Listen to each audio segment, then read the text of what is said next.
Buongiorno. Good morning.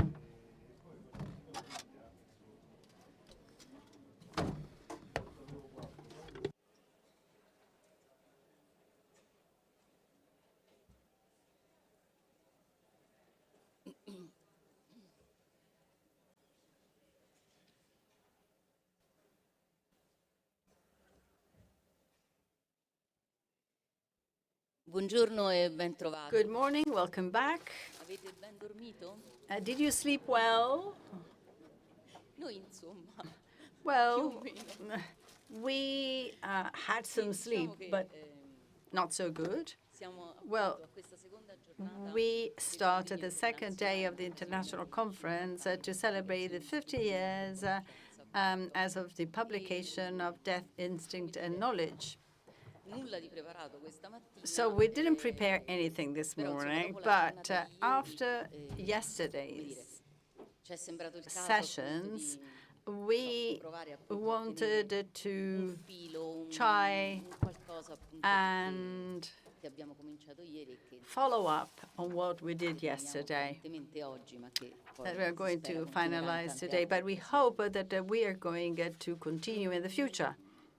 E quindi stanotte So coinvolgendo last anche night, i mitici amici I involved the dell'organizzazione, ho pensato che mythical sarebbe stato bello friends from the organization. continuare We il decided filo that di ieri, dove it would be in realtà necessary con to tutte le follow up on numerose yesterday. So yesterday we had numerous presentations, discussions, exchanges. praticamente è come se si fossero veramente intrecciate We saw that crescendo di all emozioni. these presentations became intertwined, thus creating a lot of emotions. Comparivano e sparivano And so they appeared and disappeared as in hide and seek. erano forse linee senza Perhaps larghezza they were che abbracciate lines all'eterno, without sempre giovane width, tempo si muovevano nella embraced mente to the young che non ha time. They moved in the mind that has no boundaries. So I repeat, maybe there were lines without width, which, embracing the turn of forever young time, moved in the mind with no boundaries or surface. So last night it occurred to me that this intertwining of thoughts is in line with another sentence, so appearing and disappearing as children who are playing hide and seek. Maybe there were lines without width, which, embracing the eternal forever young time, moved in the mind with no boundaries on surface. Or maybe it was one single line which, by curving downward, shaped peaks of mountains so no one could ever hope to reach. Well, I think that yesterday we got some hope to reach something, but we actually reached something. We managed to do this all together, and together we can do a lot. So, and this is what I reflected on during the night. So it's a great pleasure that I would like to call upon the podium Marta Bonafoni, the councillor of the Lazio region, che ha patrocinato fin da subito who il nostro immediately evento e di cui la sponsored consigliera ci porta our sempre. event. And Grazie. I'm going to give her the floor for her official greetings.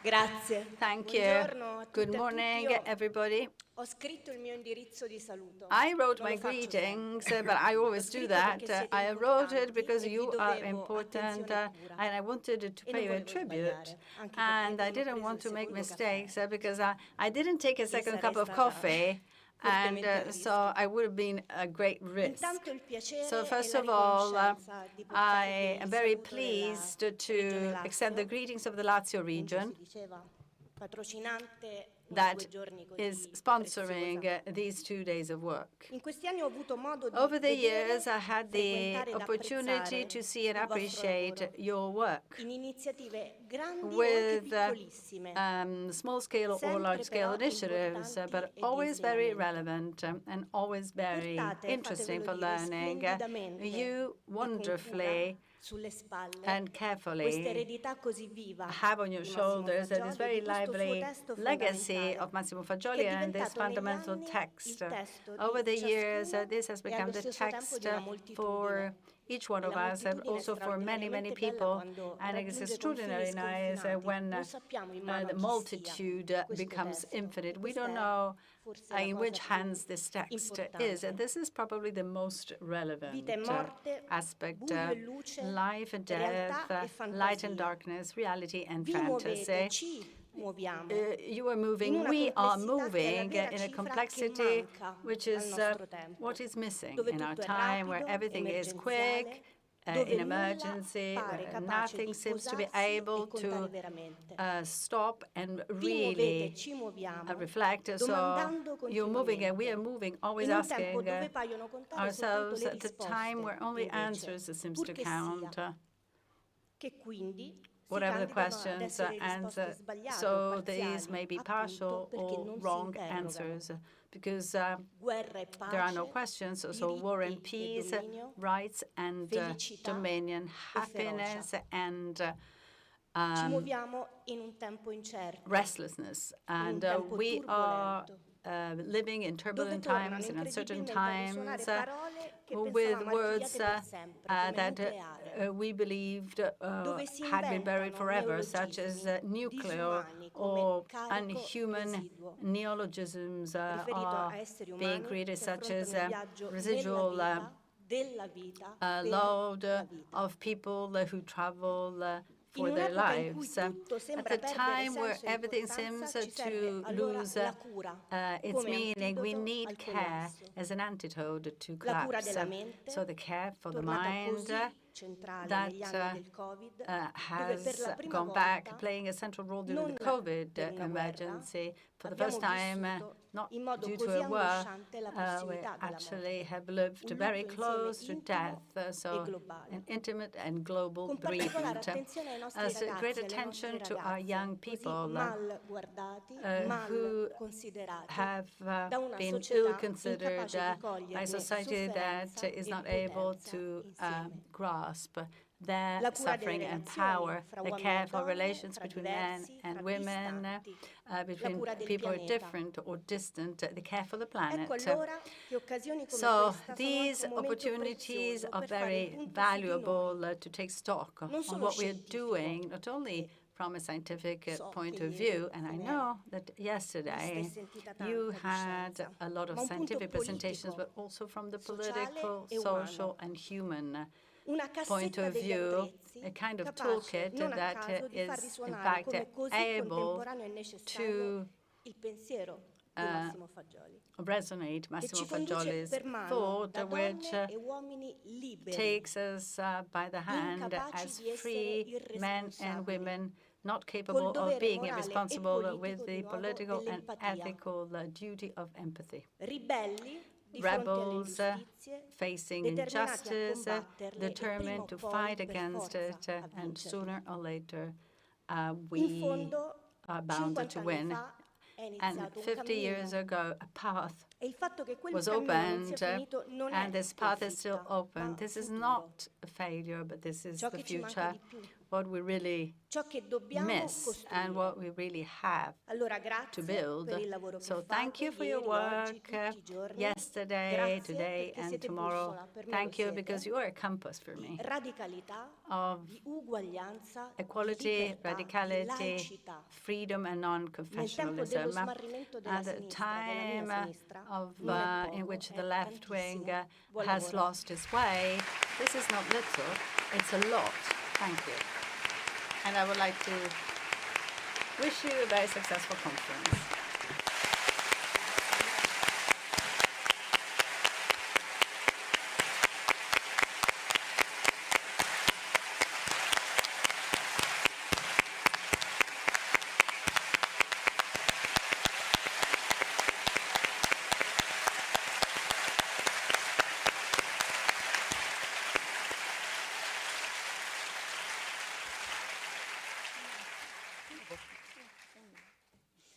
veramente non ti ho fatto scendere perché volevo, cioè, ringraziarti. Non so come hai fatto in questo intervento a mettere tutto, cioè hai messo insieme tutte le You put parole everything in your intervention. I would like to thank you because belle e che you ci put riguardano the e che most beautiful riguardano tutti, words veramente in grazie. your Proprio greetings. Really, thank you with all my heart.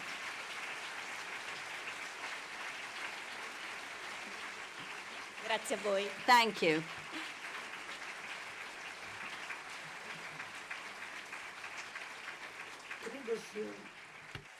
A questo punto passiamo al Now programma della we giornata, start with the di program questa terza giornata, of this contesti e implicazioni second day with socioculturali social and relative alla cultural nascita. presentations from Si the theory of articolerà la birth. giornata anche oggi in And maniera molto we are intensa going e to ricca have di a very contenuti, tight, con le rich relazioni program. invitate del And professor we Luigi have Cancrini e del Professor professor Luigi Cesare Alfonso, Cancrini and Cesare 3 Alfonso, sessioni di 3 contributi e una tavola sessions, rotonda. and then 1 roundtable. E nel pomeriggio In the avremo afternoon, poi le we are going to comunicazioni in have merito a 3 realtà communications on che 3 basano la loro attività sulla realities teoria e sul pensiero di Massimo Fagioli, based on e the cioè theory and la practice of rivista Massimo Il Sogno della Fagioli. Farfalla, For example, the la magazine Il scuola di Sogno della psicoterapia Farfalla, the DS Psiche e Psychotherapy l'associazione School, culturale and the Amore Cultural e Psiche. Association Amore e I Psiche. lavori poi termineranno And then we will con wrap up appunto saluti e with the conclusioni. final conclusions and Non ho fatto greetings. tutti i nomi di tutti quelli I che did not parleranno, mention vedrete all poi. the people who are going to participate, but Adesso you have solamente them in un the program piccolo now. scambio di We are going to have nel programma. a change in the program. I would like to invite here Dr. Stocco, che appunto sarà who moderatrice is going to alla moderate relazione del professor the Luigi lecture Cancrini, by che Professor saluto Luigi con affetto e Cancrini, che whom I would vediamo like to greet with collegato great da remoto affection, qui con noi. who is Buongiorno, speaking professore. online. Thank you. Good morning.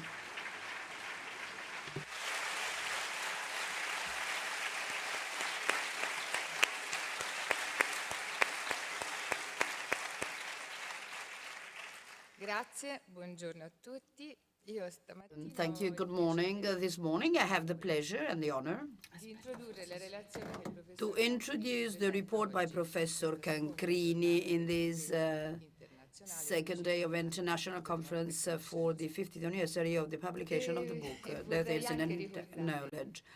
I would also like to recall the presentation made by Professor Cancrini in 1996 in the conference organized by the Department of Philosophy and Politics of the Oriental University in Naples on the occasion of the 25th anniversary of the publication of this book, Death, Instinct and Knowledge. non ha certo bisogno Professor Cancrini needs no introduction. forse mi limito proprio a ricordare che ha And I'd like to recall that he has a long career at university and has published a lot of books and scientific publications, dalla psichiatria alla psicologia, ranging from psychiatry, psychotherapy, childhood addictions, and as always impegno e un discorso politico e culturale been committed e l'emarginazione dei diversi.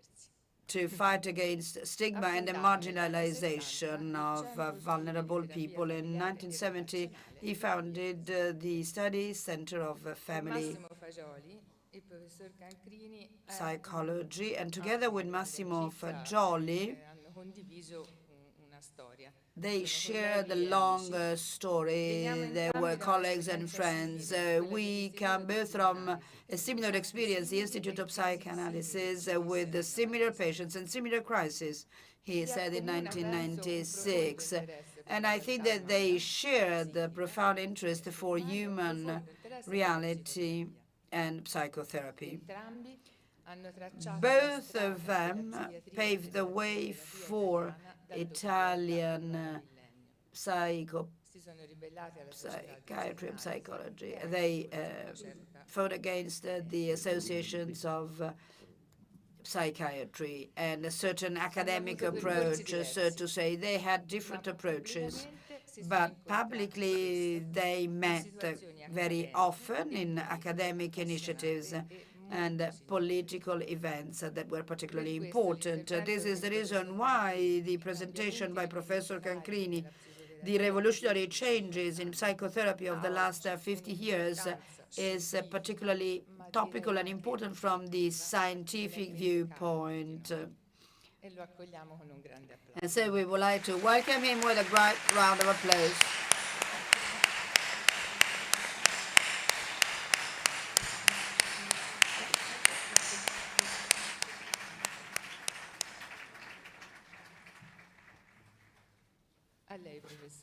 Professor, you have the floor. Abbiamo un tempo tiranno, mi dispiace. You know, time is pressing, so I'd like to give you the floor. I wonder what... Oh, okay. Allora, partirei da qui, da questo ricordo. I like to start from these memories of 25 years ago. I was in Naples, and I'm here again in Naples for another conference. Abbiamo proiettato un film, Marzo può attendere. We showed a movie, Marzo può attendere, by the director Bellocchio, Insomma, vabbè, tante coincidenze. that I met at that time in Naples. Semplice, no? I think it is quite simple to stress again this common path that we had. The Institute of Psychoanalysis in the 1970s, the impatience of us young clinicians with new ideas, different backgrounds, and Massimo was probably one of the strongest representatives of that young generation.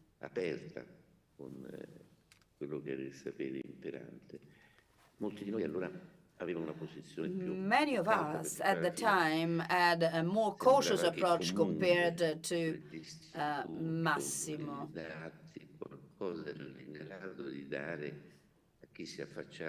because obviously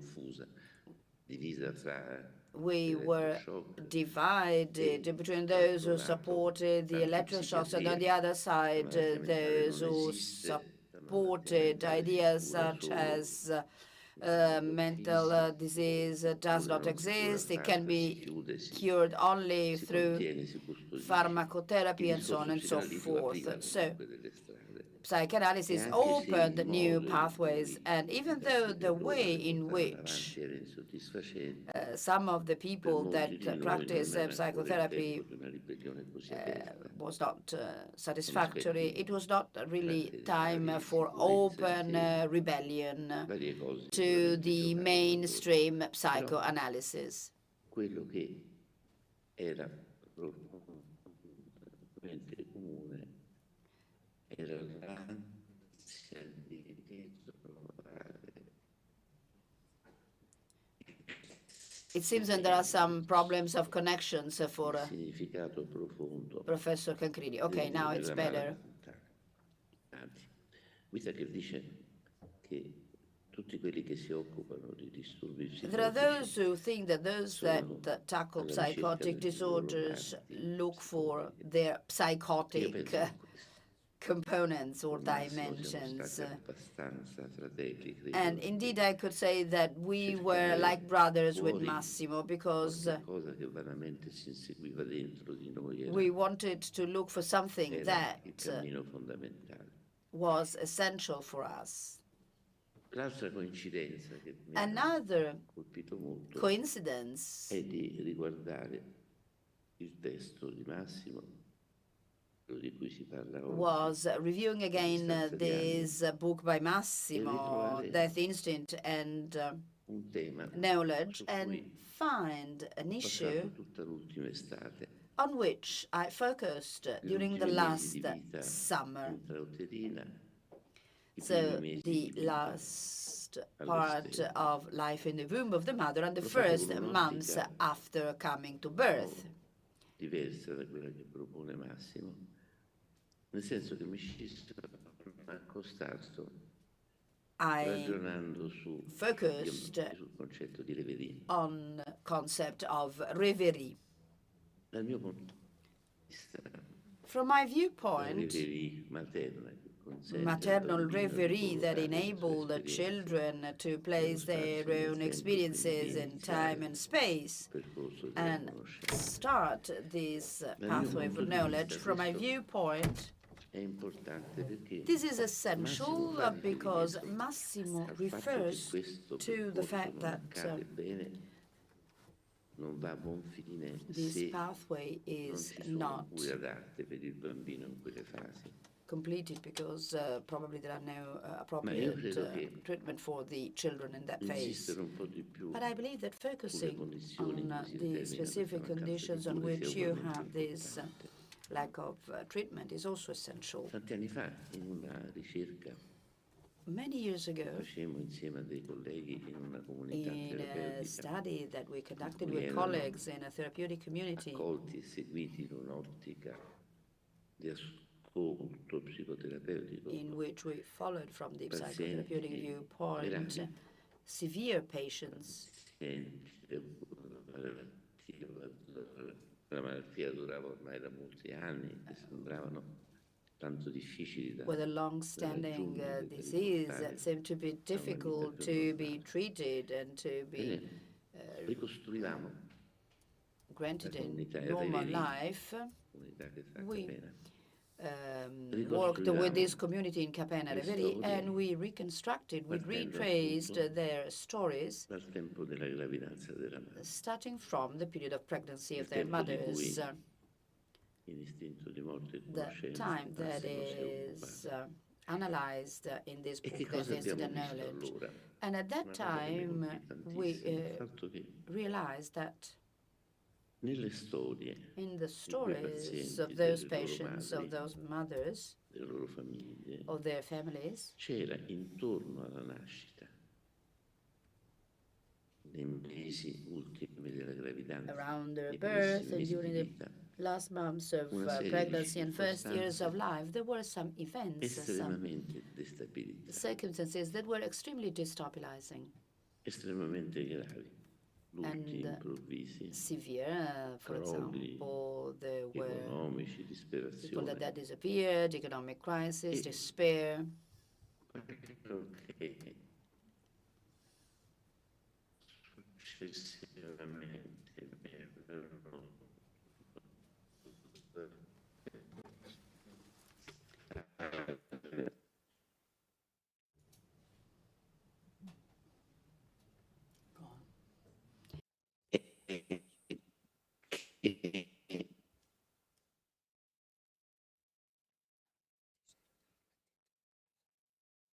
madre, nonostante difficoltà.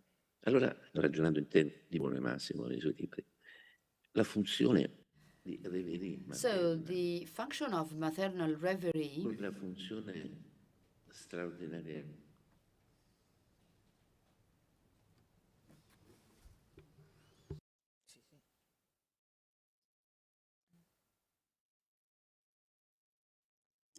Collegamento saltato. la funzione di reverie permette di collocare nello spazio-tempo le emozioni. Questa funzione di reverie so si this esplica reverie in modi function is parzialmente expressed osservabili in le ways that are manualità. partially Il bambino viene toccato, observable and nutrito, i detectable tempi, in the way in which the anche child is con qualche cosa di fed, assolutamente cared. misterioso, But this is something really mysterious. di cui Winnicott parla in termini di miracolo. And sono it equilibri is also defined as a miracle because molto these balances, these equilibria, dolci, teneri. are soft one.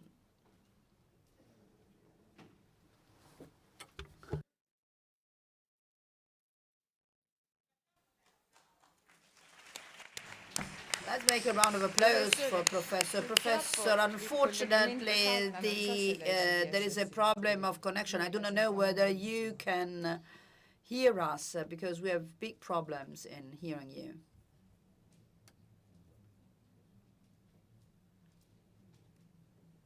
Probably the connection is completely gone. Aspettiamo ancora un momento. Let us wait few seconds. Let us wait few Se seconds riusciamo a ricostruire. so as to see whether we can re-establish this connection.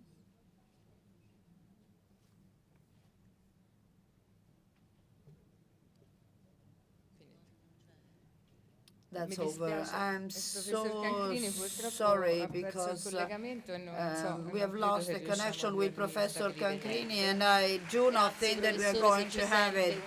Thanks, Professor. Anyway, I do not know whether you can hear us. Un saluto caro e affettuoso da tutti noi, veramente. Best greetings from all of us. We are really sad we could not complete your presentation, and now at this juncture, considering the time is pressing, I'd like to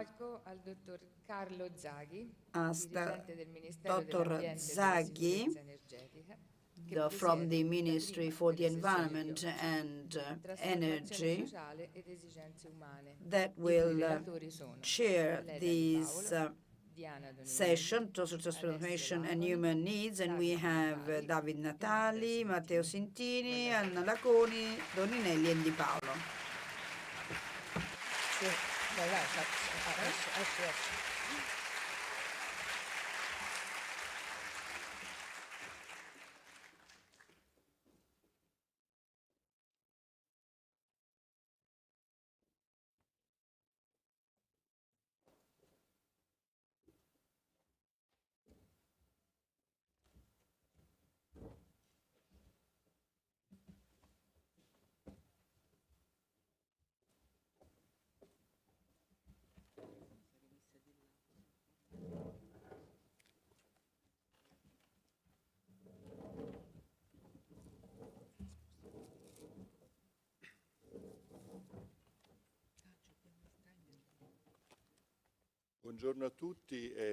Good morning to all of you. First and foremost, I wish to thank the Foundation for this opportunity given to me. It's a great honor for me to be here, and I wish to greet all of you, and I'd like to start this session of the second day devoted to the social and cultural implications of the theory of human birth by Massimo Fagioli and his practice. And as we will see during these three sessions, the topics and the fields tackled, as well the implications, belong to different sectors. And it is also important to consider the context in which we have seen the theorization of Massimo Fagioli. And this is the topic of the first presentation of a traditional working group. This presentation will be made by Leda Di Paolo, that together with Gianni Manetti, Donatella Coccoli, Giampiero Minasi, Carolina Carbonari,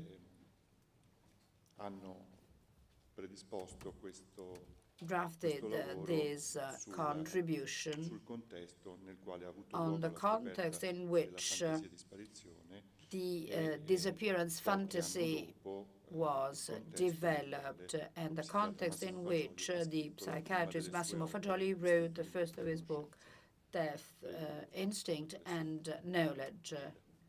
Leda, you have the floor. Good morning to all of you. And I'd like to read this report, and I'd like to thank all the members of this group that drafted it. A questa domanda Massimo Fagioli ha risposto in tante circostanze. Massimo Fagioli answered these questions on many different occasions, and today we can start again Tenteremo così di raccontare un percorso putting umano this question, fatto trying di to autonomia e identità, recount a human sempre in pathway, opposizione always all'ideologia in opposition to the del mainstream ideology of the È la 20th storia di una century. ricerca solitaria It is the story of a che solitary si svolge research sempre that però is in un rapporto profondo con gli altri e developed con la in close grande connections storia with the others and with the great culturale collective e cultural politica. and political history. Tutta la mia vita Throughout my life, he said in one of his books, tries to avoid what is intellectual. The right approach of history must be based on the human and practical dimension, and only later in the scientific verbalization of what we have experienced and done. And 1945 is a crucial year in Fabriano. As a teenager, Massimo Fagioli had to face a shocking event that was a problem in his eye that was provoked by one of his schoolmates. And at that time, he told that he had to realize the existence of a non-manifest psychic reality in consciousness and behavior. But in that 1945 event, there was also this story with his girlfriend, 14 years old. At that time, he had developed a different image, typical of the Western approach, not focusing on the important role of women in mankind. And this was the beginning of the story and the research of all his study. But let us move back to the relationship of Fagioli with history. In the post-war period, he was particularly committed to the political events, and particularly communism, the red blood of the partigiani. And he was a member of the Partigiani. The many disappointing events of this pact between communism and Nazism in 1939 to the so-called Concordato in 1947 fueled this love for the theories that communism had developed with all its limits. And he discovered the annulment pulsion because I had not annulled communism. I was fascinated by the word equality and the idea of having a relationship with nature. And I knew that being absent, faced with non-material and human reality, is violent negation of the diversity between men and animals. The choice of studying medicine and psychiatry arrived because I could not think that mental diseases could not be cured. I saw that a doctor sent to the mental illness hospital a patient that had a mental disease. In 1958, Fagioli started his psychiatric activity. He had only the intention of treating and curing these patients on the basis of this intuition he had in 1945, thinking that enabled him to face with these three black dress, which is psychiatry, psychanalyst, and something that is a mix of existentialism and desire that resulted into this absolute triviality that was Basaglia's thinking. In the Venice hospital, they continued to study the brain, and he decided to move away with this experience of words such as stolid and effective. In January 1960, he moved to Padua in the psychiatric hospital led by Barison. It was the avant-garde of phenomenological psychiatry, and he started his collective psychotherapy. He moved away the patients from this psychiatric hospital even before Basaglia. At that time, Italy was experiencing economic boom and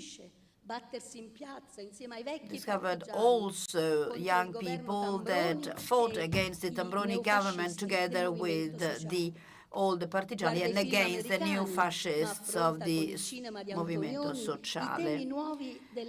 Thanks to the movies by Antonioni, there was a focus on lack of communication, malaise. These were the years of the Cold War and the fight for civil rights of black people in the United States, class struggle, the new cultures like the Beat generation and the Nouvelle Vague and the new feminist movements. Also, psychiatry seems to live a new season in Milan in 1962. Courses were organized on psychotherapy, and Fagioli participated in those courses with pressing questions on the training of psychiatrists, therapeutic relationship, and schizophrenic thought. He understood the need for studying the unconscious. It was not possible to do so in Padua, and therefore he moved to Kreuzlingen in 1963 to lead a self-sufficient therapeutic community in the clinic of Bismanger. He soon realized that for him the mental disease did not exist. It just only a way of being, a design, a destiny, a fate. And in 1964, Fagioli moved to Rome. He continued for some months this experience of the therapeutic community with Fabrizio Napolitani. He entered in the Italian Psychoanalytical Society, where he found a disappointing reality. Four strange, peculiar psychoanalysts following Freud's theories that imposed us to believe in the perverse nature of the unconscious, and paradoxically declared that it was virtually impossible to know the unconscious. He started individual analysis in his private office, and at the end of that year, in the therapeutic session of a patient, a case that was narrated in Death Incident Knowledge, he made a great discovery. From inside the body, I had this new word, disappearance fantasy, and until 1970, Fagioli did not communicate his discovery. I waited 6 years to do so, as he said in the Naples conference that has been really been referred. I was not euphoric about that discovery. He studied Freud's text, he made some comments stating, but what is he saying? He's a fool.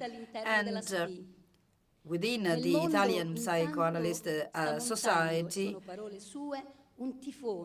he discussed many of these issues, and there was a rebellion that was developing as from the 1964 with the student revolution in Berkeley, with the Chinese Cultural Revolution, the beginning of what will be the 1968 students' movement, a movement against capitalism, against past generations, against communism, calling for a different society, for a more humane society. But there were also dangerous viruses, Foucault, Deleuze, Basaglia on the one side, Marcuse and Reich on the other.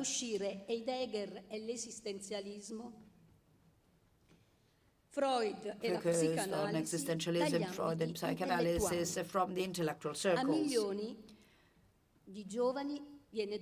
Millions of young people were said that mental disease did not exist, and that we need to be free, authentic, that we need to free the desire, be creative, and thanks with the aid of LSD, the idea, the word, liberalization, associated with the fight against colonialism, fascism, Nazism, is replaced by freedom that can conquer the minds of young people,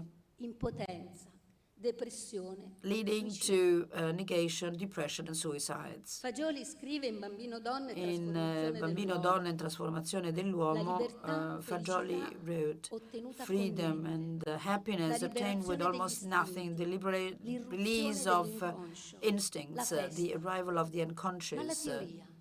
But what about theory? What about the method? Is this something that Marcuse can provide? So we had the first victims. I received depressed people, people with my dissociations, completely lost, and I decided that it was time to write something. La pubblicazione di Istinto è una Publication of Death Incident Knowledge was a real change of paradigm. It was a real break with the past. Fagioli turned this approach upside down, and he was against the idea that humans cannot change. He defied the psychopathological aspects of physical reality, and he developed original concepts of treatment and cure never theorized before in psychiatry. The publication of Death Incident Knowledge was a therapeutic act, a political action, an action of love vis-à-vis human beings and young people that Massimo Fagioli knew could be beautiful.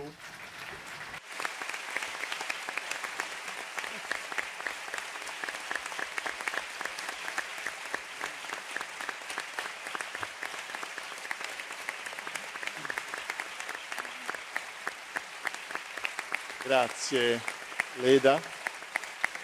Thank you, Leda. I would like also to thank Massimo Caraccio, Carlo Menna, and Andrea Sentini, whom I didn't mention as authors of this presentation. And now we are going to talk about knowledge that was instrumental in the research by Massimo Fagioli. And this is a group presentation presented by Diana Toninelli, a secondary school teacher.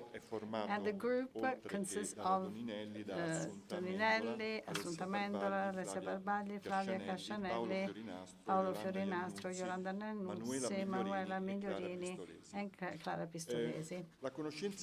So knowledge is considered in the special context of schools where identity is shaped and also knowledge is acquired. Well, thank you. Good morning, everybody. Is that we don't trust children, said Massimo Fagioli in an interview given to Rai 2, the second channel of the Italian Broadcasting Company, in January 1978, as said by Dr. Gebhardt in her presentation. One does not trust children because one thinks that children must be constantly kept under control. This is a cultural factor.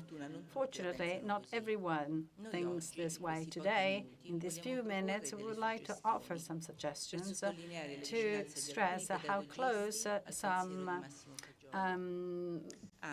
pedagogy experts are to Massimo Fagioli's thinking, indeed how their statements find a scientific confirmation in the birth theory. When a child starts attending preschool or primary school, he or she already has his or her baggage of affective and relational experience and knows the world in which he or she lives. Bruno Ciari, master of the educational cooperation movement, maintains that the first approach to the child must be one of total acceptance of his or her world so that his or her present and past history is revealed in its fullness. So the child would have knowledge from birth about the outside world and human reality. Fagioli believes that at birth, wisdom is linked to intuition and the certainty hope that another human being can respond to the infant's need for relationship. It is the continuous confirmations, first by parents and then by teachers, that transform the infant's and the child's intuition into wisdom and self-assurance. Wisdom is thus a quality that constitutes a specific trait of personal identity,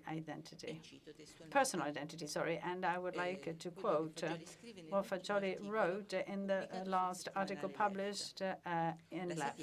Wisdom is the realization of one's own image with oneself and makes one's identity different from others.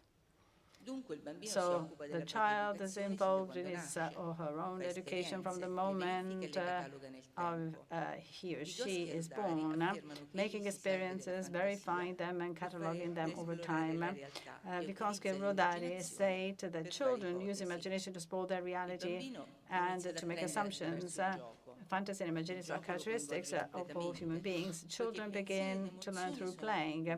Play involves them completely, since thoughts and emotions are one, and the whole mind is involved, and allowing children to get to know their reality and transform it. Play and knowledge proceed together.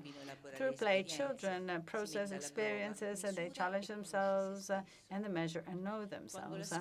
When the broom becomes a horse on which children fight against a dragon, they play to conquer fear. In practice, they play with their mind. Fagioli considers play to be an important aspect, albeit with different meanings, in the whole life of the human being. And in Bambino, Donna e Trasformazione dell'Uomo, he states man is made for play, and after all, he always plays. Play is the very activity and doing of men.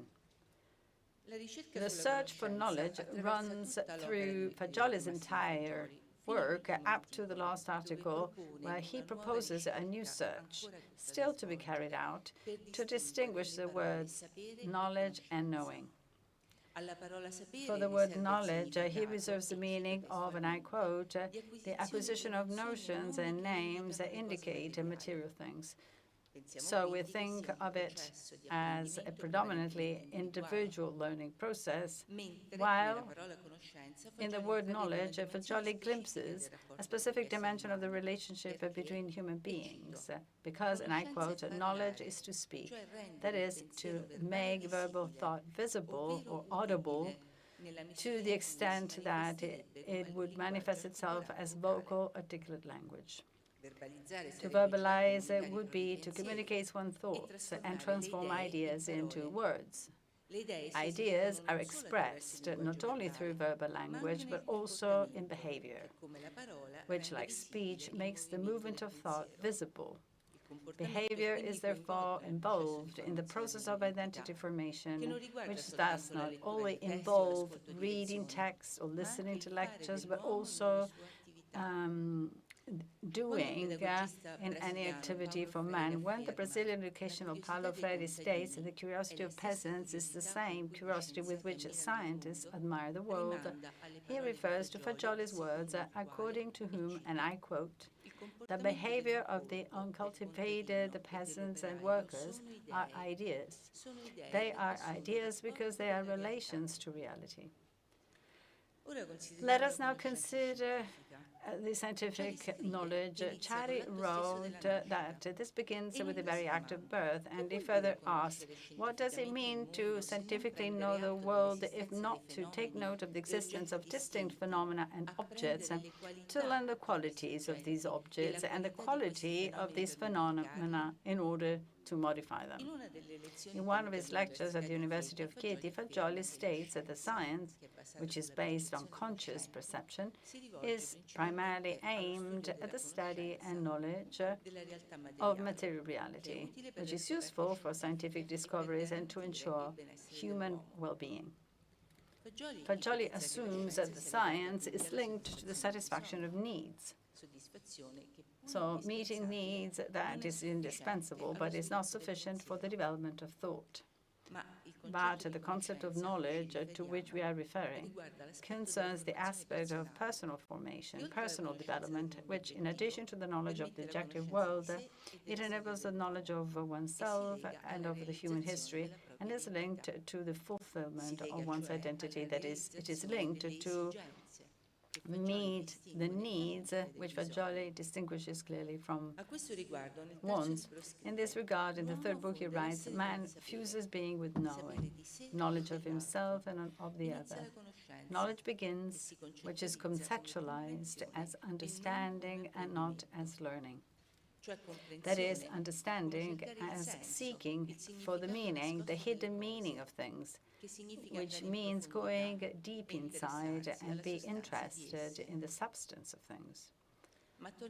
But let's go back to school. The process of knowledge at school includes a social dimension, since it implies the encounter with the other, dialogue, and exchange. Freire, like Lorenzoni, argues that knowledge cannot be transferred, but only constructed together.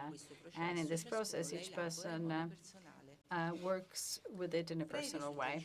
Freire also suggests that in the relationship with the teacher, there is a transition from naive curiosity, which is linked to knowledge based on pure experience, to knowledge resulting from systematically and rigorous processes. Group, individual, and collective activities alternate depending on the issues and research to be addressed. But why do we insist on the fact that sociality is an essential element for the knowledge process? Knowledge is created and acquired together with the peer group and the teacher in a process that we can define as creative, because it determines the transformation of participants. In the fourth book, Fagioli writes, being together with others, doing together, is an expression of man's original sociality. On this basis, the class group emerges as a learning environment in which cooperation between and among students is significant because of the help each one may receive from peers and adults. Knowledge is not just learning by doing or learning concepts and notions, but it is interpreting and understanding reality by following one's own mental images that retain the affective connotation of the relationship experienced. We can then think of the knowledge process as being based on an evolutionary and creative dynamic. The infant, who becomes a child and then an adolescent and finally an adult, is the result of a transformation based on separation, whose matrix is the disappearance fantasy. The human being who is richer for the experiences acquired can relate to others in a more mature way and relate to the world around them in a new and appropriate way. It is interesting to know that how children are aware of their own change and the evolution of their own personality. Here are some lines from a dialogue in a primary school class taken from the book I bambini pensano grande by Franco Lorenzoni. The teacher asks, can we really get to know ourselves, to know who really we are? Marianne answers, well, temperament continues. You can't discover your temperament because it doesn't stop at one point and it's the same for the whole life. No, it goes on. So you have to chase your temperament. And Simone says, like the moon with the earth. Valeria says, you want to catch it, but it runs away. Marianne again, it's like the story of Achilles and the tortoise. So the temperament is the tortoise, and you have to overcome it, you have to chase it, but you never get there. Simone, for me, Marianne is right, because life is a little bit strange. When one is small, temperament is more or less always the same, and then when you get older, bigger, or you go around the world, you know other things, and your temperament changes a little bit. So children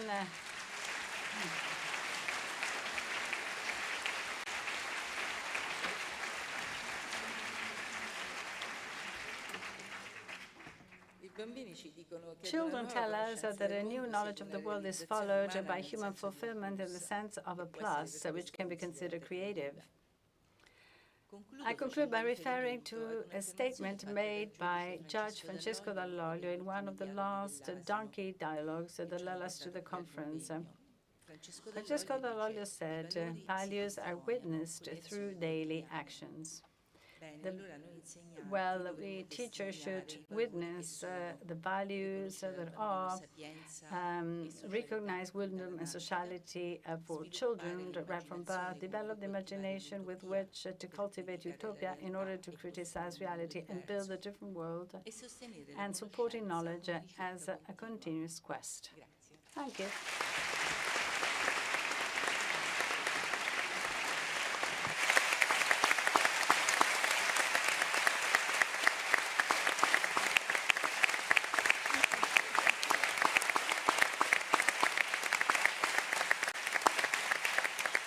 Grazie Diana. Proseguiamo So let us continue with our presentations, tackling another important topic, a more anthropological and philosophical issue, that is the equality and freedom brought to the unconscious, anthropological, philosophical, and socio-political implications. This will be presented by Dr. Alessia Laconi, PhD in the Florence University, and the work will be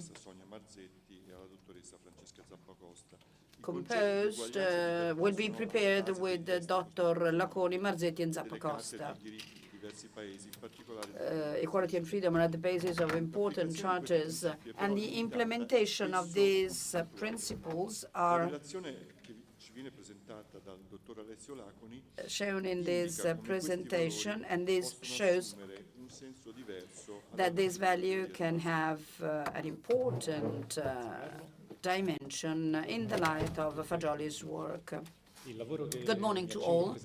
Our work starts from a research issue in the context of the Europa group in the Laboratorio Cultura, Politica, Scienze e Società of the Massimo Fagioli Foundation. We started from the consideration of why freedom and equality seem to be concepts that could not be combined, and we narrowed our field of study to the legal discipline, asking ourselves what kind of content and reaffirmation the two concepts find in the main constitutional charters and Convention of Rights promulgated in a modern European legal system, and why, if we look at the international law in particular, these concepts do not seem to be capable of universal application. So Professor Gustavo Sgozzi's question in his Law and Civilization book asks whether the principles of international law are utopian. The challenge is therefore played out on the anthropological level of what it is to be human, and it has been necessary to address an approach that has defined human identity as rationality, which has influenced the concepts of freedom and equality by linking them only to the conscious and material levels. The key phase for our research is the promulgation of the American Declaration of Independence and the Declaration of the Rights of Man and of Citizen, since these are the first documents that codify the principle of freedom and equality in modern legal terms, and at the same time codified the combination of these two concepts to the conscious plane. Moreover, it is from this moment that the first European constitutional season of the 19th century began, followed by that of the second half of the 20th century, when the development of international law had a great impetus. It is said of international law that it must be constitutionalized in order to bind the public authorities as constitutions do. But these have precise territorial effects. There are the Italian, Cuban, Spanish, or German constitutions. And it is therefore possible to deny that certain rights or principles apply to everyone, because what they provide only applies to a group of individuals that are citizens. Whereas with international law, this is not possible because it addresses the whole of humanity. But on what assumption does it want to assert itself universally? At the heart of the international law, there is the concept of human dignity, seen as the irreducible core of rights that cannot be violated and belongs to everyone. It can be assumed that this concept is not enough to withstand the challenge posed by the principle of equality. An equality that stops at the rational and physical level exposes itself to the pitfalls advanced by millennia of thinking that have instead caused inequality between men and women, between citizens and migrants. It was therefore important for us, as the title states, to bring freedom and equality to the non-conscious theorized by Fagioli. He defined it as thought without conscious data, thought by images without articulate verbal language. That is theorized in death, instinct, and knowledge. We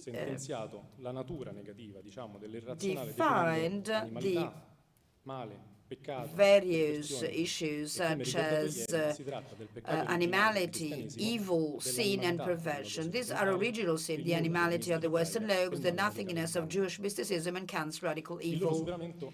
The overcoming was made possible by Fagioli's scientific discovery of disappearance fantasy at birth, which opens up new consideration capable of shaking the stalemate in legal research from various viewpoints. Fagioli wrote that the infant is born with the disappearance fantasy, which is man's first fantasy, the first non-conscious force. It occurs when the newborn child comes into light and the photon striking the retina activates the brain substance and is expressed both as the cancellation of inanimate reality, because it is too aggressive, and as the creation of an image that Fagioli had initially called the unconscious calpsy, which is the memory of the contact he had with the amniotic fluid when it was not yet human life. Fagioli's discovery observed the biological origin of non-conscious reality and therefore excluded the presence of any spiritual or divine intervention in relation to the irrational. It constitutes an epistemological break, not only at the psychiatric level, but also on the anthropological level, as it theorizes creativity of non-conscious thought instead of its destructiveness or violence, which is pathology, and the natural sociality of human beings who, from the first hours of life, seek another human being and the relationship, thanks to the concept of desire and intuition that sees beyond the first physical reality at birth, which are inanimate objects.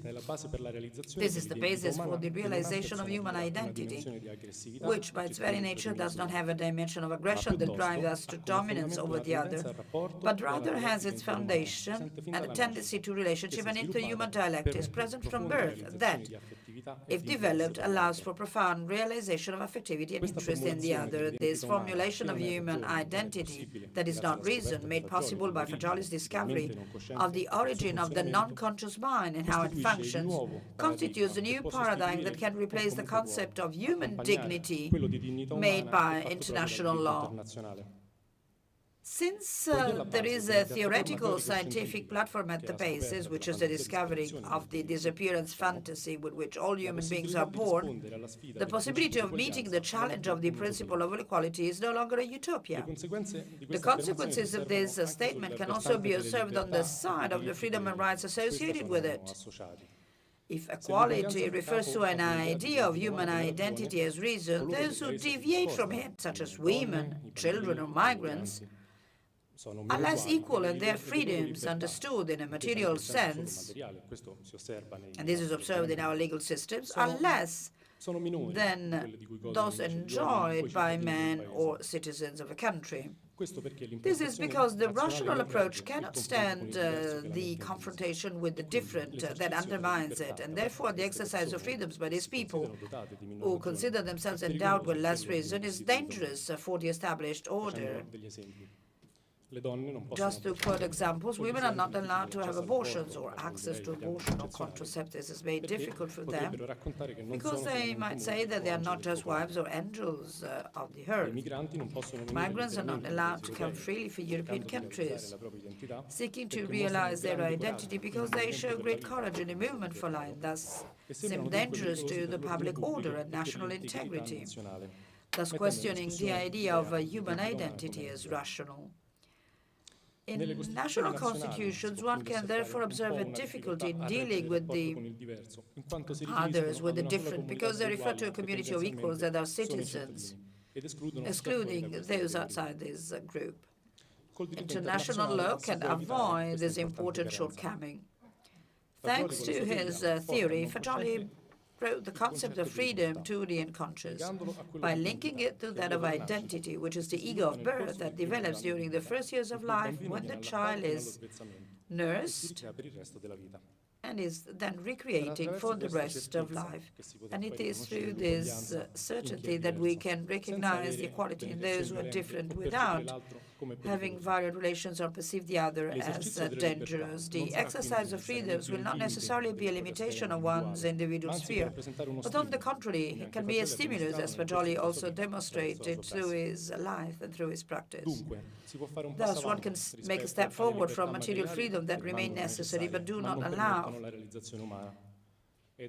human fulfillment, and from a freedom of thought, by changing the assumption, we can reach a freedom of thought without conscience. The legal discipline, particularly in its international dimension, can, thanks to the theory of birth, rest on solid theoretical foundations so as to become a system of principle made effective by universal recognition based on the value of human identity, no longer as reason, but indeed as dignity. A system where there will be soon room for the rights that refer to a collective dimension, reciprocity, common welfare, and of course, equality and freedom. These rights will thus become intangible vis-à-vis public power, which will be bound to them and will be impervious to attacks by politics that undermine their universal scope and thus their meaning. A migrant will be able to appeal to international law more easily, having greater protections, as the citizens can do through a constitution. The right to abortion for U.S. women, since the Supreme Court's case law has recently changed, would be protected through international law, which would not allow the fragmentation of this right in individual federal states, thus increasing social, economic, and territorial inequalities. Hence, in conclusion, let us take Article 1 of the Universal Declaration of Human Rights of 1948, which reads as follows: all human beings are born free and equal in dignity and rights. They are endowed with reason and conscience and must take action in a spirit of brotherhood, one towards the other. How can anyone think of changing that? We have tried to do so. All human beings are born equal in the ability to imagine and non-violent. From birth, we create the non-conscious thought that constitutes the human identity. It develops through the relationship with other human beings and allows everybody to recognize the freedom and originality of oneself and the others.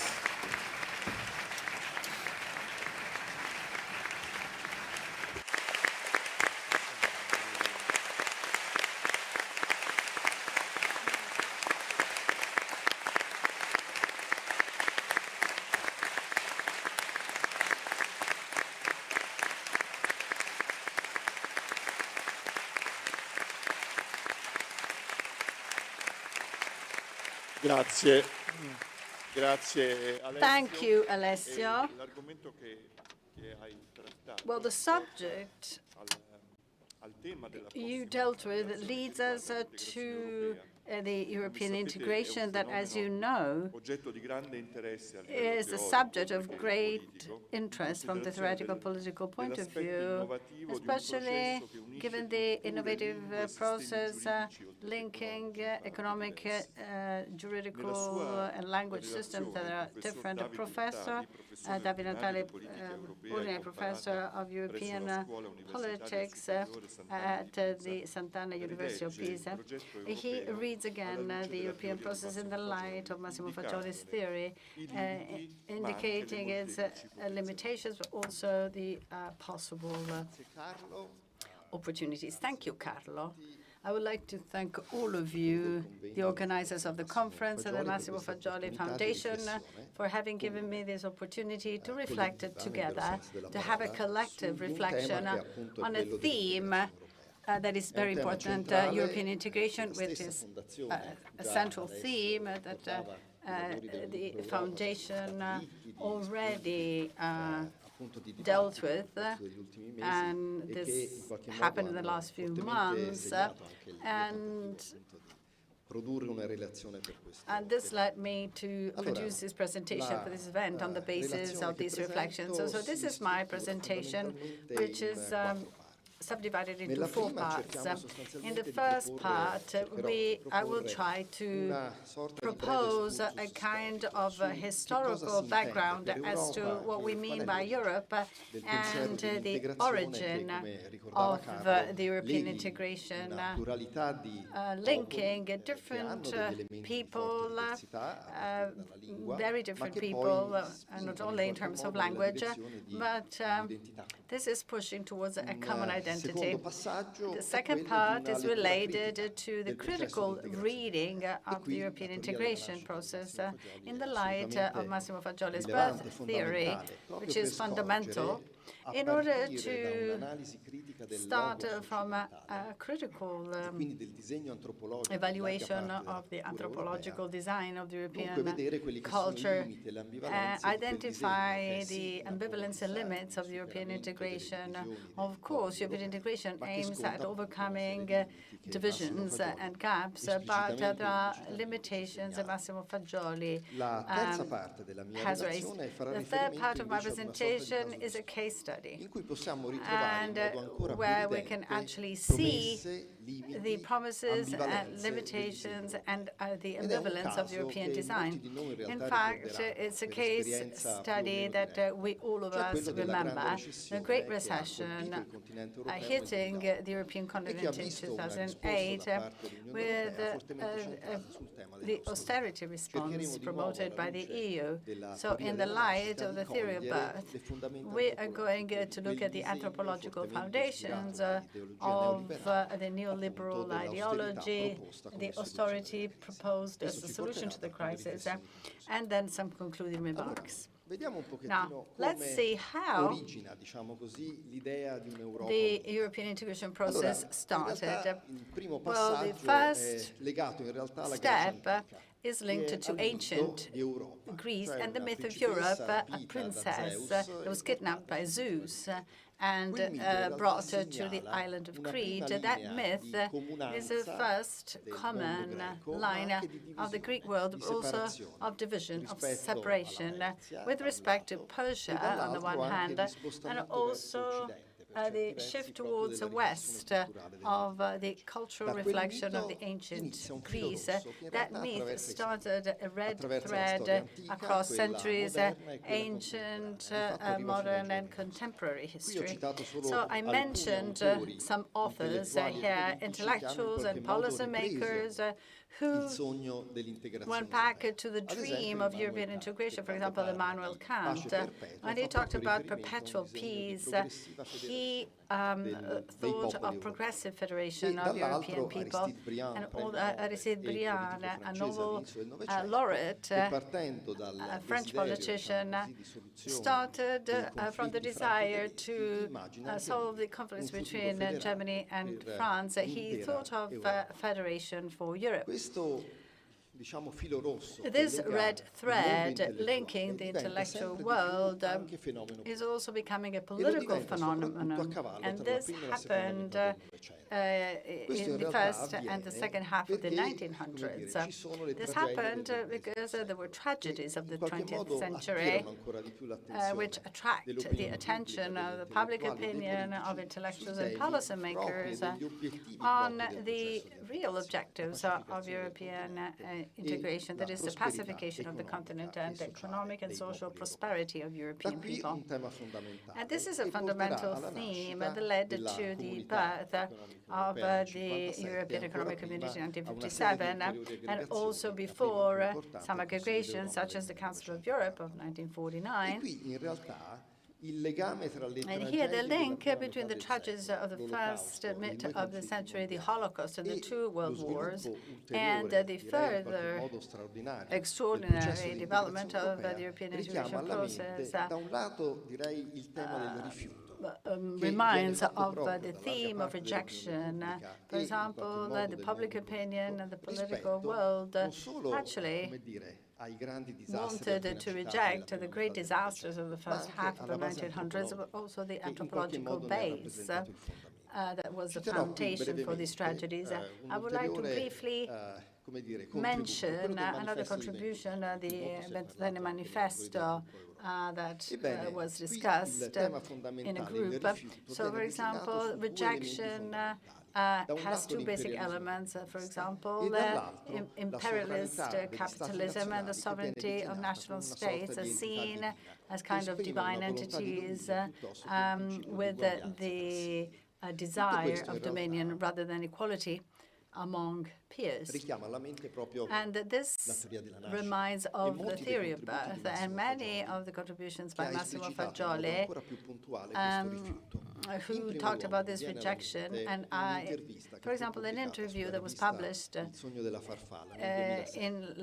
Farfalla in 2007, an interview to Massimo Fagioli and to a philosopher. And the title of that article was The Fool of Philosopher Gods. And especially Massimo Fagioli attacked against Heidegger, so the denial of others. There was the cultural anthropological foundation of the genocide and of the Nazi power that had upset the European reality. So we find here again a kind of parallelism. On the one hand, the lucid, the critical capacity of Massimo Fagioli against the Western logos, and then the common sentiment of European politicians and the public opinion to reject the great disasters of the first and second half of the 19th century towards the pacification of Europe. And for example, right from the treaties, for example, the Treaty of Rome, for example, the treaties express the limitations and ambivalence. For example, a partial implementation of the European integration with some fundamental failures, such as the defense, the common defense community, and then also anthropological limits. So a reflection with the lack of knowledge of the research that Massimo Fagioli carried out on human nature. There is a fundamental element.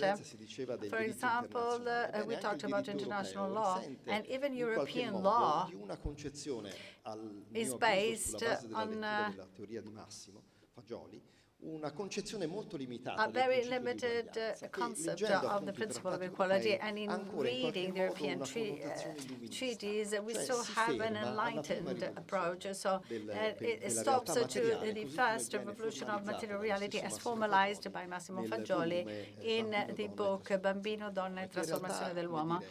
And this is a kind of criticism which we also find in instinct. So the formalization of the principle of equality and the fundamental principles of European integration is just limited and partial, because there are two elements that, for example, rationalist culture, denying the unconscious, that we find in the enlightened concept of equality that we find in the treaties of the European Union, and also the religious culture. Formally, this is actually marginalized in the integration process, which is non-confessional. For example, the great debate on the Jewish and the Christian roots when the Lisbon Treaty had to be drafted, and in fact that attempt was actually blocked. But this religious culture seeps through some decisions. So at the end of my intervention, I will say that, so for example, we have not considered the revolution coming from Marx, and especially the third revolution, the revolution of the theory of birth. So this is a case study, which is an example of what the theory of birth indicates as criticism of the anthropological foundation of the European integration process in 2008. There was a great recession with a collapse of GDP, so we had an increase in poverty, in unemployment. So what was the response of the European Union? Austerity, a further reduction of public spending and state budgets, because they believed that the market was the only possible element that may revive European economy. Hence, the attempt to link the funds to be given to countries such as Greece with some conditionality, i.e. structural reforms, indiscriminate cuts to public spending, hence an unending recessive spiral. What are the regulatory foundations related to austerity? The neoliberal thought. But actually, the neoliberal thought within the European treaties is characterized by what we call ordoliberalism, which is German neoliberalism that developed in the Freiburg School of Economics in the 30s, at the same time as the presence of Heidegger. So this tends to squeeze the responsibility of the state to very limited activities, and so it's only the market that has a central role to play. It is also linked to the religious thought that is actually used by these philosophers as Protestant beliefs, for example, hard work and saving against extravaganza and creativity, considered to be a danger for the good management of public good, hence denial of solidarity, which has to be eliminated from the European treaties, because it's an element that the people from the South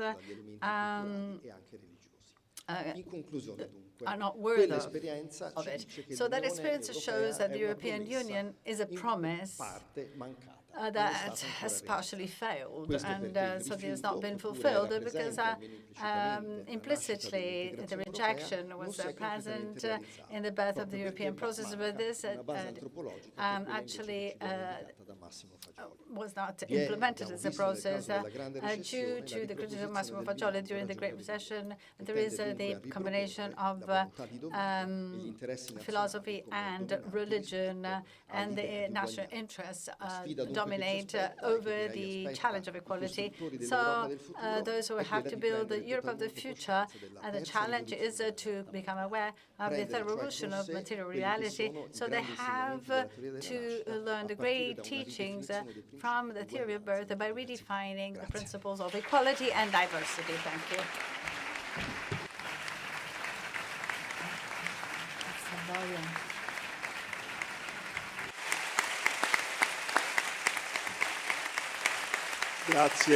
Grazie David per la tua relazione.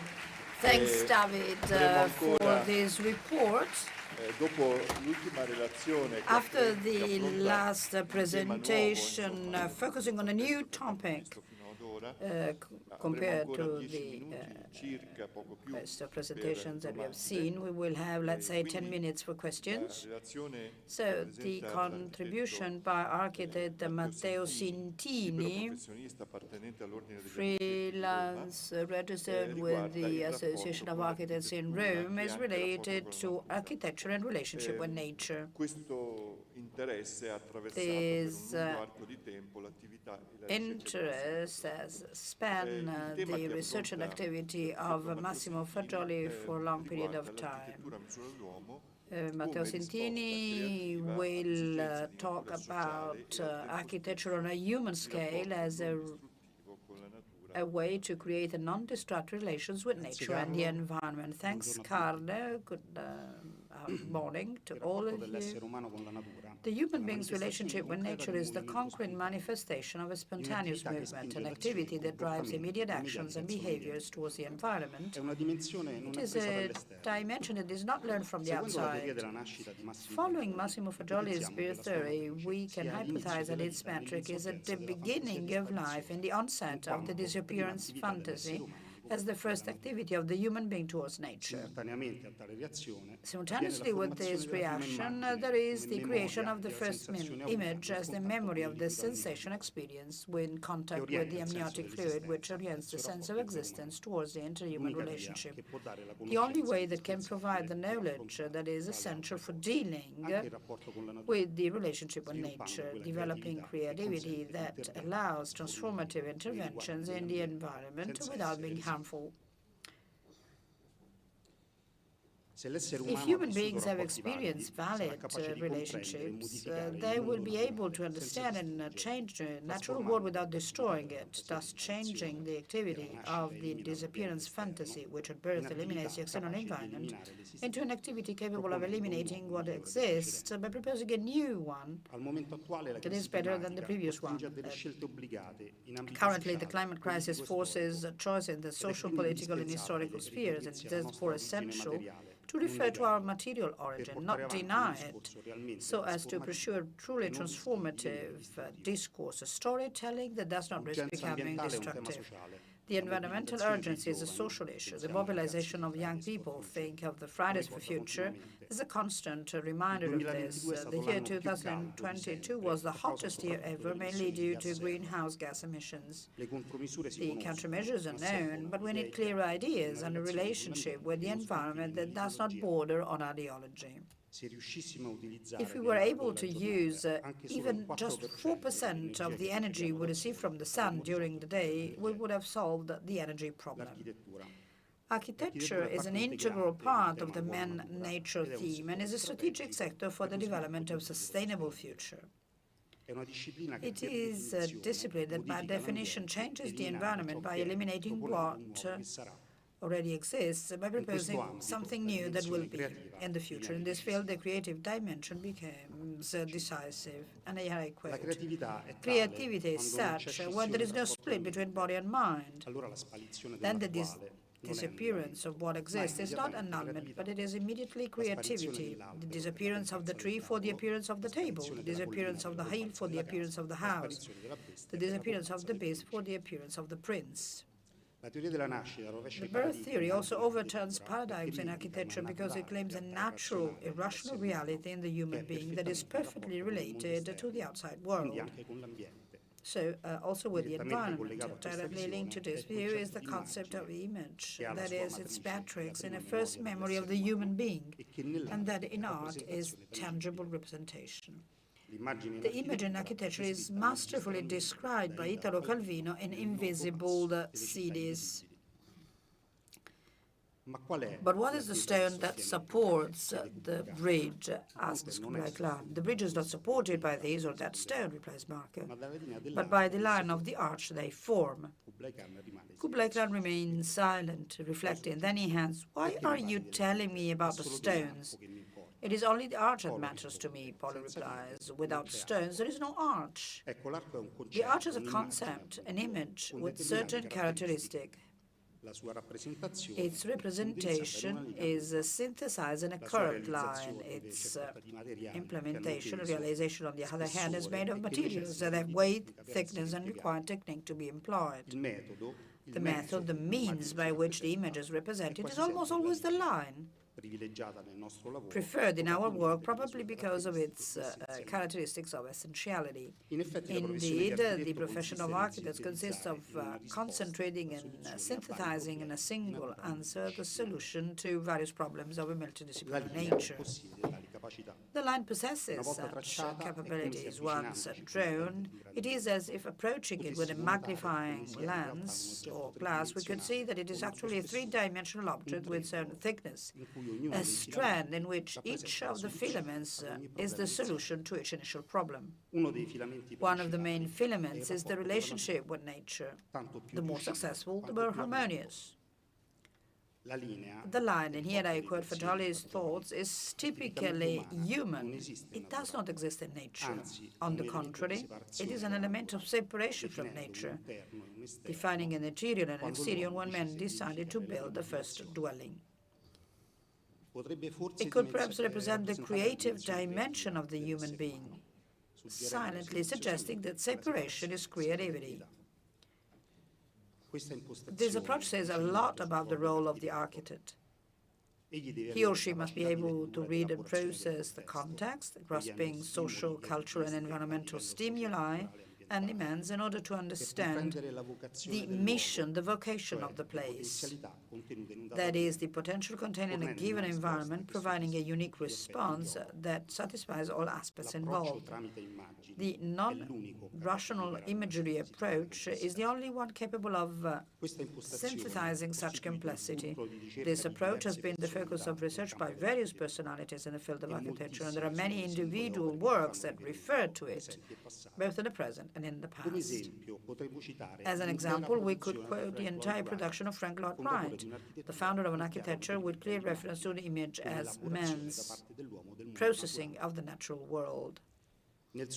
In his work, starting from the observation of the organic element, you arrive through a process of synthesis and simplification at identifying its basic constituent principles, turning them into lines and geometric schemes to be applied to architecture. In the finished construction, the image that underlies it is perceptible from the general appearance down to the finest materials and details, giving the whole a sense of unity, so much so that it has earned a representative name: Falling Water, Wingspread, Romeo and Juliet, La Miniatura.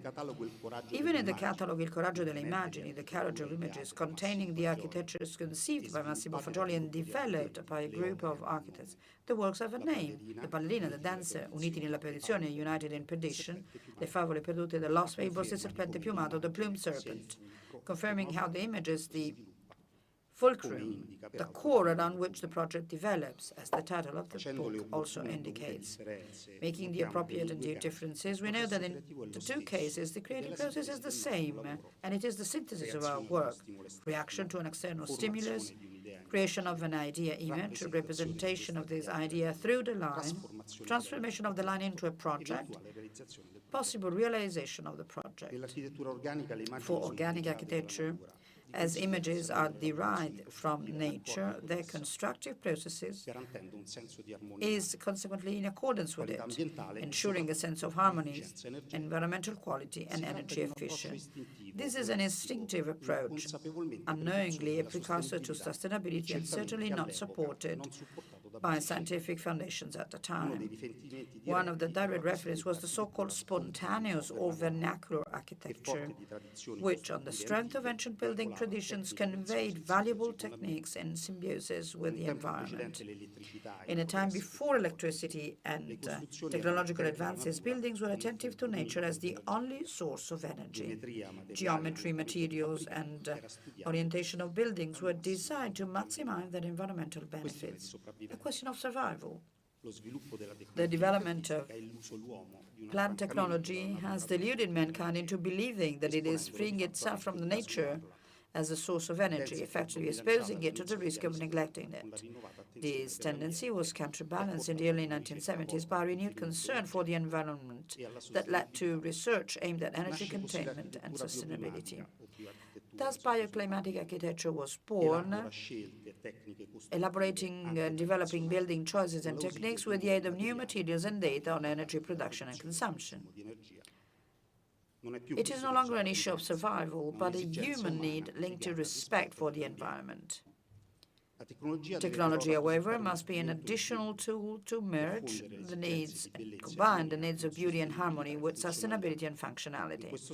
In this sense, it is urgent not to lose sight of the initial method based on images. By nature, the human being has an internal relational dimension. It is neither violent nor destructive, to be developed and nurtured in the best way possible, as it is perhaps the only solution to complex problems such as those of today's society.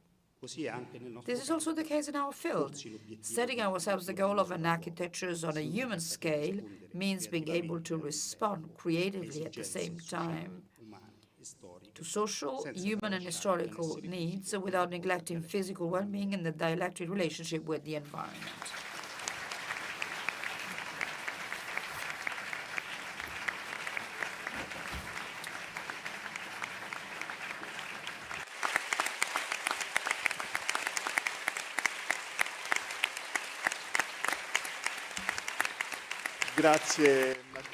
Thank you, Matteo, for this wonderful presentation and also for having remained in the time allotted to you. And in fact, now we have 10 minutes, about 10 minutes for questions on the presentations this morning. I have one immediate question for Dr. Alessio Laconi. So you refer to international law in your work, but in the current political and international scenario, what are the implications of Massimo Fagioli's theory of human birth? Well, thank you, Carlo. Now, I have many of them in my mind, but especially one that is closely related to the war, to the conflict. Sonia Marzetti talked about this aspect. Sonia, probably you have the answer.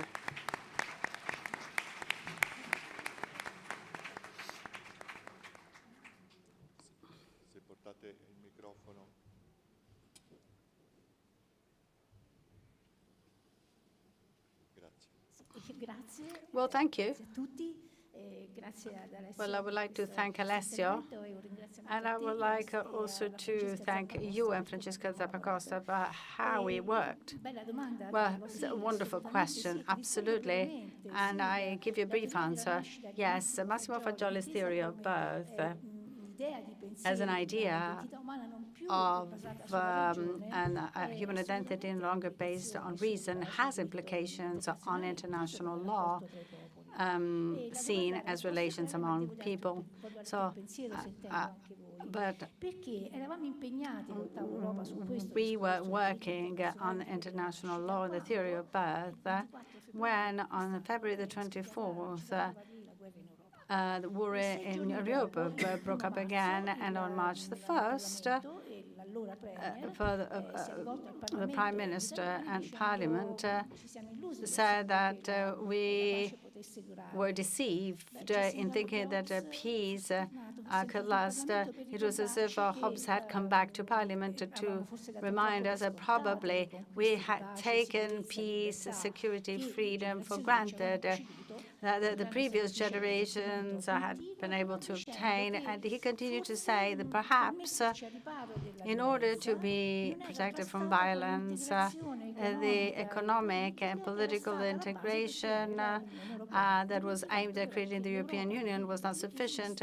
But we have a Europe of rights. So peace is an element that may actually finish because a war comes up. But coming from an interesting reflection by Professor Alessio Combardi, war is not the other side of peace. No, that's not true, because 50 years ago, Death Instinct Knowledge came out, which talks about the development of the psychic reality, which may result in a disease. Is a recent interview by Marcella Fagioli. So if the psychic reality can get sick, can have a crisis, it means that there is the concept of treatment. It means that actually we can heal with the, we can actually be treated with the hope of being cured. So international law should not see people as violent, to be managed, or as uncivilized, or to be civilized. But with the theory of birth, it may become the instrument to reapproach people, equality as all very healthy, and equality notwithstanding the fact that we're all different. Thank you. I would like to ask you if there are any other questions from the audience. If there are any questions from the floor, yes, one question. C'è una mano alzata, grazie.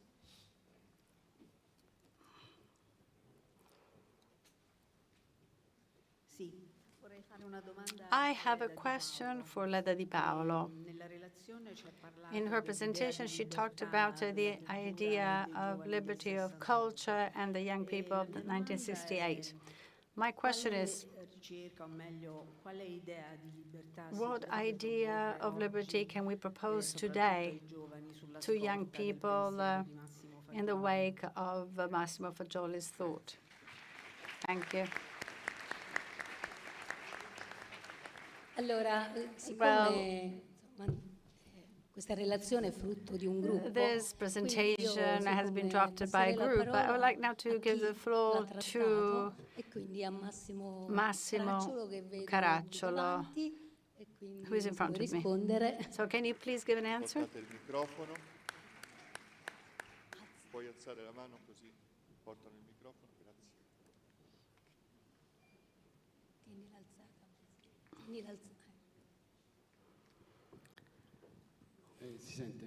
grazie. Well, thank you. Well, 2 very moving days. Well, to try and give a brief answer to this question, I want to say a couple of things. First, the answer has already been given by the different presentations this morning. But on the other hand, I would like to start from what you said, Leda. So the young people from 1968 tried to fight against those, the bad guys who saw freedom without identity. And so we've seen the results of this thought from 1968. We experienced also these moments, but also what happened in subsequent decades. Massimo Fagioli talked about and wrote a lot about this period. An interview in 2005, and he was invited by Marzullo. He talked about the outcome of this disastrous freedom proposed by 1968 and rebellion without identity. I remember the highlight of this interview. He said that, so the issue is not just rebellion, but you have to know how to rebel against something. So, and you should have the instruments to do that. So we're all born equal and healthy, but then we can become free if we are able to preserve or retrieve the healthy, irrational ego of we have at birth, to develop it through relations. And yesterday, some people talked about the courageous revolt of Iranian women. They are no longer alone.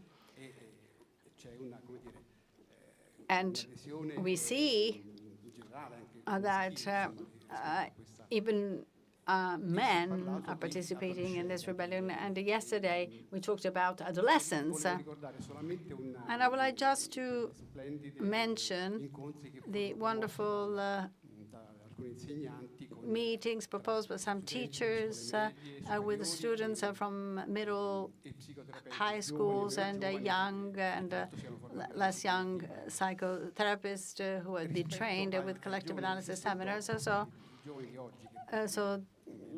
the young people today would like to have mental health and would like to have healthier human relations, and society should be more just and more equal. And they have the instruments in Massimo Fagioli's thought, so they can actually be educated and trained with the discoveries of Massimo Fagioli.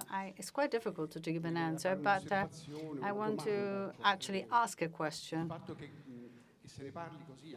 So So this is a recurrent question being asked in different debates. So is this due to the fact that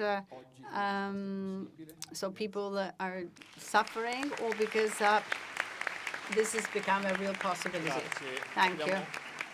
So we have very little time. Probably have time for another question. Vedo una mano alzata. Ce ne sono due. We have two questions. Proviamo a essere rapidissimi così rispondiamo. Grazie. Allora, molto velocemente, una domanda Very quickly, al professor a Natali question e for Alessio Professor Iaconi. Natali and for Alessio Iaconi. Per quanto riguarda la questione dell'immigrazione, On the issue of migration, collegarlo al concetto di uguaglianza. I would like to link it to the concept of equality and what the European Union is doing. So apart from the political choices of our current government, I would like to ask you if, according to you, the European Union really wants to receive these people, to accept their dreams, to help them fulfill these dreams within this continent, according to you. Two quick answers, Davide and Alessio. Okay, 20 seconds, and then you have 20 seconds. Actually, it's a very limited possibility and willingness with respect to migrant people who are considered to be a risk rather than an opportunity or subjects to be loved, and also limited ability to receive migrants in the relations among countries, apart from the ideological rhetoric. The solidarity among member countries is not taking place. So I think a good reading of the theory of birth would be really advisable for our European politicians. Alessio, I'll try to be very brief. Thank you for this question.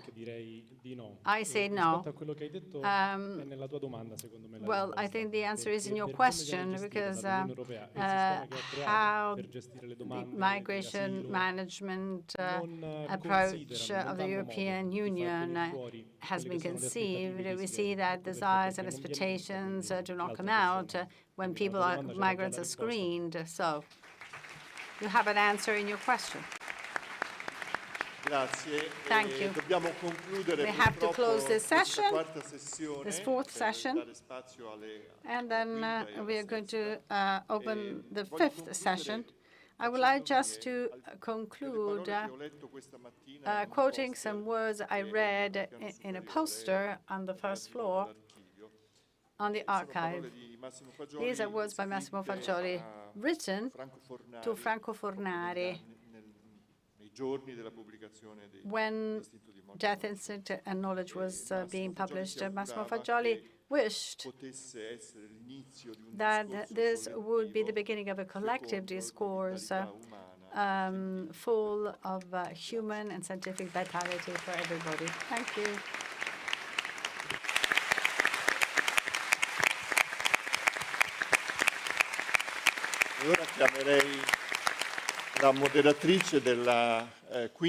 The moderator of the fifth session for a new anthropology is Professor Paola Gramigni, Professor of Philosophy and History, and the speakers of this fifth session will be Maurizio Pugno, Claudio Ricciardi, Andrea Siacarelli, Alessia Barbaglia, and Andrea Venitura.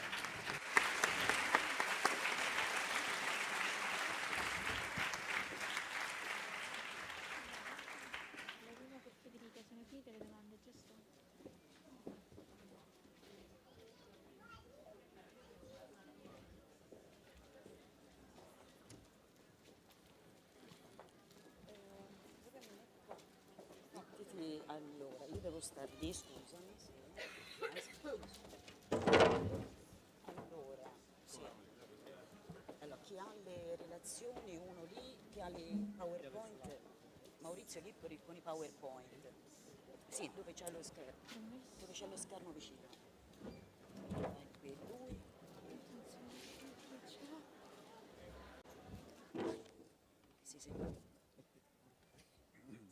puntatore del PowerPoint dov'è?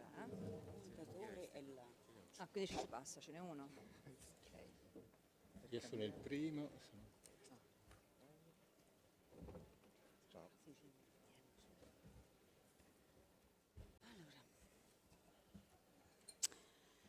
Buongiorno a tutti. Morning to all of you. We would like to start the works of this second morning session. Il titolo della sessione è The title of the session is For a New Anthropology, and obviously we need to express this birth theory by Massimiliano Fagioli in various fields, as you will see in the presentation. So from the origins of our species to history, ethics, pedagogy, and history, the discovery of Fagioli, of disappearance fantasy and an unconscious thought provides a different interpretation key to make a sort of analysis of the various achievements at anthropological level. On the other side, it provides a fundamental tool to try and build a new idea of society, ethics, pedagogy, and history. So we can start with Maurizio Pugno, professor of political economics in the University of Cassino, and the title is the slow leap forward of the evolution of the Homo sapiens and hypothesis in the light of the birth theory. Maurizio, you have the floor.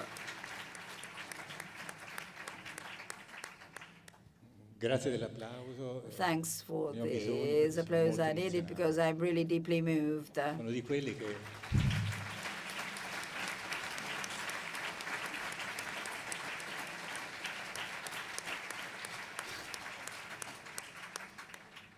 Sono di quelli che hanno dormito poco stanotte. I'm a person that slept not so well Sono emozionato anche per un motivo aggiuntivo. yesterday night, and I'm deeply moved for an additional reason, because I will talk of paleoanthropologists and I am an economist.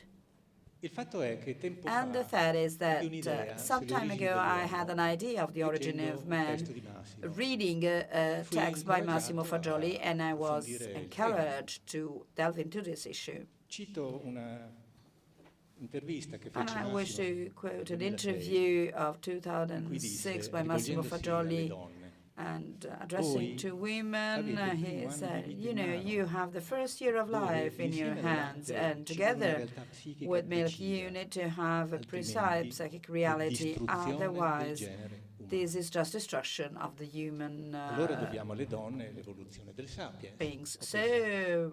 probably E le women altre specie del are genere responsible for the evolution non of the sono Homo più sapiens, and what the other esistenti. species no longer Mi sono existing. messo a studiare So I started to ed eccomi study, qua a proporvi and I'm questa here idea. proposing this idea. La domanda di partenza So the fundamental question is, La domanda di partenza è stata: c'è stato has un there been a salto jump in nell'evoluzione? human evolution?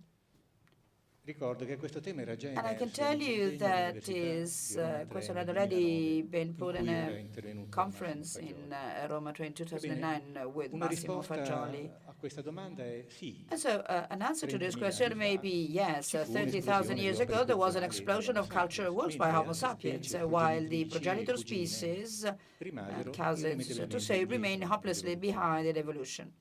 No, è But there is l'altra also risposta, another che invece answer that is no. argomentava per una In fact, progressiva evoluzione. traces of human activity have been Infatti, found in Africa tracce di attività umana sono state ritrovate 500 in and Africa even milioni di anni 1.5 fa. million years ago. I Neanderthal sarebbero quindi simili a Neanderthal noi, would be similar to o us dentro di or noi, within visto che us, nel nostro so genoma to say, considering c'è that in qualche our loro genome componente. we have some of their components. L'idea che propongo trae origine So dalla the teoria della nascita di idea Massimo that I Fagioli. want to propose is based on un'ipotesi the che tiene hypothesis in the conto light di of entrambe birth le theory risposte. and takes both answers into È molto account. schematica, It is very schematic, ma credo che possa servire per but organizzare I le think that idee. it is needed to reorganize Richiede our sicuramente thoughts. It ulteriore requires ricerca, further research, not only by paleoantropologi, paleoanthropologists, biologi, paleobiologists, forse but anche also paleopsichiatri. paleopsychiatrists. Però, insomma, mi But sono it basato is su already molti studi based on many scientifici. Se fosse scientific interessato ad andare studies, a and vedere if you're il interested, you can testo have a look su cui at the appunto elenco le fonti text da cui traggo listing the sources of my bibliography for this written contribution. Perché ho trovato la teoria della nascita illuminata? So why this birth theory is so enlightening? Birth theory makes it possible to explain why human beings can have an active relation to a non-human nature as opposed to animals that only have a passive relationship. So humans should have made a leap from when they were animals. In particular, I think that it is quite enlightening to have this distinction between birth and recreation of birth. You know, I quote, birth is a natural creation of thought in the body's relationship with non-human nature. In recreation of birth, it is necessary for the infant to have an interhuman relationship for him or her to realize fantasy, which calls for the practices of the body. And it is a non-passive relation with the non-human nature. So need for interhuman relationship in the recreation of birth. So I have identified another distinction between two different forms of evolution, and it is open to research. In the first, you have the origin of the Homo genus, external environment and biology of the body, while in the origin of the species Homo sapiens, there is an interaction between external environment, biology of the body, and new social relations. In the first, the origin of the genus Homo, the most obvious new capability is creativity, while in the other, it is sociality that brings out imagination.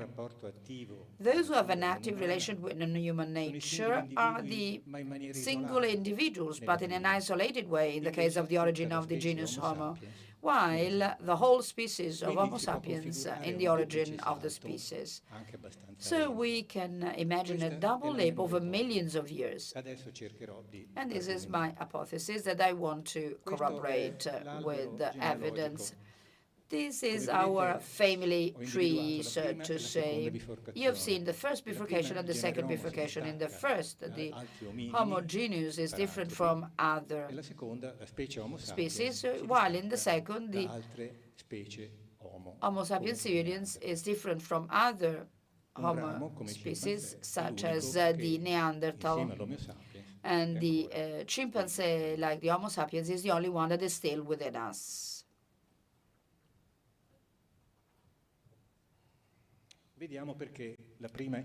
So let us see why this bifurcation is due to the interaction between the environment and biology. Climate change led many Homo species to bipedalism of the genus, with the danger of being preyed upon. And so they increased in group size, and in order to have internal cohesion, they had to have an evolutionary pressures on the brain that could be met because large groups could provide more food, energy, meat, for example, for the brain. So sociality increased with a virtuous cycle with the increase in the brain. So sociality was functional to survival and subsistence. In the first bifurcation, we can see that there is the progress in wars compared to our ancestors. For example, in the genus Homo, we had the possibility of conservative sociality. And this was used not just for material needs. It was a stone that was elegant, beautiful. But, you know, this method of processing remained unchanged for tens of thousands. And this shows what I define here as the conservative sociality. In the second bifurcation,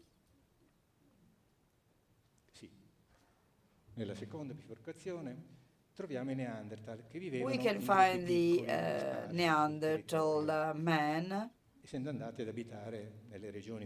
lived in the northern regions, the cold northern regions. And so all the groups had to cooperate because individual subsistence was based on the group subsistence. Adapting to cold, the Neanderthal became men that required more energy food. There was expansion of the brain. While the sapiens lived in large groups and linked one another, their brain was reorganized rather than being expanded. So there was a socially creative brain development with a globular shape. In the second bifurcation, it is clear evident that there was a progress of lithic works with respect to Neanderthal, and they created a new system of work, of processing, and they kept for thousands of years, while the sapiens invented new forms of processing with technological acceleration. The methods of working of the Mousterian remain unchanged for thousands of generations. Also, in the artistic works of this band, you can see the differences. For example, a well-known researcher told us that in 10,000 years of culture, the sapiens produced millions of small pearls, while in 2,000 years the Neanderthal produced just some dozens. Or I can recall that the Chauvet cave showed an artistic evolution in the sapiens among the first paintings and the latest ones. But why these accelerations in the sapiens? Due to the new social relations of the Homo sapiens. But let us have a closer look. From the first bifurcation, we had the birth with a large and immature brain. And therefore, he needs assistance from the mother. And so there is a necessary relationship. So the mother and the child should look one another, and the mother must show her existence with the voice. On the other side, the size of the brain is favorable for the emergence of new abilities. But the sapiens has also another ability, their organization in large groups that, unlike the Neanderthal, has increased. So you can protect the paps, but also there is an evolutionary extension of the brain's maturation phase in childhood and teenagers. And this is the reason why there is this globular shape of the skull, as you can see in the slide. So there are all the necessary conditions for a new child-woman relationship. And therefore, if in the first bifurcation you had the birth, in the second one, the sapiens, but not the Neanderthal men, had the possibility for recreating birth. I wish to conclude by saying that obviously human evolution has made a double slow leap. With the genius, Homo creativity emerged thanks to the birth. With the species of the Homo sapiens, a valid sociality emerged for the recreation of birth. And the lack of this sociality due to biological limitation may have led the Neanderthals not to find an ecological niche in which to survive.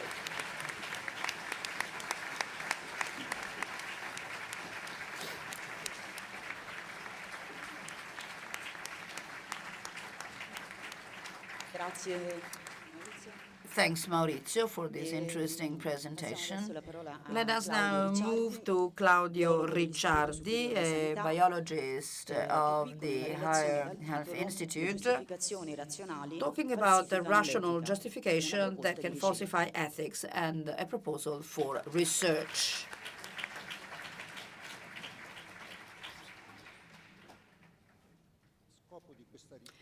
The aim of this study is to apply the theory of birth to understand what could be the possible origin of an ethical dimension among human beings. By ethics, we mean the form of society we want to create and how we can create a society based on human identity.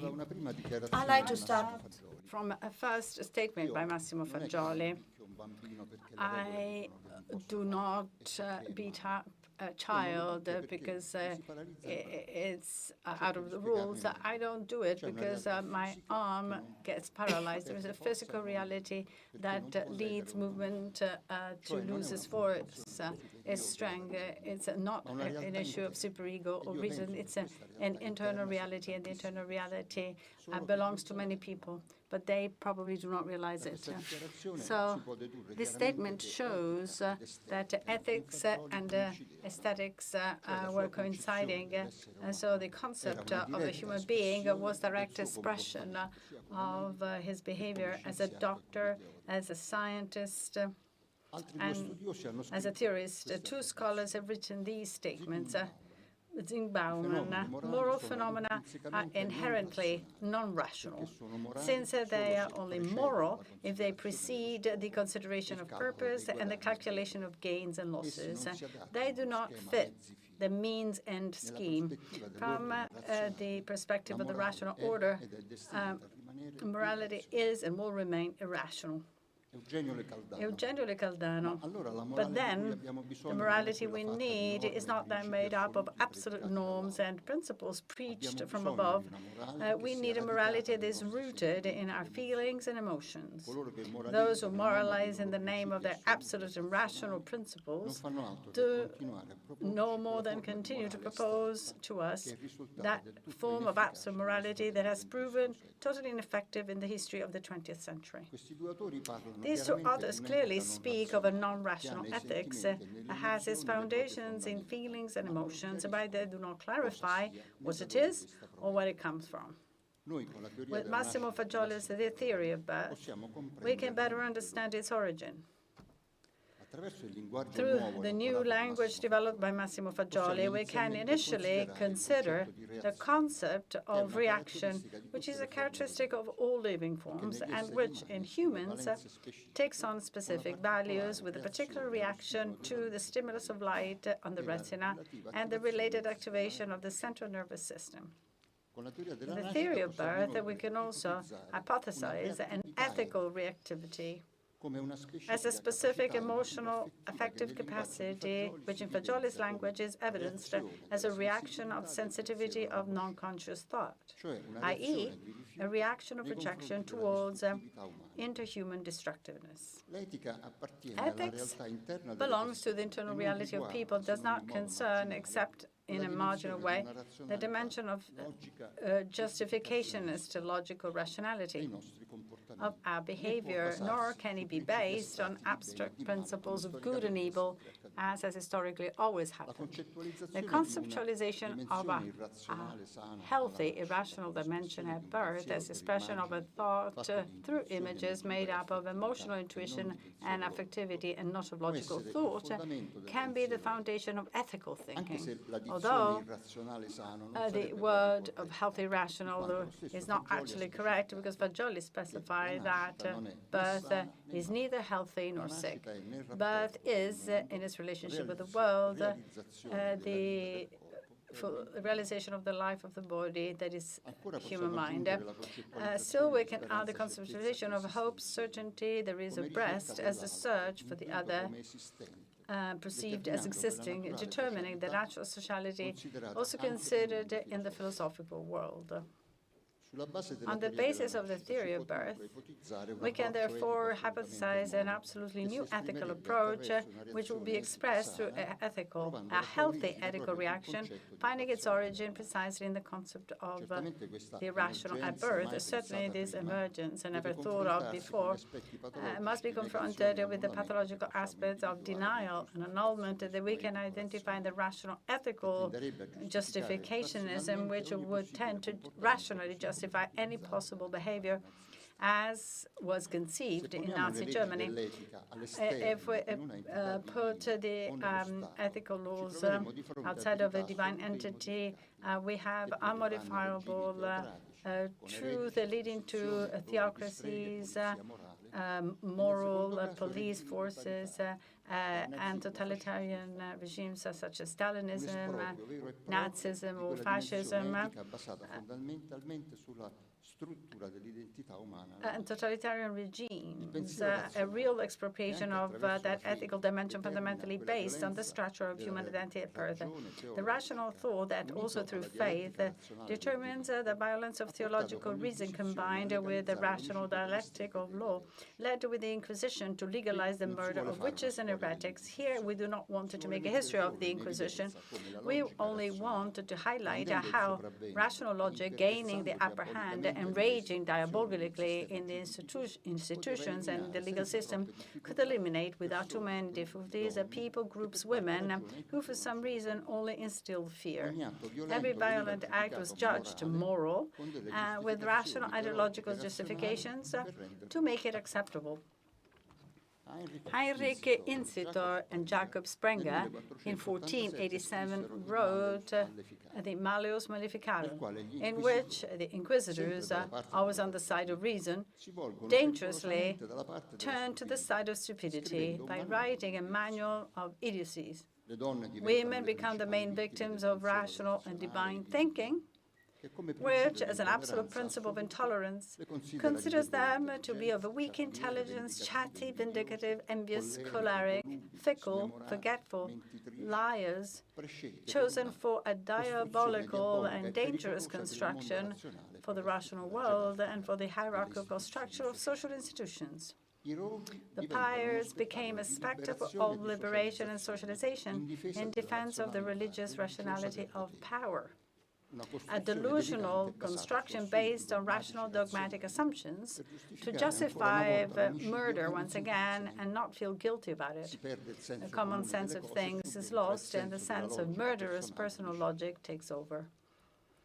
When a logic rational reasoning starts from false premises, the end result will also be false. Thus, false assumptions also characterize the violent, murderous policy of Nazism, attempting to make the murder and destruction of other human beings moral, at least in their beliefs. It had come to the annihilation of others' humanity as well as one's own, made it to feel no empathy. The other is no longer another or the other, and can therefore be rationally eliminated. A scientific and rational dehumanization to solve the so-called Jewish problem. In order to make the humanity of the victims invisible, they began by altering the language. The German language was converted to Nazi ideology with words such as infestation, pestilence, shifting the problem into the universe of personal cleanliness and social political hygiene, a true toxicology of words, speaking of Jews as bacilli, decomposition germs, or parasites. Again, a rational logic built on delusional assumptions invented for one's own interest made all consequences delusional in turn. A legal system was scientifically constructed to justify political murders as the highest form of administrative law. Finally, we know that in order to express an ethical reaction of humanity still capable of reacting, we know that in order to realize this possibility of expressing an ethical reaction of the sensitivity of thought without conscience, a part of care, training, and research is necessary, as it was elaborated in experience during the collective analysis with Massimo Fagioli. When a form of destructiveness is present, there is no ethics either towards other human beings or towards the environment. In concluding my presentation with hypothesis, the theory of birth has shown new anthropological paradigms for a new concept of ethics starting from the unconscious mind. an opposite point of view with respect to the philosophical model only based on rational logic, split from non-conscious mind, and insufficiency that determines the violence of rational thought, eliminating people considering them without value. I conclude with Massimo Fagioli's quotation. It had been realized in history that thinking was synonymous with rational. Believing was synonymous with irrational belief. I was wondering if they had realized that the lordship of reason could be overthrown. I was certain that they had not discovered that human identity can be different, beyond rationality of wakefulness, of consciousness, and of behavior. Nazism is a child of Spinoza, Hegel, and Heidegger. Socialism is utopia, and an irrational that can go mad. And I saw Spartacus and freed slaves burned on crosses on the Appian Way. I thought that perhaps they had rebelled against the cruel Roman rationality that did not consider human beings, women, and slaves. Is it reason that drives the rational mad? I see dancing jabberons and naked women who now have an irrational name, utopia and socialism. Thank you.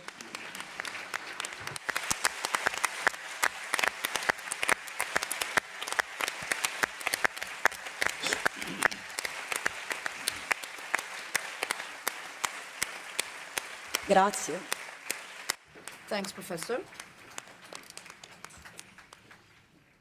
E adesso Andrea now we have Andreas Iaccarella, an historian, researcher that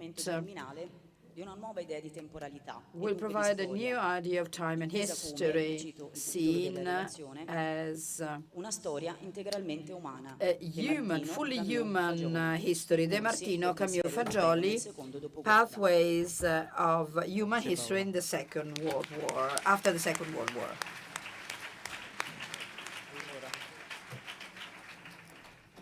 Io partirei. I like to start from the idea that history is a form of knowledge that is inherent, inborn in the human being. Because thinking historically means placing oneself with respect to a before and an after. It is therefore a thought of research, of processing in relation to a past, but also inevitably planning a future. Thinking historically means posing the question of time, of one's own human time and the different times in the historical events and movements, and the possibility of reading the interconnection between the various times of historical events and movements.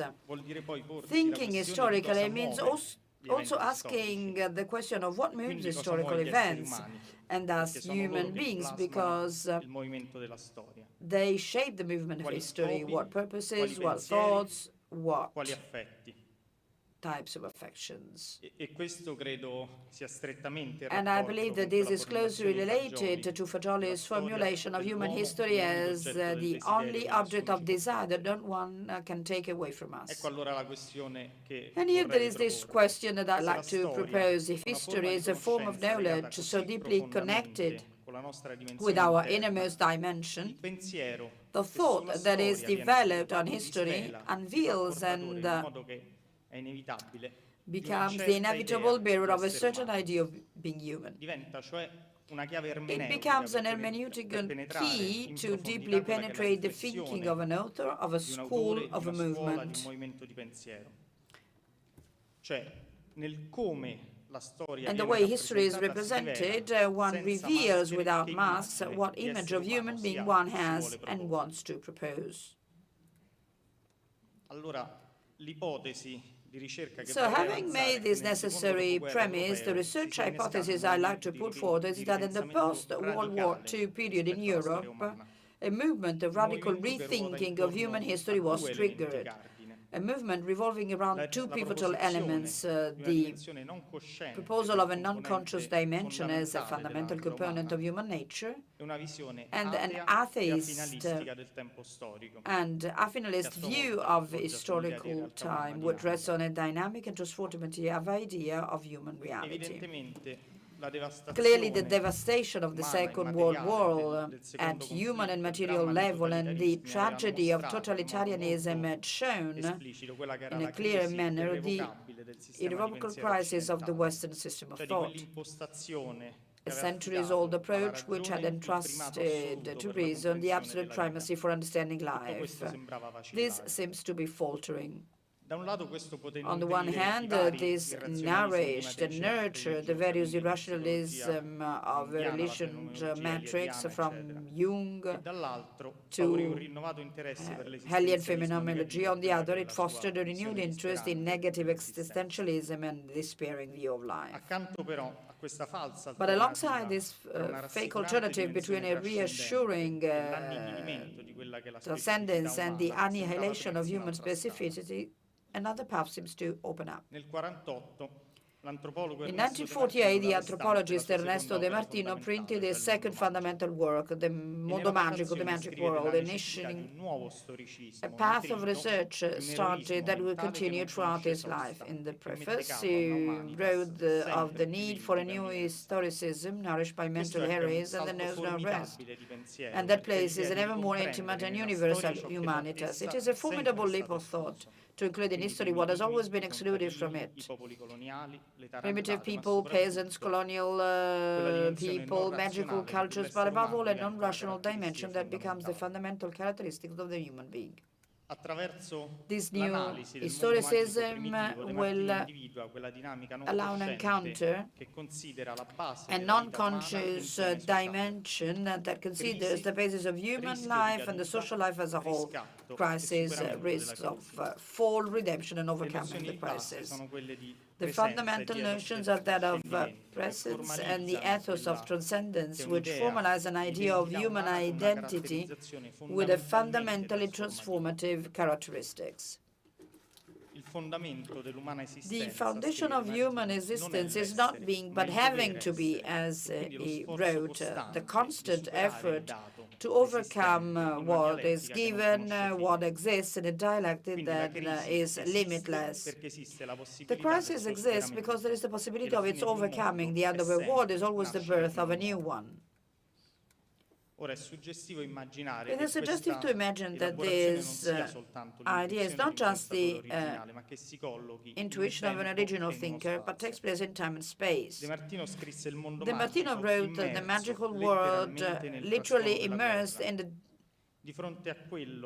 war, faced with what is perhaps the maximum negative period reached by our species. He had the urge to completely rethink human history, rediscovering its profound mechanisms to tell that catastrophe is not human destiny.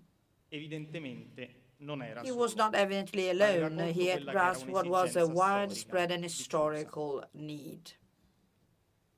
The absurd has wiped the slate clean. It leaves us in a blind alley. I cry out that I believe nothing and that everything is absurd, but I cannot doubt my crying. I must at least believe my promise and thus preserve the hope of creation.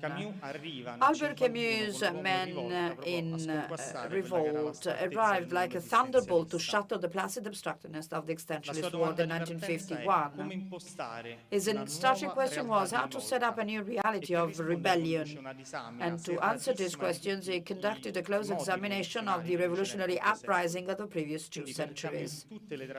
All traditions of rebellion, from nihilism, Nietzsche's thought, Marxism, have failed, according to him, because they have not placed the issue of human nature at the center. If anything, they have attempted to overcome it, aspiring to an absolute upside of time and dreaming of an ultimate goal that is in fact an escape from reality. Every ideology constitutes itself against psychology. In thinking history, has Camus said, speaking of an end is a principle of arbitrariness and terror. To believe in a superior reason and make oneself a god, annihilating all human specificity. Can one think of living a reality of rebellion? The philosopher's answer is affirmative, but to do so we must start from a simple truth. Neither the real is entirely rational, nor the rational is entirely real. Camus' radical critique of philosophical rationalism brings back to the center of history what had always been excluded from history, the idea of an original human nature made up of affections, passions, and feelings. By making absolute the reason instead, revolution were doomed to failure. A new reality of rebellion can only come from the discovery of the measure and limit of the human being. I revolt, therefore we are. This is how Camus reformulates Descartes' cogito ergo sum. Revolt is a no, rejection of the existing, which however rests on a yes. On the recognition of a common humanity, the starting point for history can be identified instead of killing and dying to produce the being we are not. We must live and make life to create what we are. We need a beginning, have removed from the field this issue of an end, the metaphysical sense, the issue of a beginning that becomes significant. The ideas of De Martino and Camus, who tried to put the non-conscious back at the center, stopped when faced with the impossibility of defining what they had postulated, namely giving a rigorous content to the non-conscious grasped through intuitions and images. Where does human nature originate? What is its beginning? To answer these questions, a radical change of perspective was needed. The definition of a beginning becomes the watershed to complete the reflection that emerged after the Second World War, to give the human being a birth in order to understand its deepest identity. Massimo Fagioli belonged to a later generation than the two thinkers examined so far, but his theory, which was initially formulated in 1972 in his Death, Instinct and Knowledge, seems to knit the scattered threads of this rethinking of history that have been taking place since the post-war period. The formulation of a scientific theory of the mind places the beginning of human life and unconscious through at birth, starting with biology. He conceptualized the image of a dynamic reality of development, and this is the notion of time itself that is reformulated. Repetition, defined by the myth of the eternal return, becomes fully interpretable as a pathological dimension. The disappearance of the small child is not death, but, on the contrary, evolutionary and creative dynamics. The concept of disappearance is not destruction, annulment, or return to an inorganic state, but evolution and creativity. It is the possibility of human transformation, of personal change and social change, so much denied by Freud and his followers. With the identification of an original human psychic creativity, which proposes this dynamic of separation from the past and openness to new as the foundation of existence, human history as a whole loses every possible connotation of repetition to become fully transformation and permanent reformulation. It is the thinking about crisis aware that is decisive, the understanding of the underlying pathological dynamism.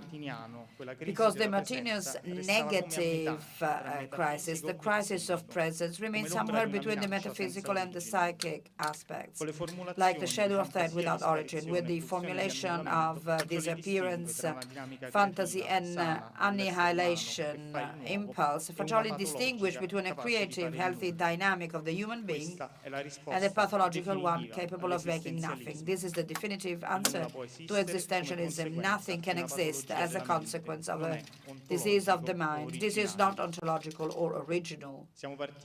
We started from the mondo magico, the magic world written during the war, to arrive at a new idea of crisis and a possibility of transformation, which makes history of the individual as well of the species. The birth theory does not admit derivations in psychiatric or psychoanalytic spheres, but at the same time stems from or is consequential to the history and the history of thought. And the history of the post-World War II period is the history of a reflection that has tried to oppose affections, images, and creative unconscious to a thought of death or an escape from reality with distinctively religious traits. With the death incident knowledge, this path has been completed, but at the same time, we have achieved the possibility of reinterpreting the whole of history from the beginning according to this new paradigms. A wholly human history without gods or absolute spirits. And this is certainly one of the open quests for the next 50 years.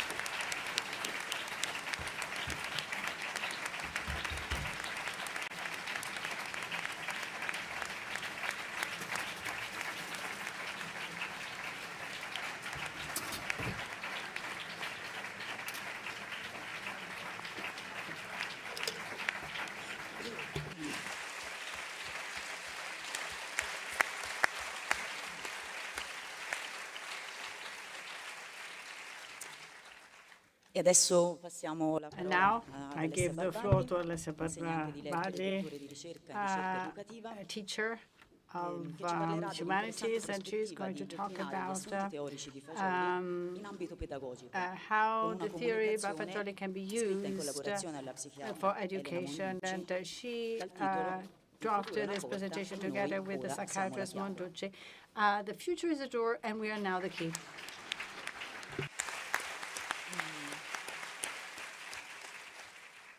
Buongiorno a tutti. Good morning to all of you.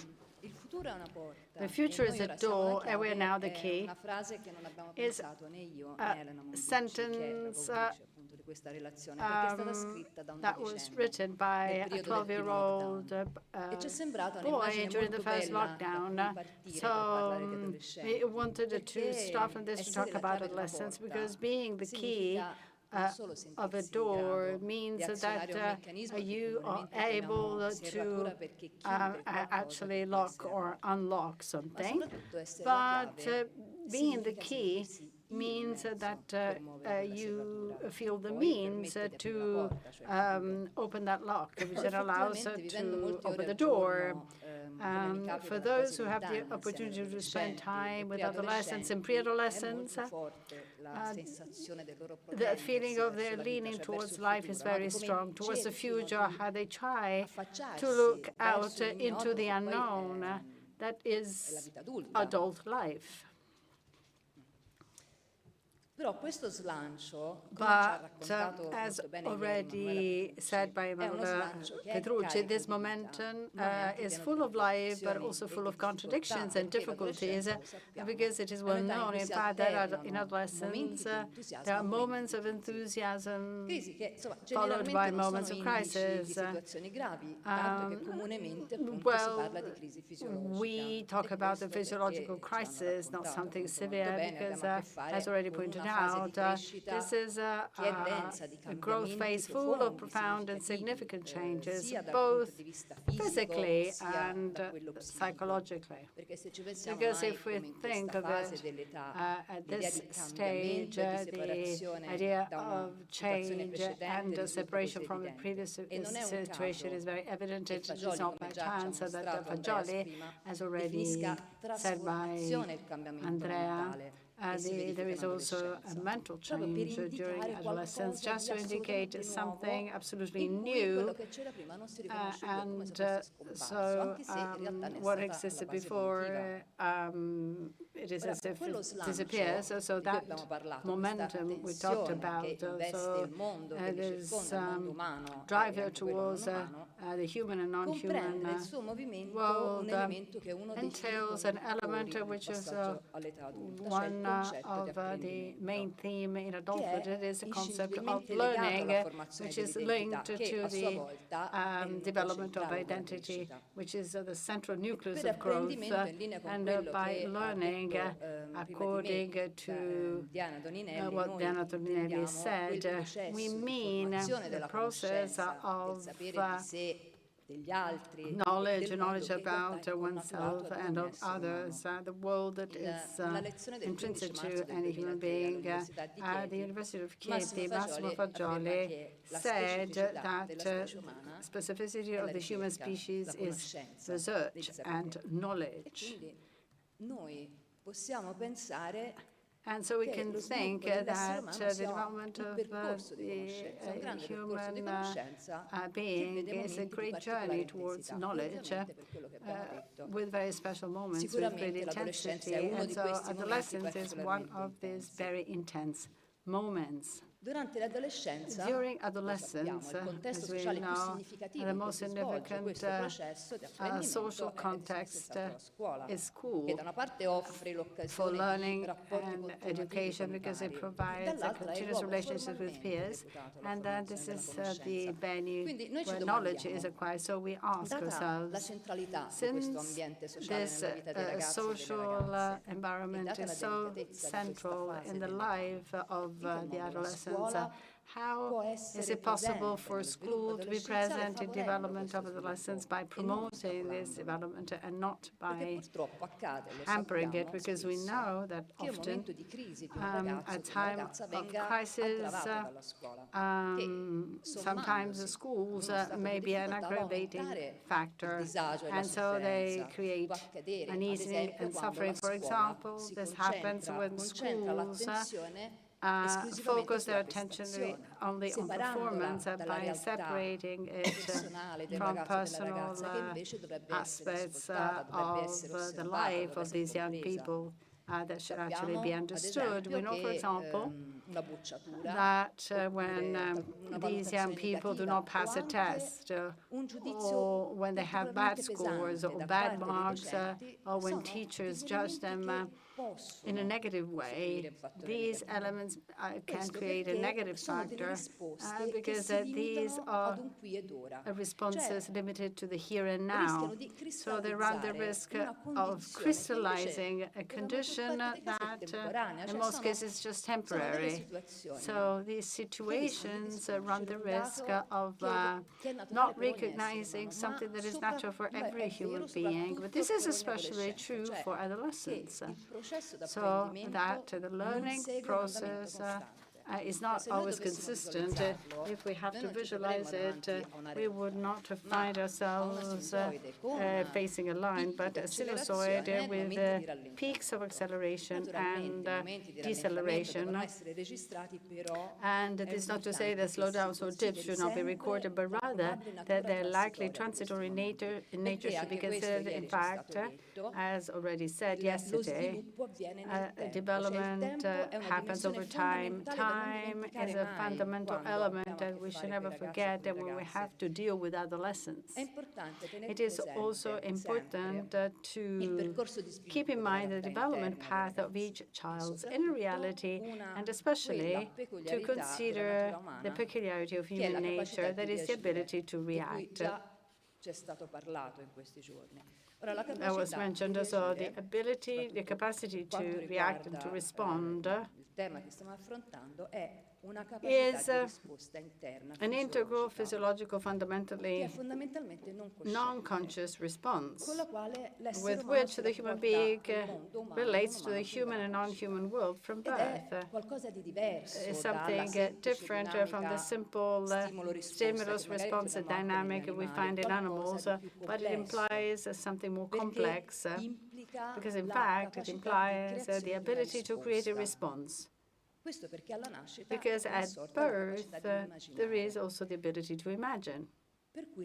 So hence, in the human being, the ability to react, which in the face of difficult life situations becomes resistance, it makes it possible to provide a response that is not only conservative, but especially evolutionary. So it's fundamental to bring this in mind. So the world of adults, in this case of teachers and also parents, who are considered to be experts in adolescence, they should actually show young people the potential of their age, and even in the most serious situations, which still are there.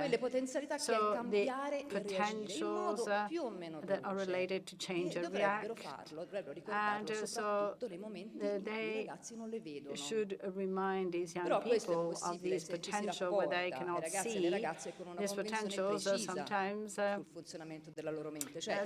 we have a precise idea of how their minds work, but we know that these internal resources are there, even if they are not perceived. But then it's important to find the right levers for these potentials to be fulfilled. But when we pass from potential to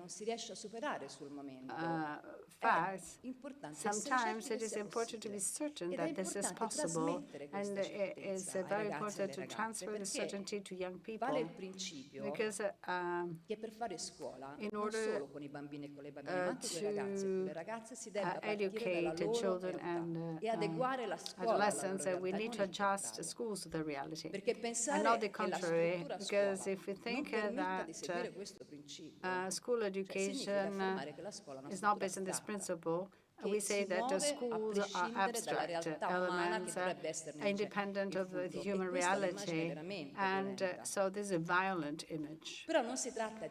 But it doesn't mean that we have to intervene in the personal relationship between teachers and students, but it's absolutely important to find consistent teaching methods in line with these considerations. For example, we should go beyond the dichotomy good or bad, or good performer, bad performer, with a kind of teaching method involving these young people, and well, the creation of knowledge comes from personal thoughts also, through the manipulation of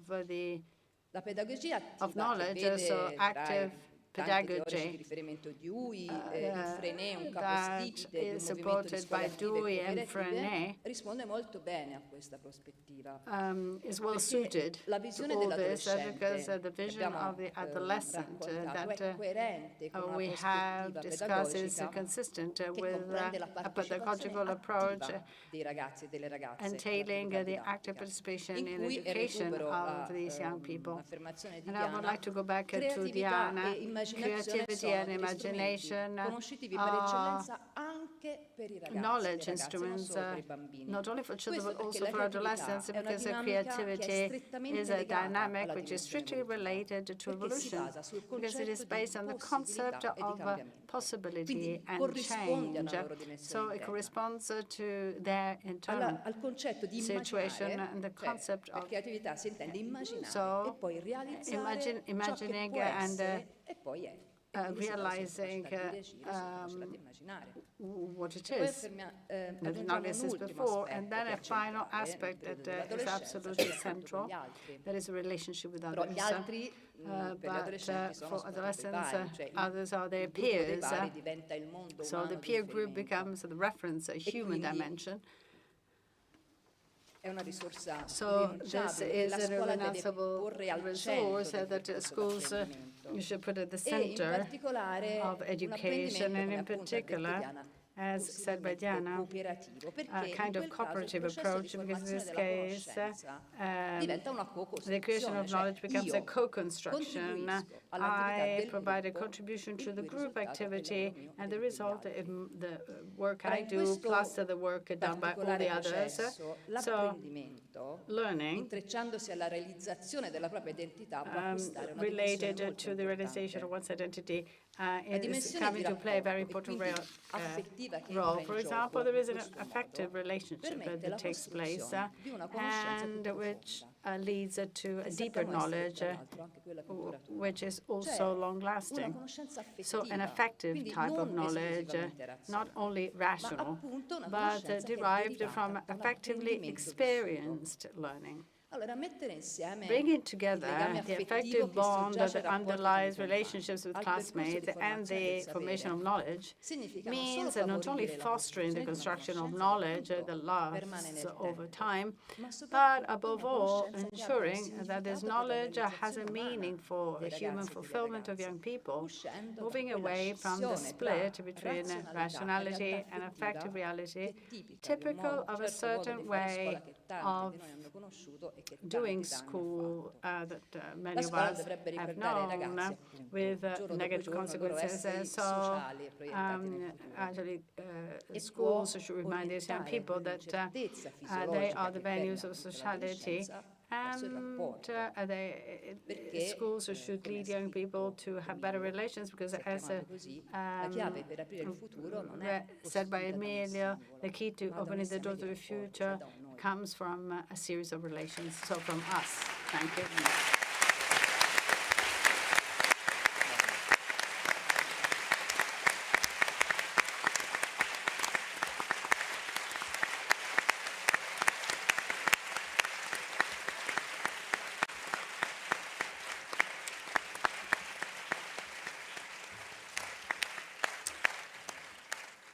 E adesso now we have the final presentation of this session. Andrea Ventura, an economist, researcher of the Florence University and author of many essays. Many of you may know him.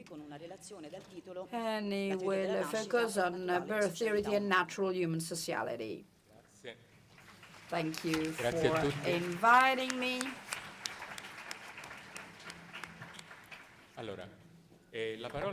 You know, the word socialist, from the Latin socialitas, appeared in Europe in the mid-18th century. According to Franco Venturi, socialist was he who placed the social instinct, benevolence and potential progress at the origin of society, and not he who turned his eyes to the conflicts of primitive humanity. Later, the word was used to refer to those who fought against economic inequalities. And finally, Marx sought to provide scientific foundation for socialism by putting economics at the center. Yet, to reflect on today's problems, it may be useful to recover that original meaning.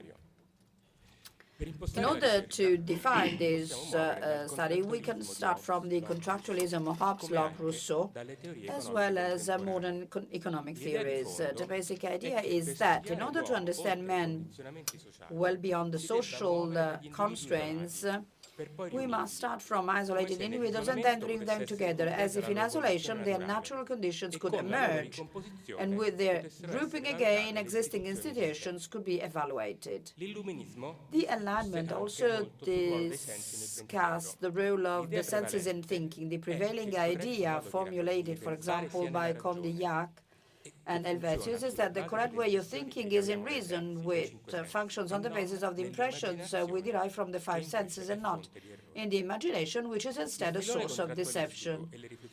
The contractualist way of thinking and these reflections on the five senses are intimately connected. In contractualism, the individual is not born as a social being, but enters society at a later stage for reasons of expediency. Reflections on thought also lead to the isolation of the subject, suggesting that thinking is formed as reason in the relationship with things and not on the basis of affections and interhuman relations. Thus, in the 18th century, the forms of bourgeois capitalist society took shape: the isolation of individuals, the reduction of the thought to practical usefulness and rational calculations. Fagioli's research starts from a very simple question: what is the reaction of the newborn child to the entirely new situation of birth? In the second chapter of this volume, whose 15th anniversary we are celebrating today, for the first time, the dynamic with which a newborn infant makes the surrounding inanimate reality disappear, and through the memory of the biological skin contact with amniotic fluid, seeks a relationship with one of his or her kind. We have a starting point that is the opposite of the one summarized above. Firstly, it moves from the newborn and the mother-child relationship and not from the male, adult and rational individual. Moreover, it places the interhuman relationship, namely the needs, at the center and not the practical usefulness and material objects. And here I quote, needs and requirements. Needs are proper to human reality. Needs, if they are not satisfied, lead the body to die. Requirements, if they are not achieved, make the mind die. The birth theory, precisely because of the central nature assigned to needs, founds a new materialism. We can retrace a link with Marxism, which identifies the experience and provides content for thought not in the five senses, but in the ideologies, culture, happiness or unhappiness of the human condition. The closest idea to what we are looking for is in Gramsci's, as when Marx's thesis 6 on Feuerbach, according to which the nature of man is the set of social relations that determines a historical defined consciousness. This can be accepted if we reject two very deeply rooted ideas. The first is that thought appears as reason with adult consciousness, and the second is that nothing happens at birth, and that the infant is a sort of wax tablet on which any content can be engraved. At birth, on the other hand, thought appears in its biological origin due to the reaction of brain matter to light.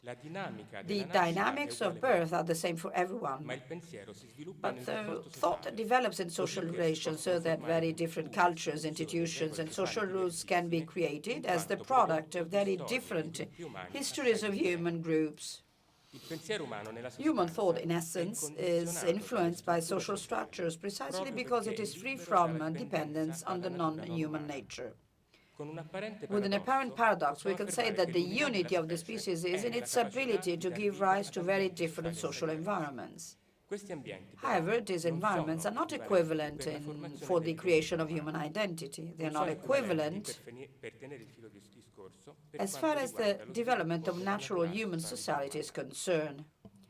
An identity based on reason, as defined by the Enlightenment, disappoints the infant's desire, his or her needs. A disappointed desire turns into anger, hatred, annihilation, and results in identification. The relationship of desire with the content, as Fagioli clarified in Chapter 4 of Marionette e Burattino, is replaced by the relationship of appropriation of what is contained.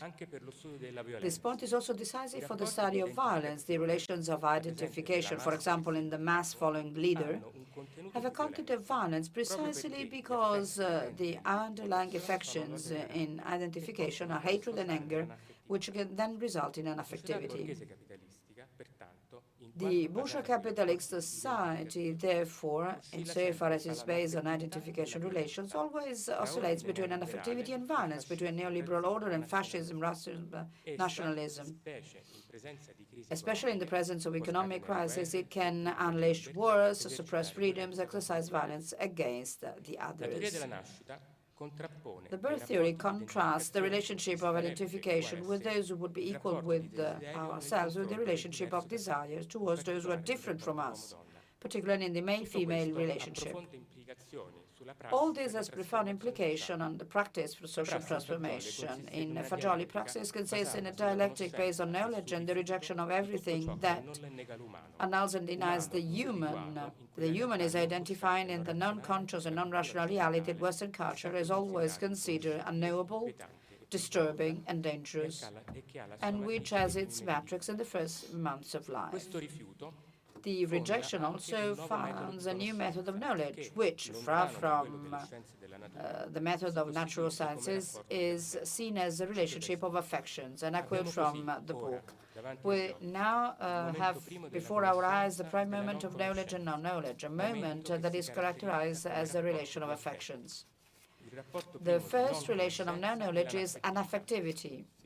The first relation of knowledge is interhuman sexuality. Fagioli also is insisted on refusal as opposed to negation. With rejection, the subject removes from himself something that strikes him, that makes him feel bad, that undermines his identity. It is moved by an internal feeling that is not linked to the five senses, but to having in hands that merger of thought, affections, and images with which every human being is born. It is the pearl of pearls asserted by the very young Marx in his letter to his fathers. Fagioli's most radical rejection is the urge of men to annihilate their fellow men. Let us revert to dynamics of birth. The infant seeks a relationship with a human being similar to himself.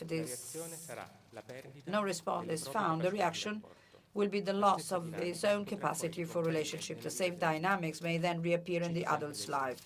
And I quote again from the book, the individual who, in the various stages of life, realizes his own autonomy and independence by means of annulment, pulsion, realizes an affectivity, an impossibility of object relationship.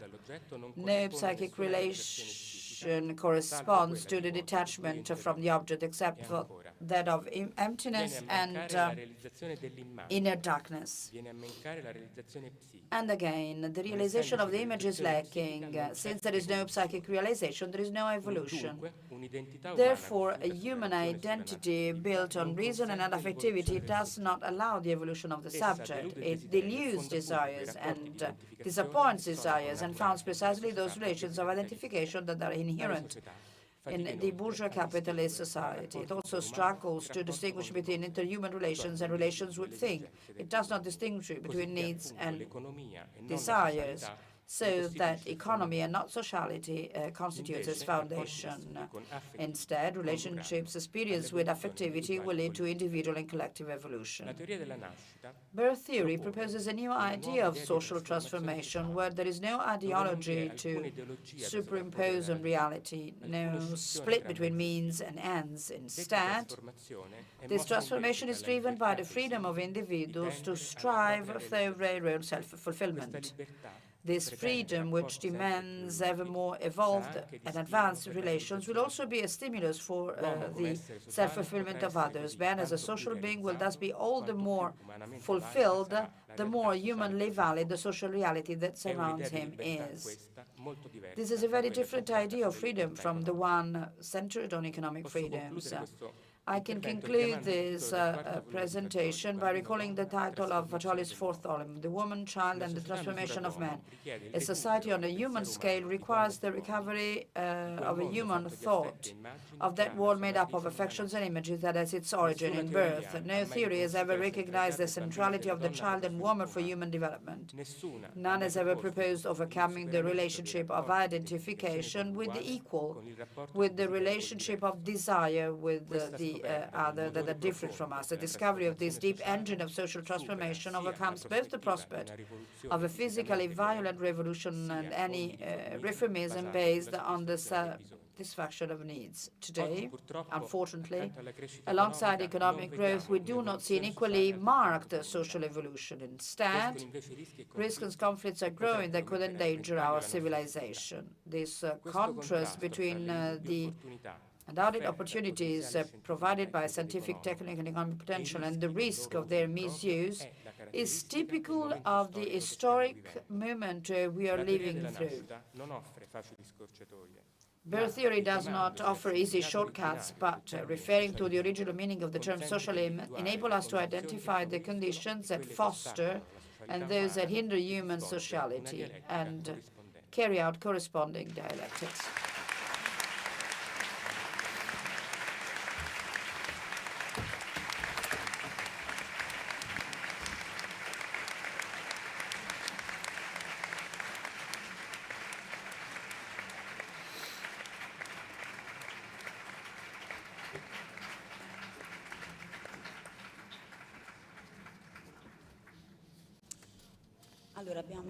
So we just have 10 minutes for some questions. Are there any questions?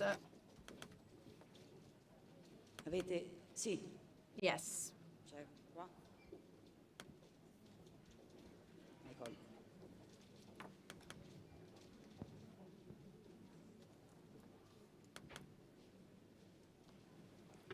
Ce l'abbiamo tutti, prossimo. Bene, bene. Buongiorno a tutti. Good morning. Intanto volevo First of all, I ringraziare would like tutti i to relatori, thank sia all the la giornata di speakers ieri che anche quella di oggi, per la ricchezza e la profondità dei loro interventi che ci stanno stimolando a riflessioni, approfondimenti, insomma, considerazioni.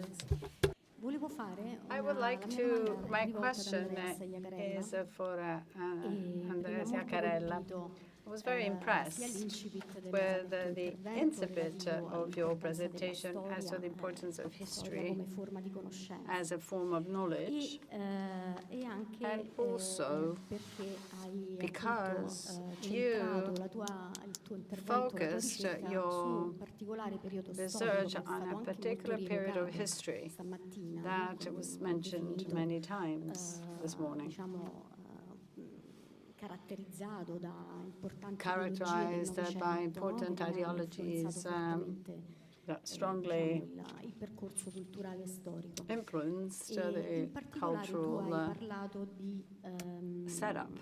esistenzialismo You talked about negative no? existentialism. Un esistenzialismo che aveva una visione disperante with a despairing view of human nature.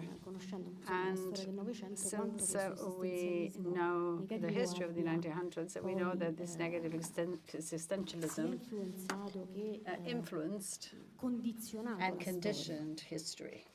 Ora, now, avendo anche tu affermato che you la also teoria della stated that the nascita theory of birth è una conseguenza della storia, is a consequence of history. No? In questo approfondimento. Allora io ti volevo chiedere I would like to ask se you ci puoi if you spiegare meglio can better explain Massimo Fagioli's relationship with this negative existentialism.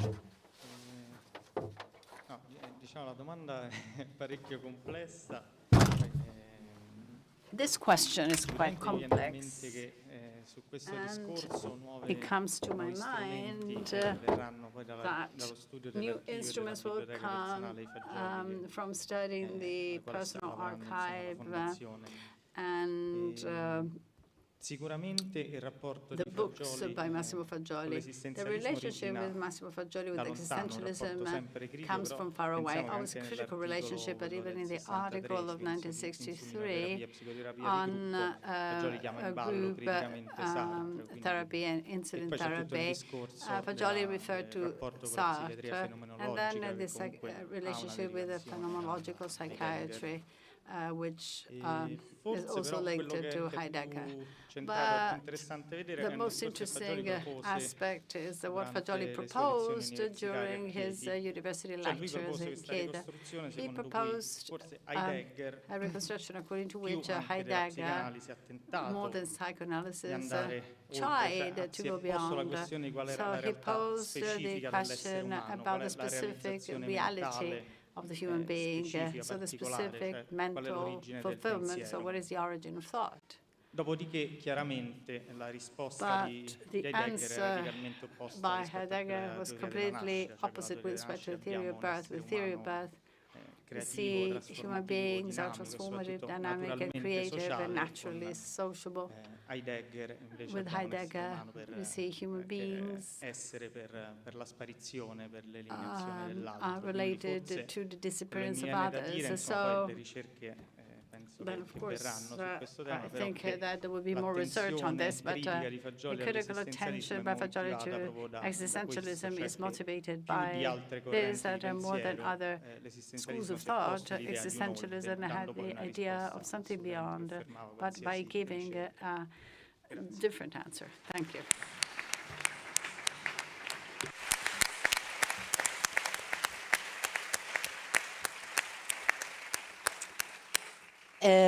Ci sono altre domande? Are there any more questions? Yes.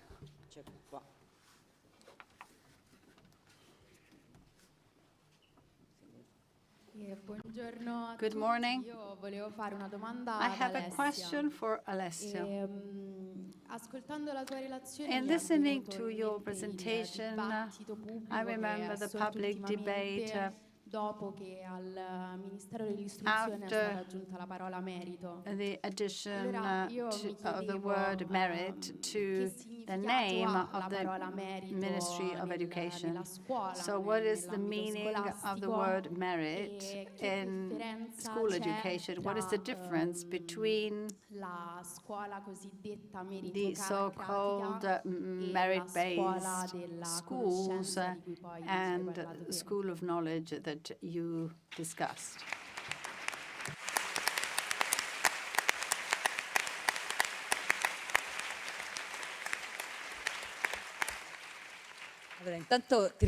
Well, I would like to thank you for this question because it is important. It is important when we talk about school education to remain in the framework of reality.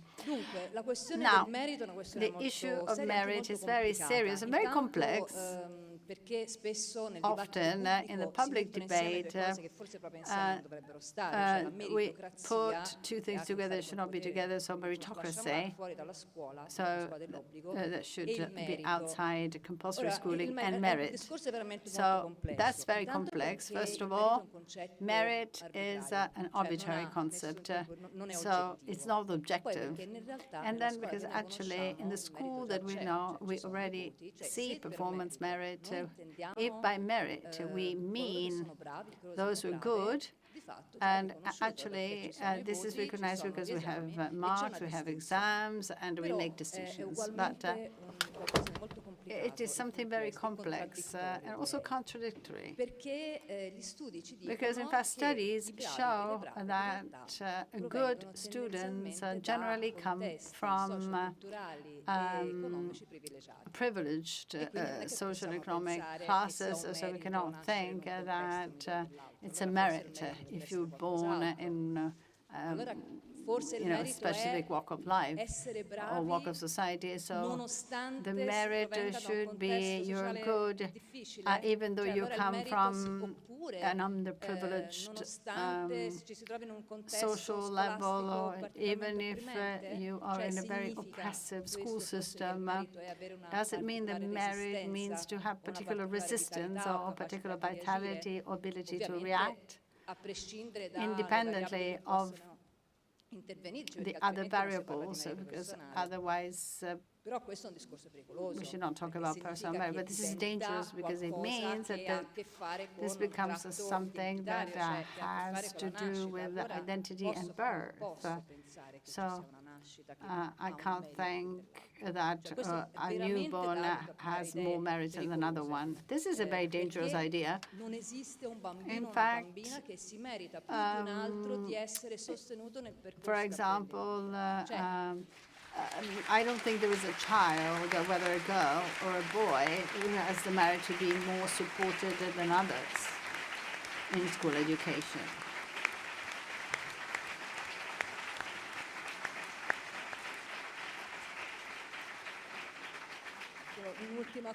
Well, it's not true that there are children who are better keen on education or better at learning. This is an idea of adults which is very negative because each human being has a specific specificities. A specificity is related to knowledge. So I think this word merit should not be combined with the school environment.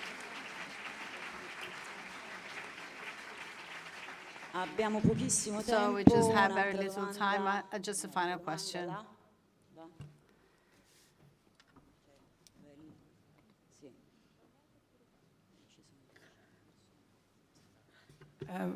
Salve, grazie mille. Volevo fare una domanda sul socialismo. I would like to ask a question about socialism.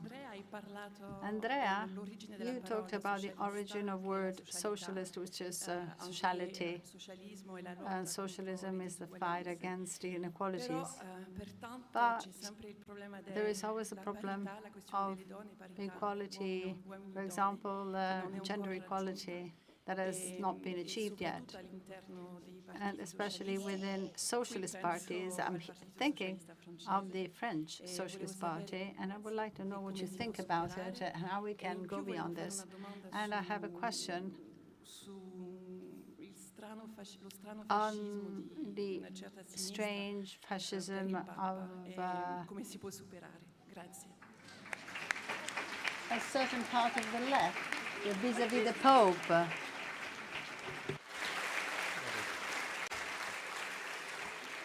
Grazie. Well, thank you. Well, very rapidly. So, this original meaning of socialism and the social nature of human being has been lost. And the attention now is to the economic dimension. So this becomes an issue of rationality, of relationship with production means, as said by Massimo. Even Marx attaches attention to production means. Women are marginalized as if they are crushed by the rationality of society, the things of man as an economic tool. And on the other hand, we have religion. Well, this is absolutely decisive. 2,000 years of Christianity, and Christianity wants to destroy the identity of women. I cannot understand that we can think that they can provide a contribution to human emancipation. So maybe maybe an alliance in order to meet some needs, but what about needs? The Catholic Church does not accept this, so women have always been considered as inferior, and from even since the scriptures, so God made man according to his liking, and then he took a rib to create a woman. There is a hierarchy in religious thinking. There is God, and men, and then women. And so this has to be completely destroyed. The identity of women is destroyed by rational thinking, and Christianity, the rational thinking of the West comes from the idea that the women are inferior. So this is our past, this is our cultural background. So the first thing we have to do is to wage a cultural battle. Thank you.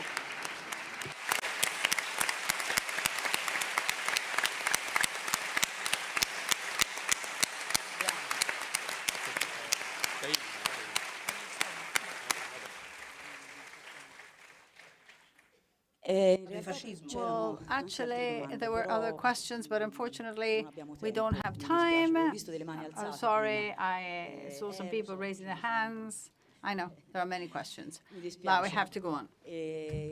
I'm sorry, and now I call upon Simona Maggiorelli, Director of Left, presiding over the sixth session with the panelists, Valeri Panzera, Maria Montanini, Eleonora Fellini, and Tony Zang.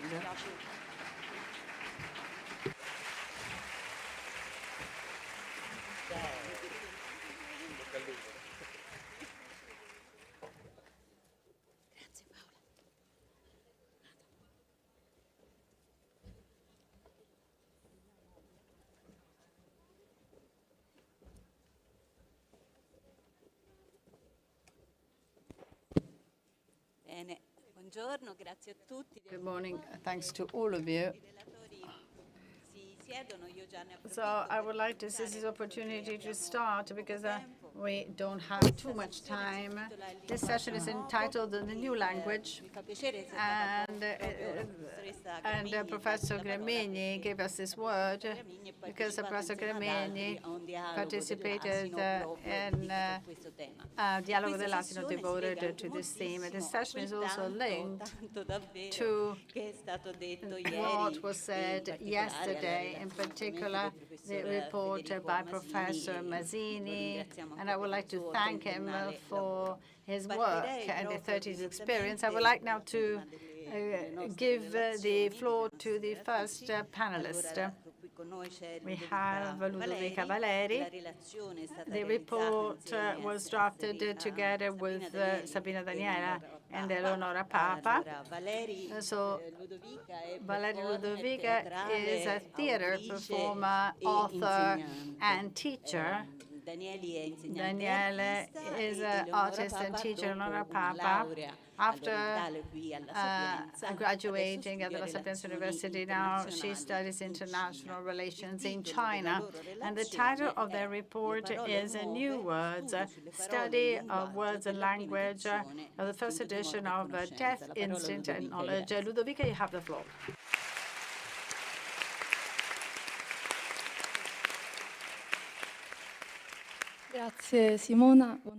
Thanks, Simona. Good morning to all of you. This is a short experimental presentation, so to say. The idea of this paper started while reading a note of Death, Instinct and Knowledge of 1976 and the study of the Oxford English Dictionary, whereby an author can change the way in which a term is used. Our idea is that every word used by an author or an author can show ideas, feelings that on the basis of the birth theory is at the basis of the verbal language. The words of Massimo Fagioli promoted new content on human reality they could find in the Italian language, enriched, changed, and finally shared. They give rise to a language that was necessary to create a language to speak of something that had never been discovered. These are new words, revolutionary words. These new cultural work well beyond the four plagues of Fagioli in 1976 can be identified in four different formulations. That is the disappearance fantasy that can define the movement of the mind, going well beyond the Parmenidean concept of fundamental metaphysical splitting. Then the mors tua vita mea is changed into vita tua vita mea, as in the tale of love and psyche. Then the new concept against original sin and perverse polymorphous child and new biological reality. The fourth difference is the formulation that can go well beyond the doubts of linguistics on how to articulate human being before. So once again, Death, Instinct and Knowledge and the ideas included in it are something new. But in the 1970s in Italy, to what extent were they really revolutionary, since they were developed for the first time, that they went well beyond this precariousness of those times? In 1964, Sartre, in the book The Words, spoke about dangerous words that were absorbed by the different books of the crisis of a life, and therefore there was a sort of detachment between the word and the image in a society that was based on terrorism and drug addiction. How was this theory disrupted that was against the mainstream culture, making a difference between refusal and rejection and proposing the overcoming of the conflict between word and image, thus bringing back to humans this creativity that had been attributed always to God? The idea was that of stopping, silencing and aligning the birth theory as it never existed. But the author could resist those forms of criticism, and we can see this list of the ideas of Fagioli, scientific and poetic. The author defined it as something sectoral and goes well beyond the idea of the five wits that are imagination, fantasy, destination, memory, and common width. that proposed a merger, a fusion between the body and the mind, of all these images of the mind combined with the five senses, while in Fagioli this fusion was completely total. Then there was also a relationship with patients, and this was quite creative on the basis of the theory developed and the way in which it is developed and the impact on the readers. It is simple, in close contact with the worlds of culture, to preserve these relations open to the world. It is linked to the dimension of time, and you can see the changing over time of the author's thought. We have thought of defining these new words in three groups. Pairs of words, words that are considered to be synonyms, but indeed show differences that have never been understood by the mainstream culture. For example, need and requirement, that is used both in economic and political terms. And also pairs of words existed as early as the first edition of 1976. Frustration as calling into question needs, and calling into question needs, reality and truth, gratitude and reconnaissance. Then there are also some combined words that are seen as such because they show two or more different meanings of words, different from the individual words composing these compositions. For example, disappearance, fantasy, unconscious, can't see, and birth theory. And then the so-called pluripotent words that historically existed because Massimo Fagioli developed a theory that can change and continue to change the word, but continue to carry out language research to provide clear definitions to these words. So these pluripotent words are words that are used to express an idea that without changing its content and value could be later expressed in a different world. This definition could be scientifically not precise, but this was selected because it showed the power, the intrinsic power of these words and the possibility of differentiating them in the future. Let us make some examples. Fantasy in the first edition used as pure, and then also used reverie imagery, while unconscious calm is a pictogram that shows the image of time, as Massimo Fagioli told in 2015. Let us now make a short journey into words. With the word birth in the 18th century, we make reference to the birth of Christ and the animals, while in the word of nascimento, there was the expression of a congenital difference in people, and this was linked to the notion of guilt and evil.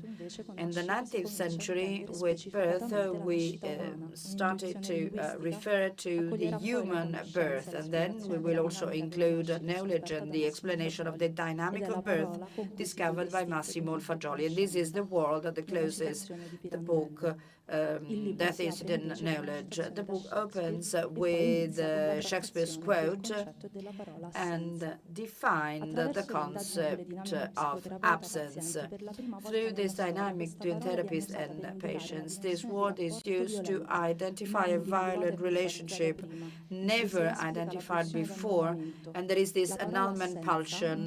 This word absence is no longer referred to a space notion, but identifies a psychic concept. In this sense, we can note that while the discovery of these psychic trends was carried out by Fagioli, there were words that mentioned the effects, the visible trace of these unknown dynamics, for example, for the objective absent and for the world annulling oneself. So we can think about these artists, about Shakespeare, that could describe reality but not explaining reality.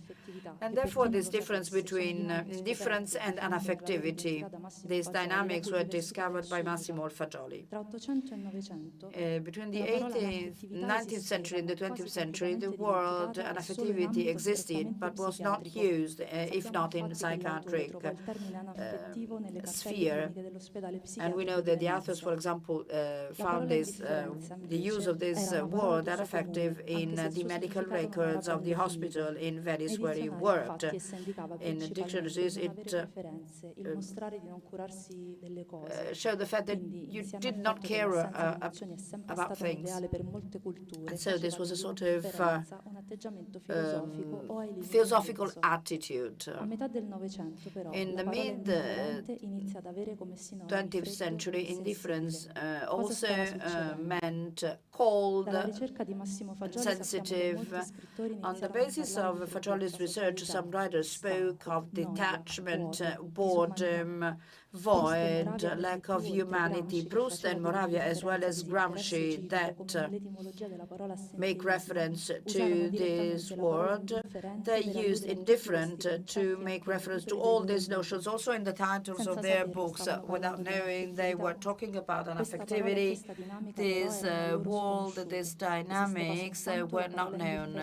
Only the word indifference existed in a cultural environment. So medicine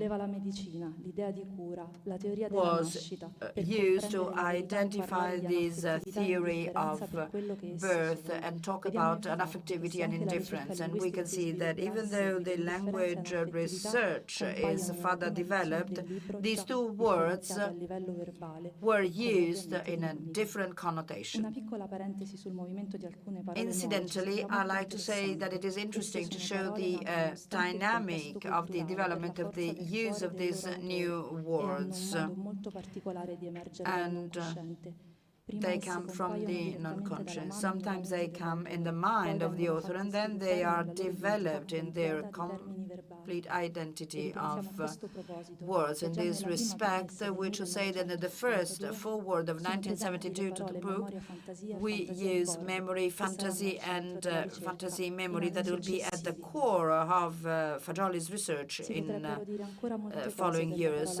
We can say many more things on this word fantasy, that over time it was seen as an association with the body and accused of not having a tangible reality with reality, in the ignorance that disappearance, fantasy is just a mechanical reproduction of what has already been seen, a place where you cannot speak about this fantasy and reverie and the word mind that replaced many other expressions of the mind. This difference between thinking and believing, realizing and taking action, the origin of the word sense and of the word libido that is involved in the relations with the others and with the world, also in language, as you can see in some of the posters that you can see during lunch break. This is used to explain any type of mental disease in this idea of death instinct. But now we have to conclude this presentation, and the theories of the birth can propose a different reality compared to the paradigms that have been imposed over centuries. This is epitomized by the ideas of the Massimo Fagioli's Foundation. They are used by many psychotherapists as treatment, and some writers and journalists also on TV to talk about crimes. Through this word unaffectivity, they explain most of these behaviors. These new words have entered the culture, and we are certain that human beings have found and will certainly found in the ideas of birth theory a new way to think about these notions and give new names and express these notions.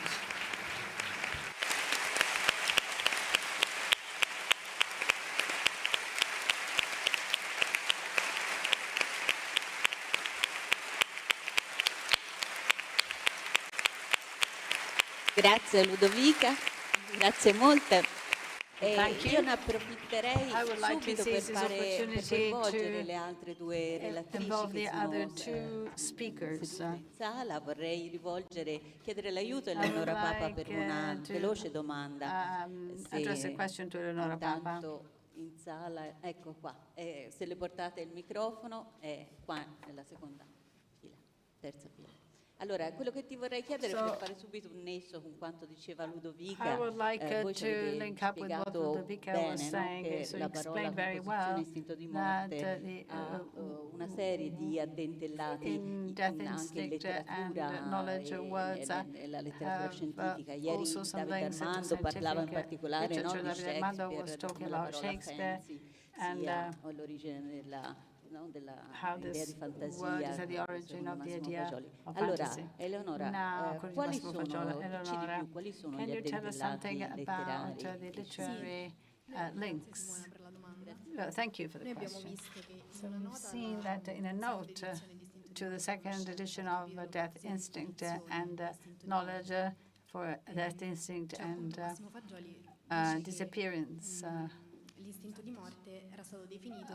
Theory, for example, the death instinct was defined by two Russian scientists, a physiologist and another scientist, taken from the Russian literature, which was referred to anarchic nihilism and the concept of destruction.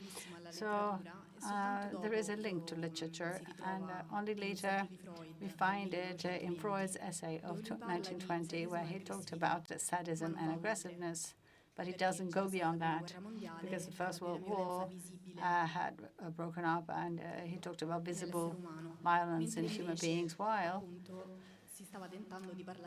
they were trying to talk about non-conscious elements. But they talked about death instinct, but without knowledge, and the knowledge of death instinct came with Massimo Fagioli and with the book we are discussing. In this connection,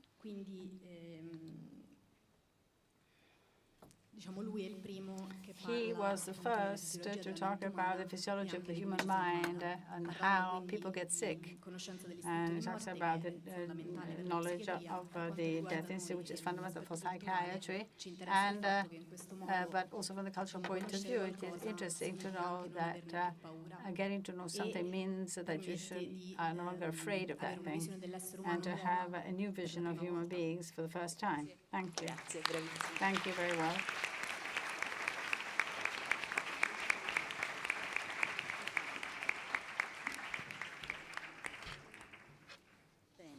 Very well, and now let's go to the second presentation. The authors are Veronica Montenero and Anna Mia Panzera. Is a writer, art historian, teacher. Veronica Montenero is an artist, and she teaches at the Fine Arts Academy of Florence. I will talk about female creativity and image in death instinct knowledge. The title of the word, A Woman, yours truly, Female Creativity and Image in Death Instinct and Knowledge, Repercussions in the History of Thought and Art. You have the floor. Well, thank you.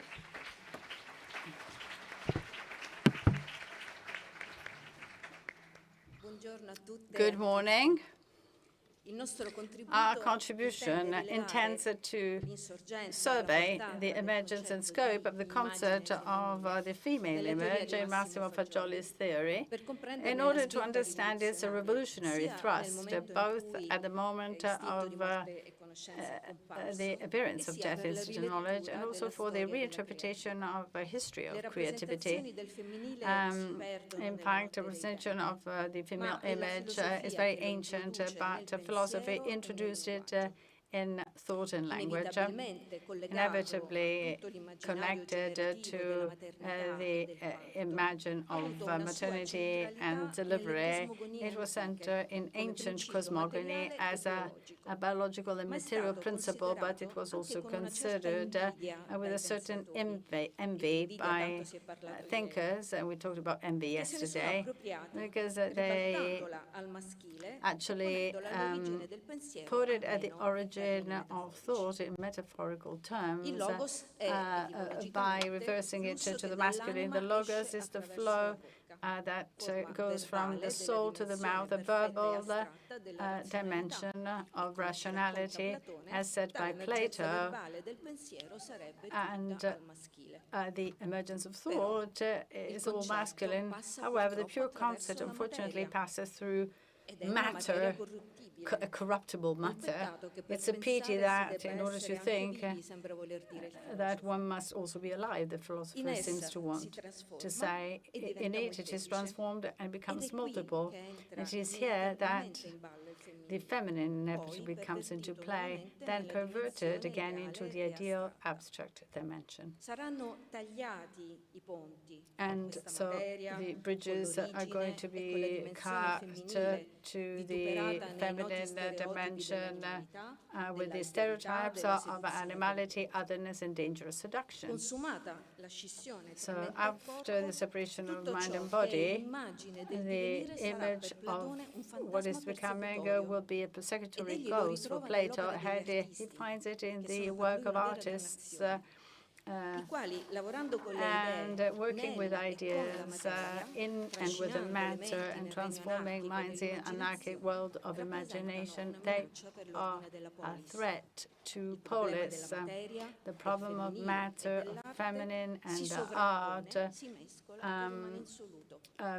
becomes superimposed with no solution. The systemization of Aristotle solved this issue by reducing the power of artists in favor of the work. So there is this thought considering the activity of the artist only related to the work produced, and the work produced related to the function that it should have. So we are not thinking in terms of artist creativity, but with the end of the classical world and through the medieval theology into the Renaissance, the artist takes ownership of his creative practice. On the one hand, leading it back to the productive process of nature, once again understood as feminine, in a line that goes from Lucretius to Giordano Bruno, at least. And on the other, it is the mind, the artist's idea of which the work is the fruit that takes on an important role. The two strands will often find common ground, but the winning philosophy, for which the mind of the artist remains a mystery, reaffirmed the dichotomy between idea and matter in favor of the former. This made the artist's creativity fall into the model of divine creation, which persists in the lexical definition. And the following centuries, even without bringing up God, it remained unspeakable because it is unknowable. And so it was until 1972, when in the first book, Death, Instinct and Knowledge, Massimo Fagioli proposed a theory of human path that possesses within itself a theory of creativity and unravels its mystery. At birth, the human being's first action is a mental action. The visual stimulus produced by light sets in motion a fantasy of disappearance vis-à-vis reality, simultaneous with the creation of an image, memory, of the previous situation. Fagioli called it the capacity to imagine, the first fundamental process of non-rational knowledge, capable of giving life to an idea, as Fagioli would later say, with undefined contours. The very word idea, and I quote him, is autonomous and free from images because it has undergone a total transformation whereby the previous is no longer recognizable. Made free, it can bind itself to many contents. And it is not logos. The idea, on contrary, is non-rational and that time, non-verbal, and in order to remain vital, it must continue to bind itself to this process and substantiate itself with the sensibility of body matter, both that which belongs to being and then that which makes it possible to be outside of the being, the process of the disappearance of something for the appearance of something else. Already in instinct, Fagioli gives us an example of this, cladding it with the image of an inner feminine situation, the possibility of an ideal dynamic to be recovered both by men and women, which arises from the fertile relationship with the world. It reappears again with introduction to the second edition of 1976. Here, even more than before, the author himself allegorically proposed himself as a woman, hence writing. In his writing is the first time that the feminine appears as an image, visually referring to a figure of a pregnant, delivering, active woman. But this is not enough for Fagioli, who in December 1979, in Storia dell'Intervista, adds the image of a serious girl. And I mention, and I quote again, who does not feel repulsion in the face of matter, never thinks of her own death, never closes her eyes and cannot educate herself, is a threat to the established rules. And also specify that no figure of a woman corresponded to it. It was an idea and a memory transformed into words, which before being written had no shape or figure, but took shape and movement with the ink. It follows that the previously addressed feminine, which has emerged and been transformed into a language of representation, is the antidote to without origin.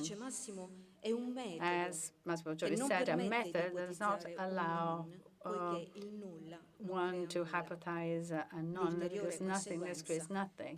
The further consequence, the neutralization of the reverie of the abstract absolute, the divine, the sacred, to just think that before any birth there must have been something else.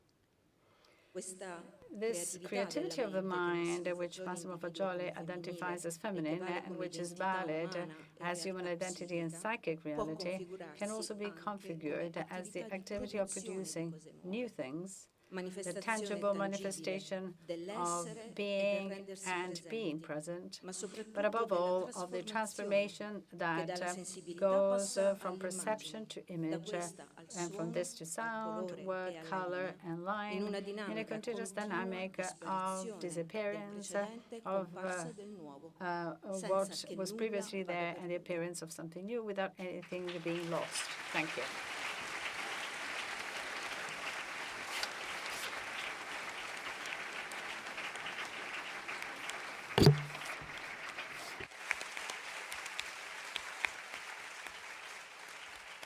Veronica Montanino.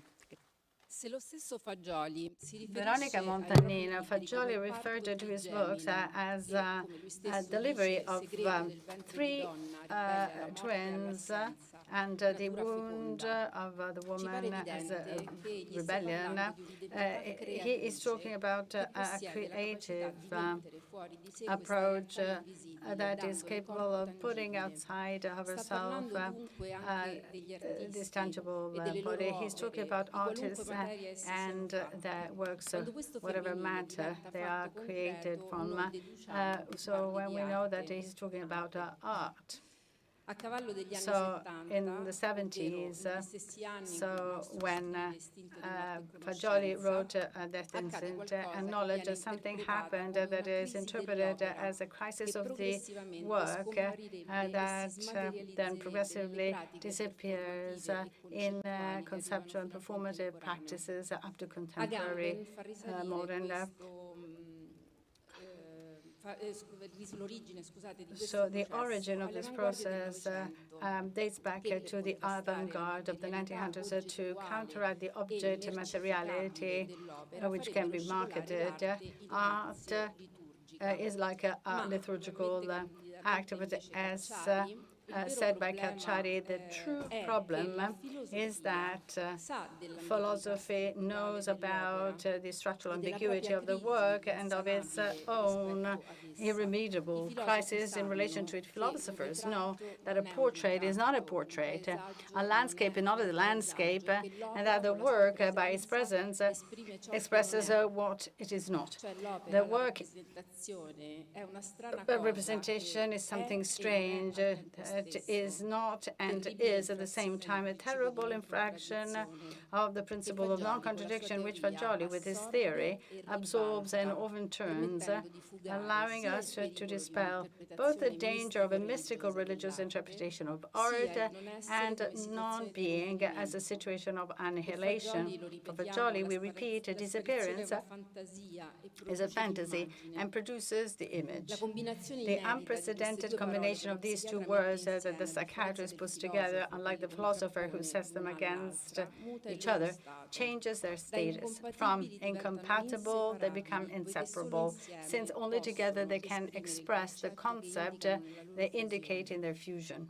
There is always a precedent that disappears in the appearance of the image, something that happens before, an experience, a story, a past. Images that seem to have come from nowhere, but that is only because we do not recognize their origin as product of transformation, Fagioli tells us. And he proposes feminine to talk about movement that transforms. So feminine is the movement which Plato did not accept because he did not manage to categorize it.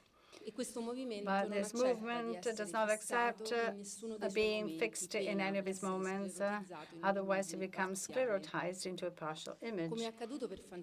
As happened with fantasy and disappearance, they put it together, the words feminine and image. Fagioli depicted the boundaries that can suggest the dynamic processing of the idea of image and of being art, which ceases to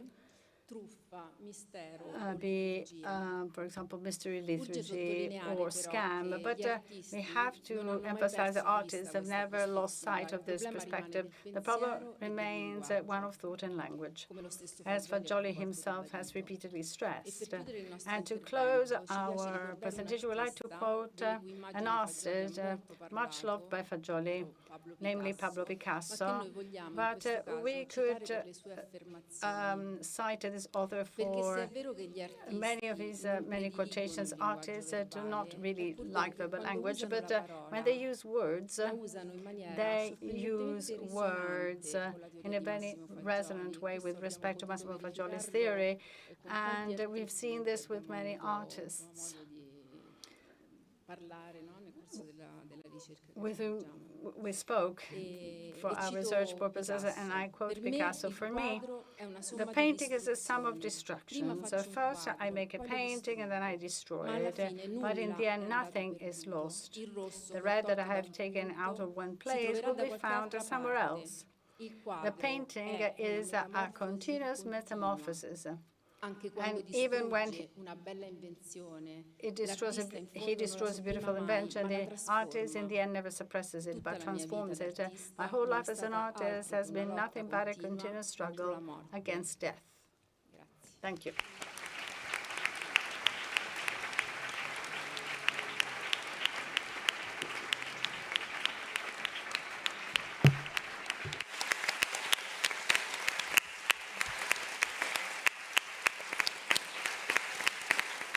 Bene.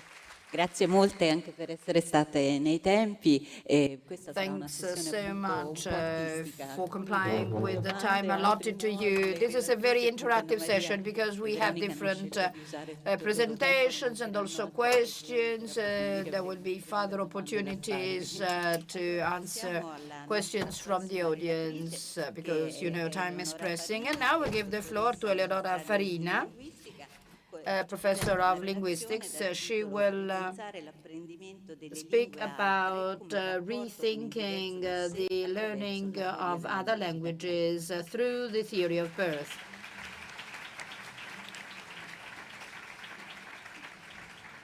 Grazie Simona. Thanks, Adesso vi Simona. racconterò un po' come ho sviluppato questa ricerca per la mia tesi di laurea e poi would like to say that this is a research that I have used for my dissertation. I think that this research began to take shape as an idea the first time I heard of modern languages didactics in terms of teaching and learning other languages.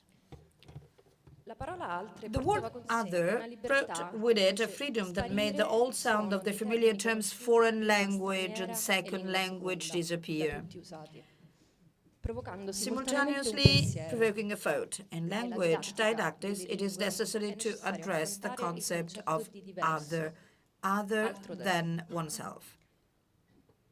Having already dealt with the relations between language and affection in the field of acquisitional linguistics in the past, motivated by this idea, I decided to further research the affective factors influencing the learning of other languages, and I discovered in the thinking of the few linguists that dealt with it, among whom John Schumann stands out, a view of diversity as a critical element, a potential obstacle in approaching the new language.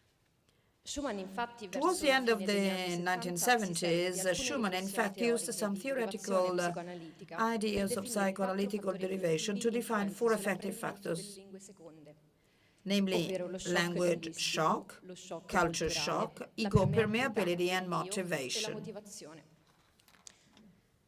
Starting from the assumption that the acquisition of the native language occurs through identification with the mother, and later with the father and the ideas of the society in which a child grows up, the affective factors of learning other languages have been developed on the basis of the learner's ability to identify with the speakers and culture of the language to be learned, with problematic implications from the viewpoint of the perception of diversity. Confrontation with a different language culture would cause a shock for the learner, thus constituting a threat to his or her identity. So learning would only be possible if one is willing to give up one's language identity and if one is motivated to identify with those who teach or speak the other language. Affective factors have been defined by contemplating only a reality of negative reaction to the other language or culture, a reality that, although it exists, does not tell the truth of the natural relations between human beings. I realized that in order to speak of diversity without being afraid of it, it was necessary to introduce a new idea of identity into acquisitional linguistics. Not only that, the idea of identity had to encompass within itself, apart from its rational logic, the possibility of being equal and different at the same time. A revolution in this sense is only possible if linguistic research moves from Massimo Fagioli's theory of birth. Human birth, which is the same for everyone, is the creation of thought from the biology of the body and the tendency to relate to the other human being. The ability to imagine by making the newly born self disappear, a possible relationship based on the sensation of contact with the amniotic fluid, defines the universal human identity that will become personal by drawing one's own face, in this never-before-thought coexistence between equality and diversity. The other is not scary. We were born with the certainty that we will respond to relationship. We seek relation from the first moments of our birth. We communicate with the other even without a verbal language. We develop our identity through every relationship in our lives, through every separation in our life. And it is through separation, at winning, that the child with the disappearance fantasy can turn the thought into images of the first year of life into verbal thought and speech, a personal creation that is an expression of his or her identity, even if it uses a shared language to communicate, equality and diversity. And again, it is from the separation to winning that knowledge and the development of identity is achieved in the relationship with the other than oneself. In the light of birth theory, the thought took shape of another knowledge, which, contrary to the terms used by glottodidactes, had the sound of people's knowledge, legato al corpo e non frutto di una linked to mente the body statica. and not the result of an abstract mind. Lo sanno Everyone tutti. knows Il that the modo best migliore way per to imparare learn a una lingua language è is innamorarsi to di qualcuno fall che in la love parla. with someone who speaks it. Da qui This gave rise to the idea of carrying out scientific research on the basis of knowledge born from the deep intuition of human beings, from their ability to see beyond what is materially perceptible, like the child who has an intuition of affection and meaning from the sound of his mother's words, even though he or she has not yet acquired his or her language. Indagando le dinamiche di By acquisizione investigating the linguistica nel contesto dynamics di of rapporti acquiring another language in the multilingue, ovvero context of relazioni tra multilingual parlanti di relationship, lingue native diverse, relations between speakers è of stato different possibile native languages, osservare it was possible to ciò che observe that permette what di makes it esprimersi possible in to una lingua express altra, oneself in al di là another language, dell'input inteso while in beyond the senso input strettamente verbale. understood in a strictly verbal sense.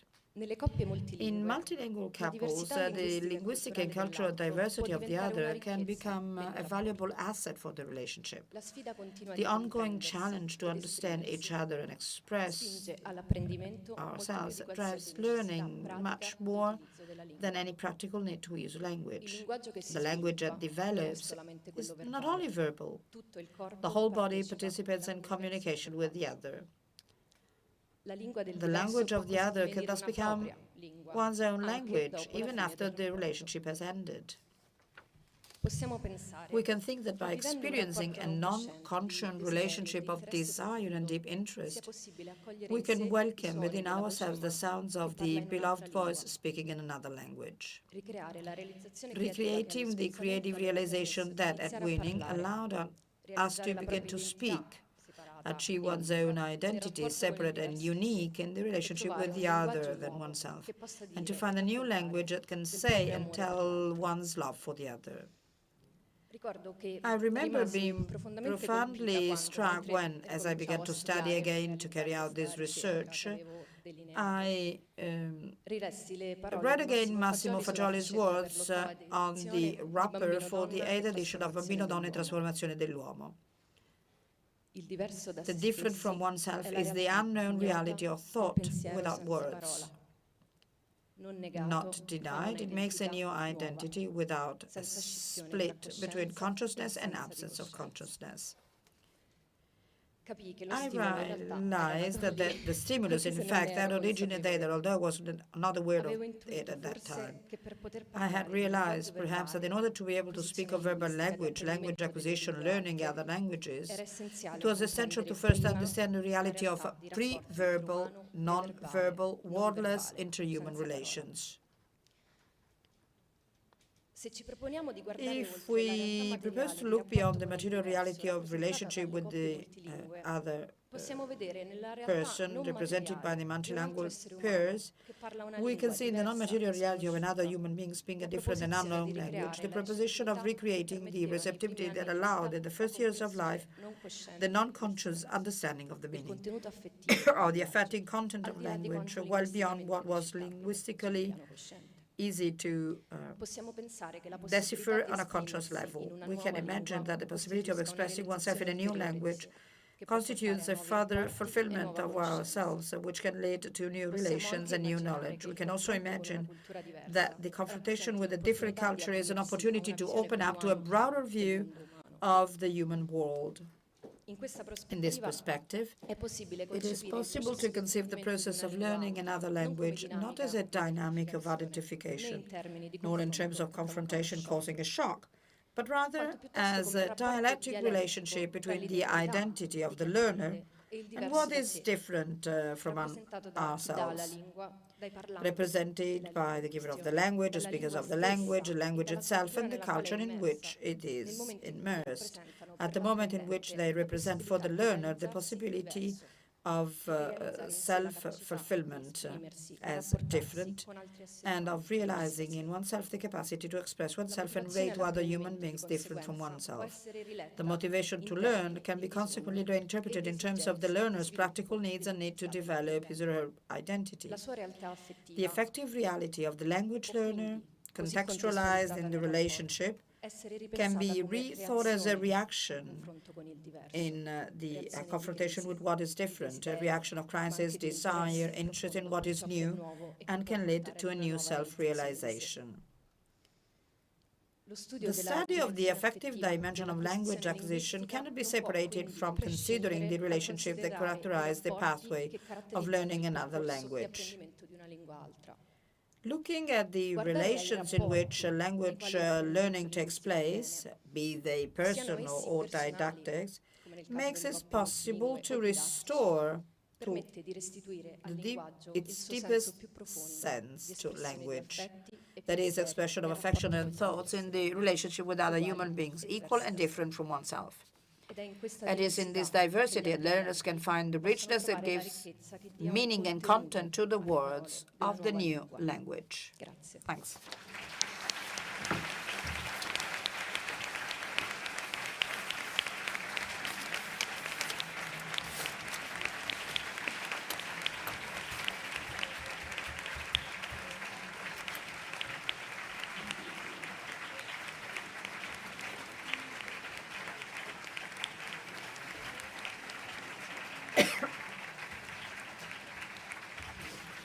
Vorrei ringraziare Eleonora per questa bellissima relazione e la domanda presentation. I would like to ask you a question because you said something that seems to be very revolutionary. Language is not by identification, but even your inner reality counts. So teaching languages should actually change. Well, so when we talk about the inner reality, means that we have to talk about content. We have to focus on content rather than on the container. So if we want to use the terms of the theory of birth, I think that this changes the way in which we use words in this kind of language inputs as to the variety of expressions in another language to which the learner is exposed, and the term input suggests the idea of putting something, a content into a container. And so this kind of teaching approach is not actually related to the real identity of human beings and, for example, how language is used to communicate with the learner. The theory of birth gives us a possibility to understand in order to develop verbal language, which is the real expression of the self, and which is a possibility to give in the relationship with the other. So learning should not happen as memorization, but as the memory of the content. So as personal elaboration of a personal experience that gives meaning to a verbalization. In glossodidactics, we can find a fundamental component for a change in looking at the quality of relations where interactions take place in the other language. So it's very important to look at the role of language teachers who should be interested in creating a relationship that should go beyond the development of language skills in their partial reality, but with a broader view as to the development of being able to get to know and express and speak, to have a relationship with others. Thank you.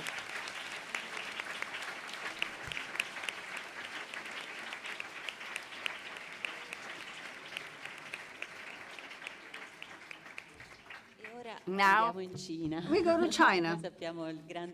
We know that Massimo Fagioli was very interested in the very ancient culture of China.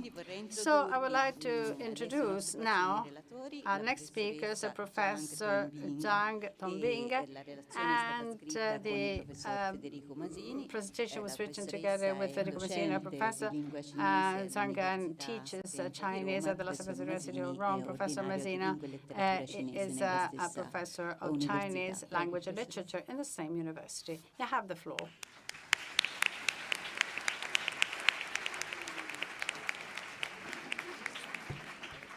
The title is Translating Death Instinct and Knowledge into Chinese. Che è il punto cardine. Siamo tutti molto We are looking forward to listening to what you're going to say. Well, I have to go back, so. Scusate, che emozione. Sorry, I'm very moved. Thank you. Ecco, grazie Simona. Well, I would like to thank Simona, and good morning to all of you. So, translating from one language to another is always possible. This activity, however, can have problems related to various factors. Forse devo fare così. No, scusi, scusate. Ok, non fa niente. Va bene. So, questa attività può this tuttavia activity can, however, legati a diversi present problems ordini related to various fattori. factors. Maggiore è la The greater distanza the geographical geografica distance tra le lingue, between maggiori languages, the saranno greater le the difficoltà difficulties che translators incontreranno i will traduttori, encounter, più grande and the greater sarà the la need to necessità bridge di colmare these tali distances distanze, by searching cercando parole for ed words and espressioni expressions nella in lingua the di target arrivo che language possano that can significare quanto espresso signify nella what lingua is di expressed in the partenza. source language. Per quanto riguarda As far as l'istinto, instinct is abbiamo concerned, sotto mano we ottimi have risultati excellent dello results of the sforzo effort compiuto made by dai the traduttori translators per of the edizioni German, tedesca, English, inglese and e most da ultimo recently French francese. editions. Ciascuna di Each of queste these translations traduzioni ha required necessitato a di un considerable notevole effort sforzo to di adapt adattamento the del original testo text originale alla to lingua the di target arrivo language in in termini terms di lessico of e di vocabulary and realizzazione syntactic sintattica. realization. Questo This is ovviamente obvious perché non esiste because una there is no corrispondenza exact and esatta precise e correspondence precisa fra le between parole the in lingue words of differenti different e i languages diversi and the usi different sintattici syntactic non uses consentono do not la allow for ricreazione delle recreating medesime the frasi same in sentences lingue in anche languages that are also tipologicamente e typologically and culturalmente culturally close.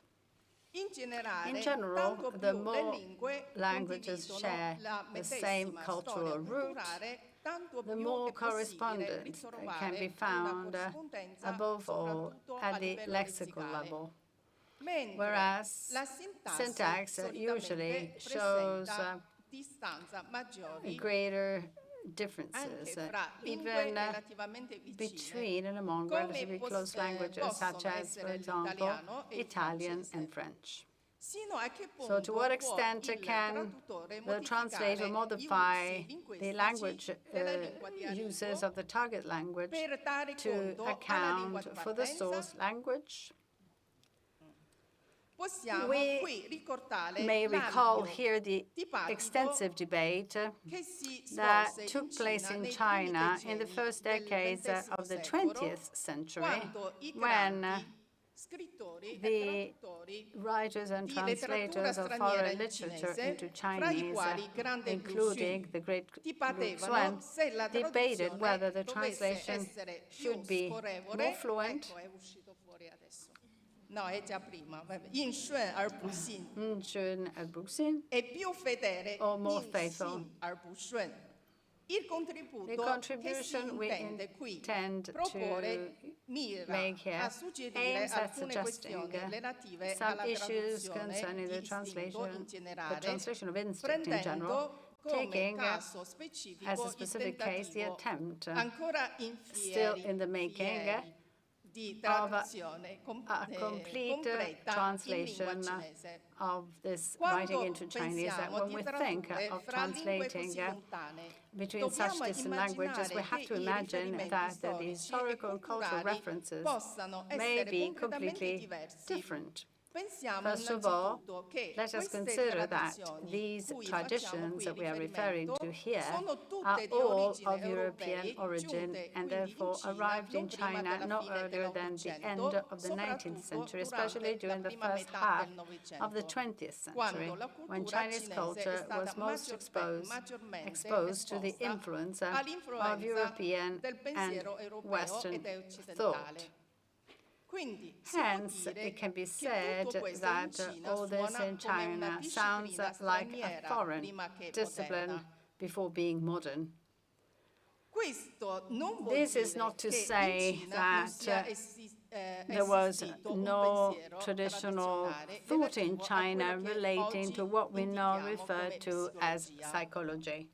Indeed, in some ways, we must be rightly fascinated by the fact that in the Chinese tradition there is no division between the seat of feelings and the heart, and the seat of thought, that is the mind.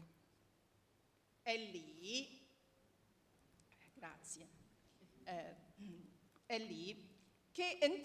that both are located in the heart, which is therefore the organ that brings together thought and affects. Therefore, even if a modern tradition of studying the mind is absent in China, both at the physiological psychology and at a medical level, that is psychiatry. Nevertheless, in the Chinese philosophical culture, we find aspects that suggest that this culture is ready to accept a theory such as the theory of birth, which precisely aims at valorizing a human being in whom affects and thought are indissolubly united, since every language mirrors the people who use it to live and have a relationship with the world. We should look into Chinese culture for precisely those elements that can enable us to arrive at communicating birth theory in that language. The first problem in Chinese, as in other languages, is rendering certain keywords in the text, starting with the title itself. Every word in any language lives, one might say, it fulfills its vital and meaningful function insofar it is linked to the existence of other words. In essence, every word lives on its own, of course, but it is realized in its relationship with its peers. Consider, for example, the first word in the title, instinct. This word in French, English, Spanish, or Portuguese easily finds a common root with Italian, as it derives from Latin, instinctus, past participle of distinguere, to simulate. In Chinese, a word has been chosen that has a different root, but whose use in the language shows that it shares the sense of the Italian word.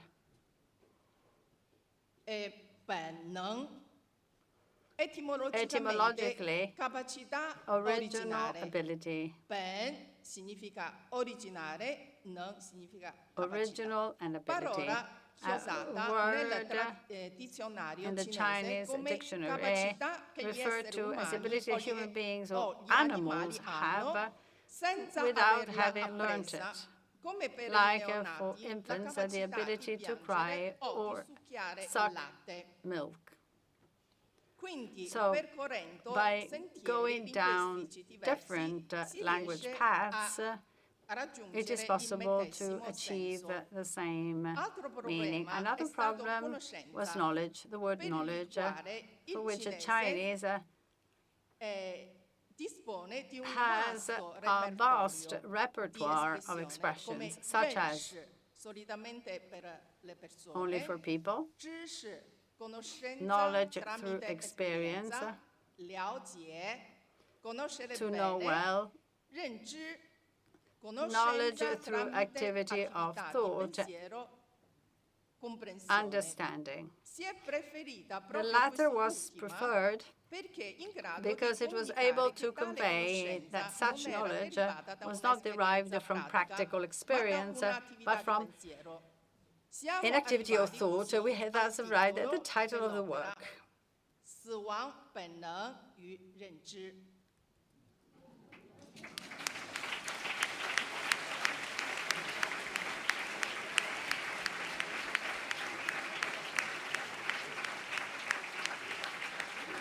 Grazie.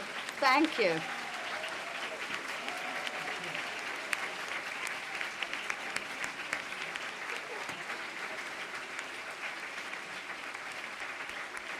Grazie. Thank you. Allora, da vostro applauso, from your applause, probably you mean you've understood. Okay, fine. Okay, I can continue. This paper is designed to show how it is possible to translate perfectly even into such a remote language, very different from the one used by the authors, such as Chinese. Ultimately, it is a matter of recreating in the new reader the ground, the sense, and the rhythm of the original work, hoping to arouse in the reader the same emotions that reading the original text arouses in the Italian reader. In doing so, we hope to have contributed to showing once again that, even if it is necessary, that the contents of this work, as of the entire scientific heritage left by Massimo Fagioli, having as its foundation the study of the deepest human reality, can and must be rendered into any human language. I will end this speech by reading in Chinese. Don't be afraid. The first lines of the book in Chinese, and I thank you for your kind attention.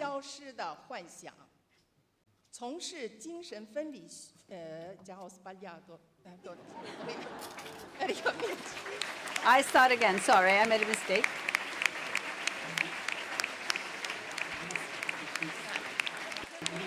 Perché lei è una allieva di questo professor Masini che spesso fa delle cose di cinese per ecco, 消失的幻想 从事精神分理学职业的 No, veramente ho sbagliato di nuovo, veramente. Again, I made a mistake. Sorry. Faccio un po' seriamente, scusate. 消失的幻想，从事精神分析学职业的人都知道，我们经常，更准确地说，总是要面对的众多问题中的一个，就是当精神分析医生暂停分析治疗时，被分析者的行为或他们的无意识反应，即分析医生缺席，病人感受挫折。Grazie. Thank you.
Davvero un'emozione enorme. Really a great emotion, also looking at the cover of Death Instinct and Knowledge into Chinese. Thank you. And I would like now to ask Bruno Bertuccio if he helps me close the session with a question. Grazie, è seduto Thank you. Da questo lato per chi deve portare il microfono.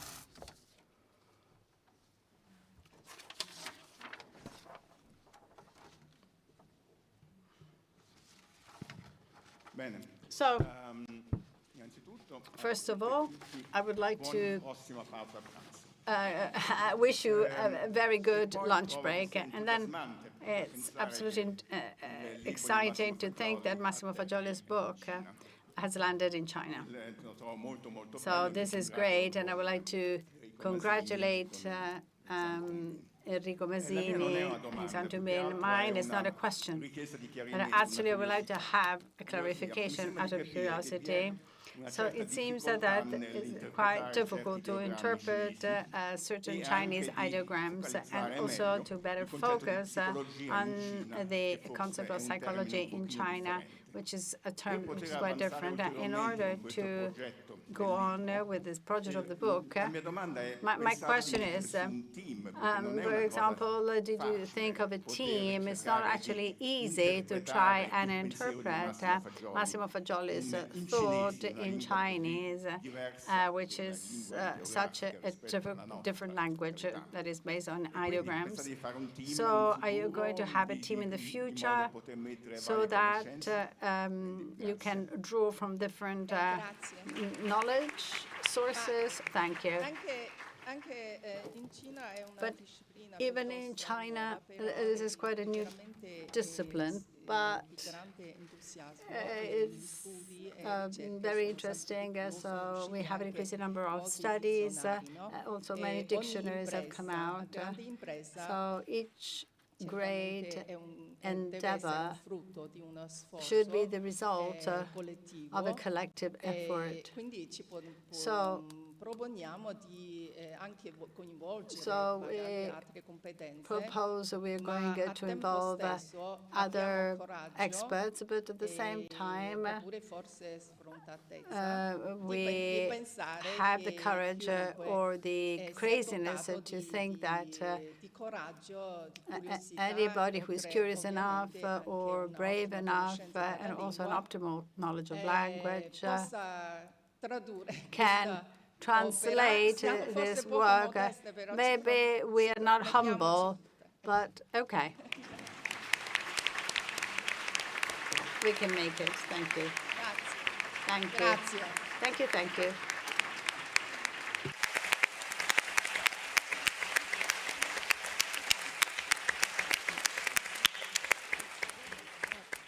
Bene, allora nel concludere questa sessione un'ultima parola, abbiamo parlato del linguaggio nuovo, non possiamo non ricordare la ricerca sul linguaggio nuovo We che should Massimo Fagioli ha recall fatto the study on the new language carried out by Massimo Fagioli on the review left. Yesterday we also recalled these 21 words and the political and cultural research on this journal, and we want to continue in his way, all the more so in the current political situation. We need to speak about birth, abortion, and so on and so forth.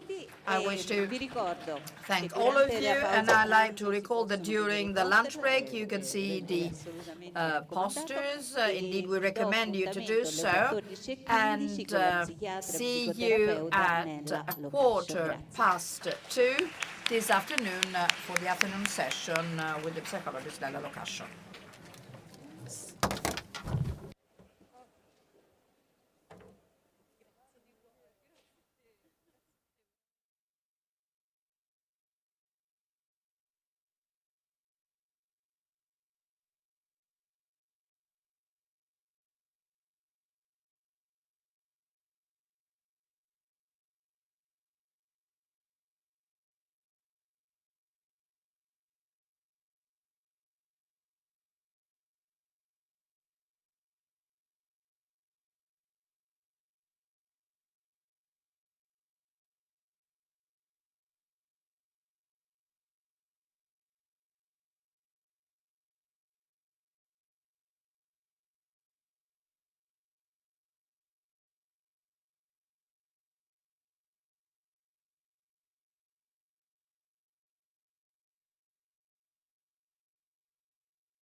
Buonasera a tutti, riprendiamo I lavori. Good evening. Okay, che prima era... però prima...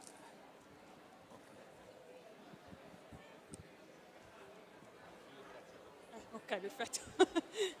Buon pomeriggio a tutti. Good afternoon, ladies and gentlemen. We are about to start. We would like to ask you to take your seats. In modo tale da cominciare in tempo e chiudere So we're going to start on time. in tempo. And we have Grazie per la to collaborazione. finish on time. Thank you very much. Buonasera, sono Good afternoon. My name is Nella Sarkascio, psychiatrist. I'm very happy to be here to introduce our guest, Cesar Alfonso. I'll speak English to introduce him and to moderate him. And if you want to listen to the simultaneous translation, you can get connected to the streaming service, or you can get the earphones. So thank you very much, everybody. Thank you for being here. I'm very pleased to present Cesar Alfonso. He doesn't really need presentation. We already knew him yesterday. But just a reminder, he's a clinical professor of psychiatry at Columbia University Medical Center in New York. He's also visiting professor of psychiatry at University of Thailand, Malaysia, with some adjunct professor in Universitas Indonesia. He's also a chair of psychotherapy section at the World Psychiatric Association and a chair of scientific committee of the 23rd World Congress of Psychotherapy in Casablanca that will be 9-11 February 2023, and that will host a symposium carried out by a huge group of colleagues that are present here. So today he's going to speak about architecture, because he's interested in fertilization, in cross-fertilization and convergence between architecture and psychoanalysis. It really strikes me because it's the same interest and research that Massimo Fagioli carried on since the 80s with a huge group of architects and exploring the relationship between the non-conscious thought and images, because he considered the architect like a kind of language through images. So the architect doesn't not imagine in a state of isolation from others, from the world, but need to realize his images in relationship with others and society. So today we are very glad to listen Dr. Alfonso. The title of the lecture is Architecture, Psychoanalytic Insight on the Aesthetics of Living Spaces and Social Responsibility. Thank you very much. Thank you so much.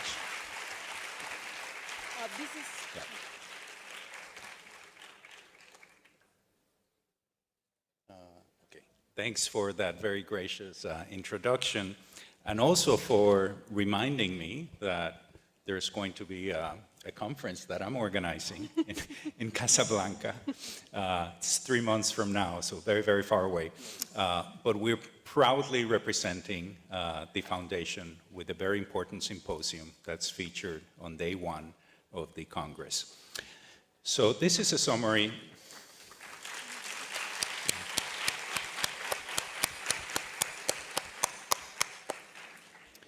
This is a summary of the talk. Architecture, like psychoanalysis, evolved as a discipline, broadening its scope beyond responsibility towards individuals to attend to the social needs of communities at large.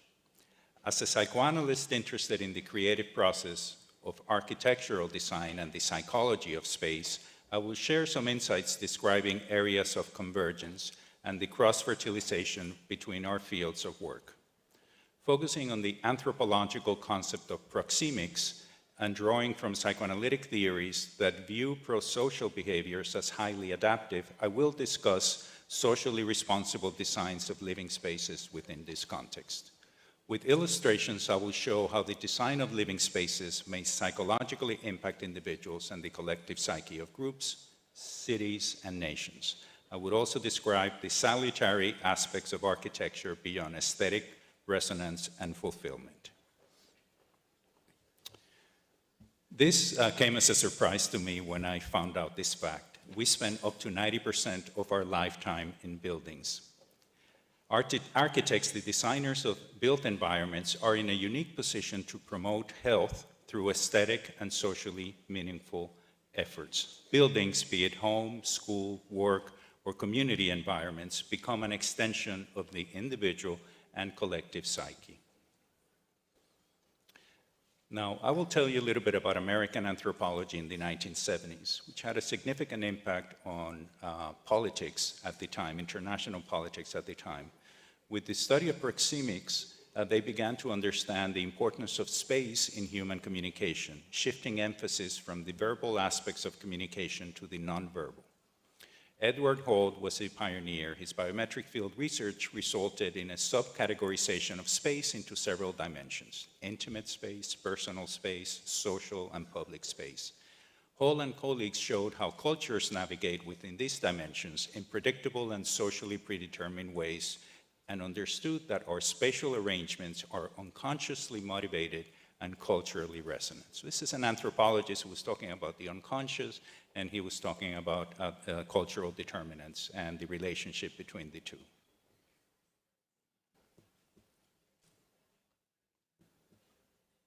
No. It's not working? Not advancing. Okay. So here are some of his important contributions. I just put 3 of his papers, 2 books and a paper here, in case that you're interested in reading more about proxemics. And I will try to summarize for you the mainstay of proxemics, also known as the anthropology of space or the psychology of space as far as we're concerned. The study of the human use of space within the context of culture. Different cultural variables create frameworks for organizing and defining space.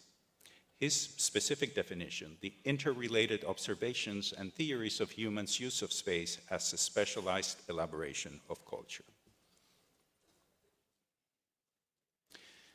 The biometric study of proxemic behaviors in anthropology examines various dimensions of interpersonal distance surrounding an individual at any given point in time. In proxemic theory, there are subdivisions of space surrounding the body. These include from proximal to distal, the body, home, interactional, and public territory. Navigating this space with psychological comfort greatly depends on emotional memories encoded after primal dyadic interactions. The intimate space is acceptable only for romantic partners and parent-infant, caregiver-infant interactions. The personal space, entry is permitted for the closest friends and relatives. The social space is the space for conducting routine social interactions with acquaintances as well as strangers. Now, the word social distancing comes from this particular concept of proxemic behavior. It's no accident that that particular term was used during the COVID pandemic.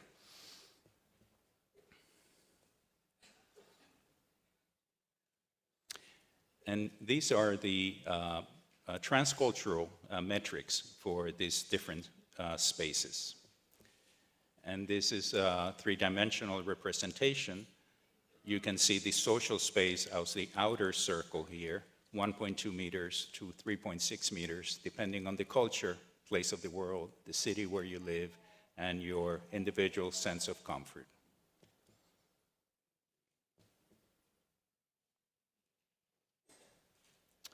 Now, some psychodynamic correlates to proxemic. These are important terms that I think can inform our field. Sociophagal are spatial arrangements or orientations that push people apart, separating them. Sociopetal are spatial arrangements or orientations that pull people in, combining them. Sociophagal and sociopetal arrangements may increase or decrease interaction. Arbitrary separation of the individual from others alters context and distorts meaning and may lead to alienation in encounters by altering the proxemic equilibrium. I think this happened to all of us during isolation and distancing during the pandemic.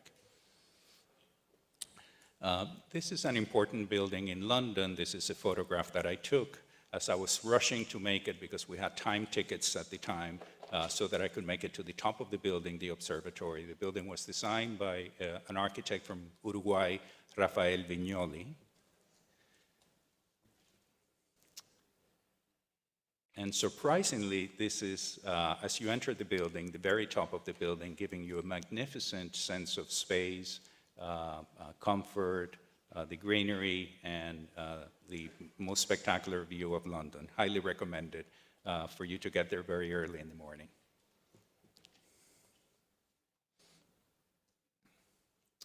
The permanence of habitable spaces heightens the social responsibility of architectural design.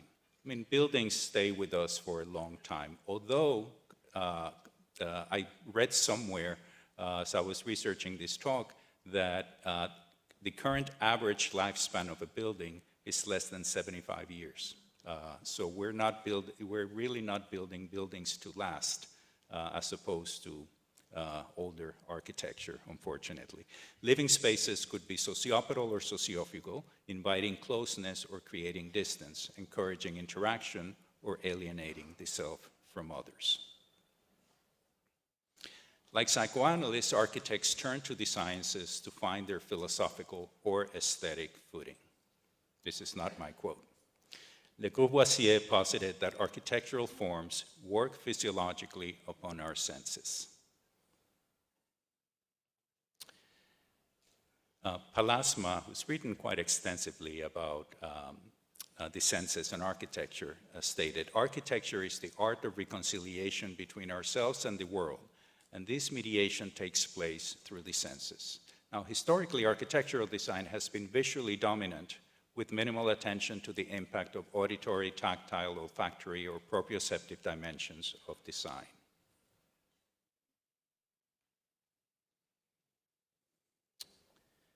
This is a quote from Anderton. "We appreciate a place not just by its impact on our visual cortex, but by the way in which it sounds, it feels, and smells. Some of the sensual experiences merge, for instance. Our full understanding of wood is often achieved by a perception of its smell, its texture, which can be appreciated by both looking and feeling, and by the way in which it modulates the acoustics of space." And here is an illustration of a design made by a friend of mine who's an architect in Thailand, Ekarat Punsupon, a very young architect who just added a few touches of wood to an otherwise, rectangular cement construction, and it made a tremendous impact in terms of the warmth and the resonance in the design. This is one of my favorite hideaway spots in New York City. It's a block away from the Museum of Modern Art. Paley Park, completed in 1967, has an artificial waterfall nestled between buildings in Midtown Manhattan. It was designed by the landscape architectural firm Zion Breen Richardson. The gray noise or sound produced by the waterfall with equal loudness contour frequency dims the erratic noise of the city, creating an atmosphere of relaxation. Pay attention to the chairs. This is Paley Park at nighttime, very different experience. Paley Park chairs were designed by Harry Bertuoia, who was born in Friuli. Bertuoia worked with Eames and Knoll in the United States. With Knoll, he designed these airy wire grid metal chairs in the 1950s. They're still available for purchase, and they're the chairs that are all over the Museum of Modern Art, near the balconies. Bertuoia commented, "If you look at these chairs, they're mainly made of air. They're sculptural. Space passes through them." Now look at the lattice work on the roof of this construction. This is the rain vortex waterfall in Changi Airport in Singapore. I took this photograph in a recent trip. This was designed in completed in 2019. This rain vortex is a synesthetic and multisensory architectural marvel designed by the Israeli-Canadian architect Moshe Safdie. One could notice the conceptual and aesthetic parallels between the Paley Park designs and the Grand Rain Vortex, standing 40 meters high. introducing the salutary effects of falling water and vegetation. In this case, it's in the middle of the Singapore airport. So you can go from terminal to terminal and walk around this magnificent experience. Now, pay attention to the 40 meters. The rain vortex, with water pouring from its oculus at 40 meters, also pays homage to one of the most substantial buildings, in my opinion, in the world, the majestic Pantheon. The Pantheon's oculus stands at 43 meters and has been intact for 2 millennia. The 9 meters in diameter oculus in the Pantheon provides a significant source of natural light, cooling, and ventilation. The oculus also acts as a compression ring that reduces tension to prevent the collapse of what is today the world's largest unreinforced masonry concrete dome. The dome is thinner at the oculus, 1.4 meters in thickness, compared to over 5 meters in thickness near its base. It's really a marvel of engineering, not only of architecture.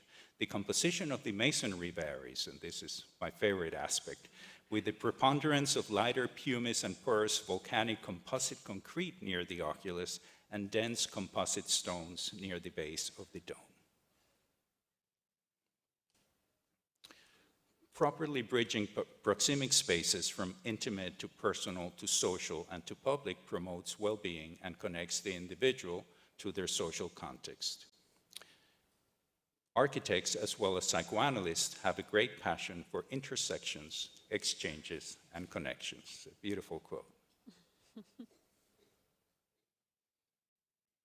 When architects, city planners, and landscape designers are creatively aligned in sensible ways, the community and city at large are well served. The High Line Park in New York City, an elevated sliver of a park nestled among residential and office buildings adjoining the Arts District of Chelsea, is the creation of architects Stiller, Scofidio, and Renfro, and the garden designer Pierre Rudolph. The popularity of this herbaceous oasis, hosting up to 8 million visitors a year, serves as a testament for the need to protect green spaces in our habitats, and you heard about this earlier today in another presentation.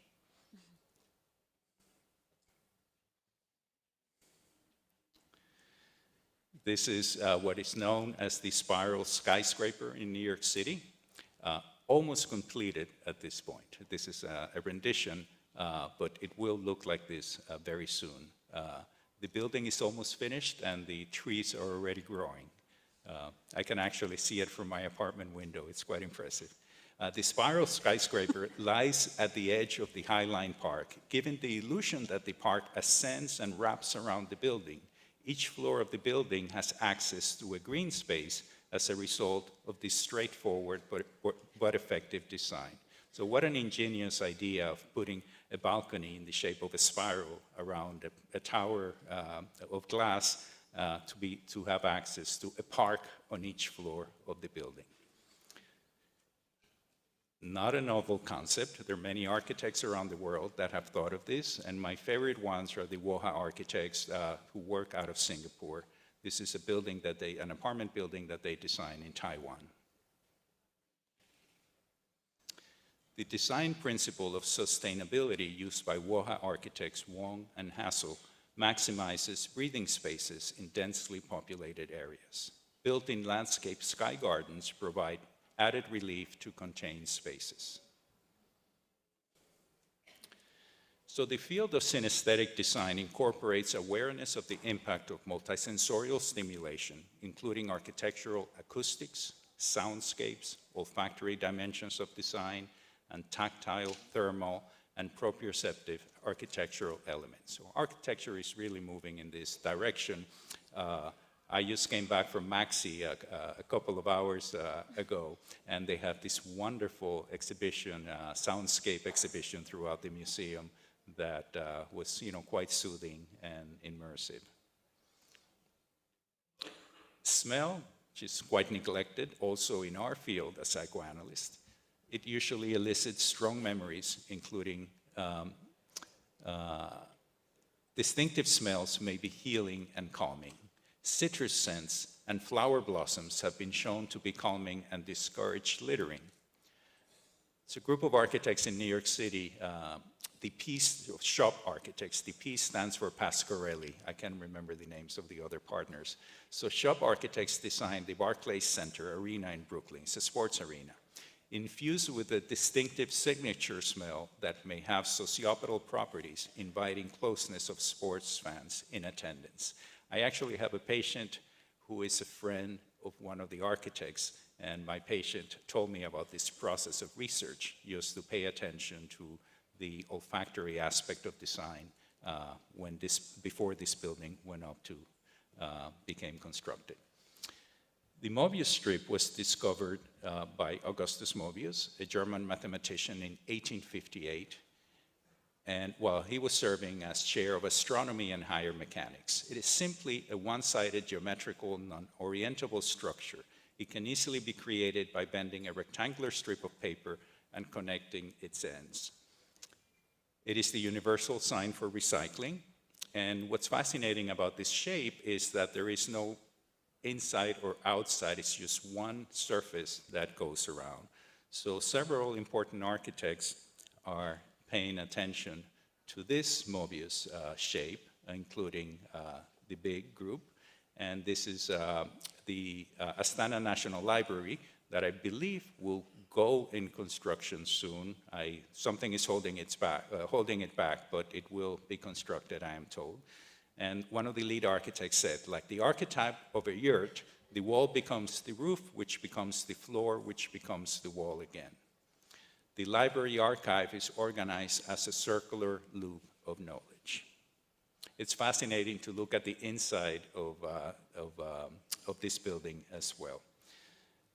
And this is a bank that was designed by one of the Calatrava architects that is almost completed in Muscat in Oman.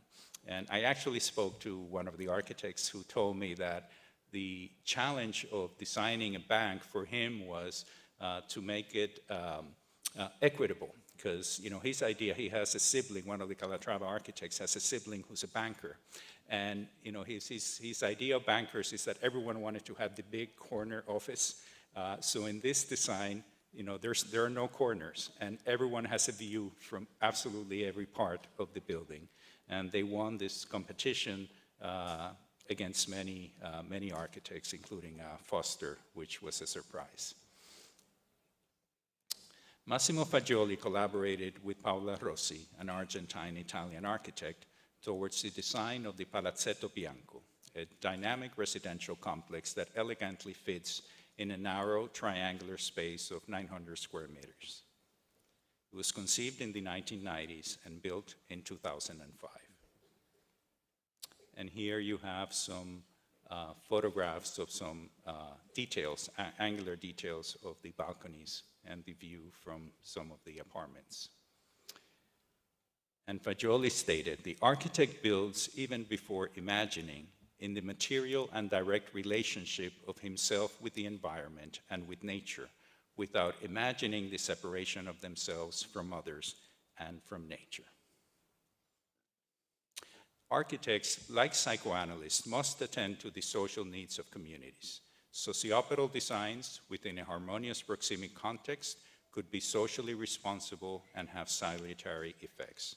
The design of living spaces psychologically impacts the individual and the collective psyche of groups, cities, and nations. The health-promoting aspects of architecture transcend dyadic aesthetic resonance by attending to the collectivist needs of the population at large. I have references here for, in case you're interested in looking at this in depth, and my email address if you want a copy of the references or want to send me questions. Thank you.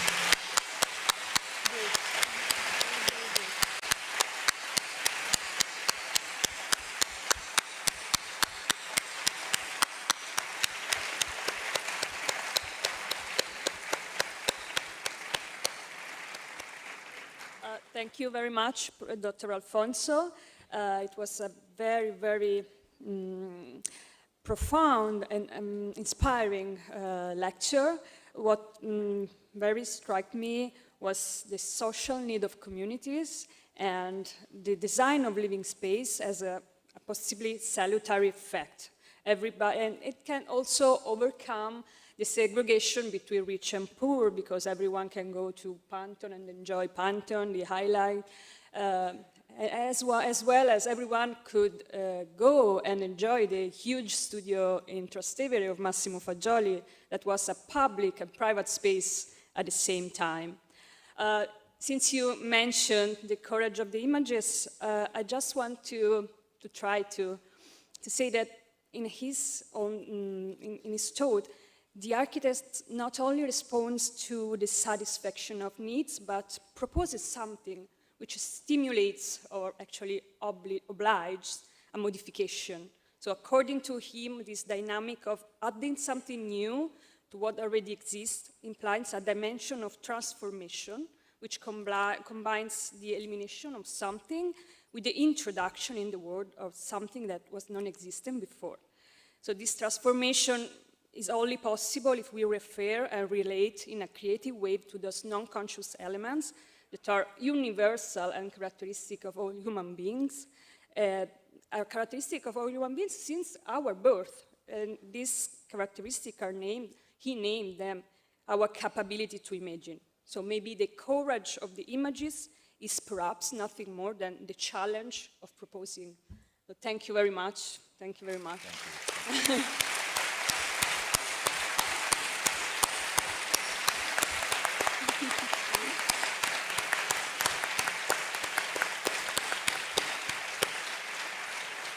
So we do have time for one question from the audience. Here, there are two questions. May I? Thanks for the beautiful photographs. Coming across some very different places in the world. Did you have any idea where in the world the children perspective is impacting the most in this new design of the cities? Maybe we have another question, so you can sum them up. We have 5 minutes. There. No, sta andando un'altra ragazza. C'è un'altra ragazza. Okay.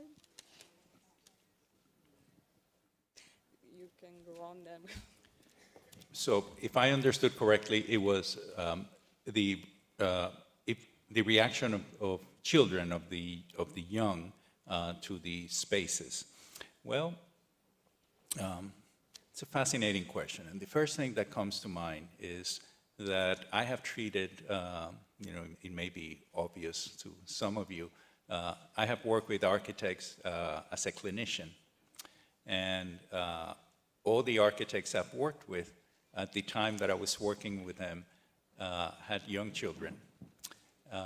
And an important aspect of the creative process was to incorporate the family dynamics and the needs of the family as it was transferred from the architect's family unit into what eventually became the public space. So architects are very dedicated to research, and they emphasize the research that they do when they do site visits. For example, let's say that an architect has a project in Vietnam and goes to Vietnam to do research and to immerse himself or herself in the culture. But what is not spoken about is the other influences that come from the individual culture, from the family unit. I haven't encountered anything in the literature that addresses this, but you're giving me food for thought, so I appreciate the stimulating comment.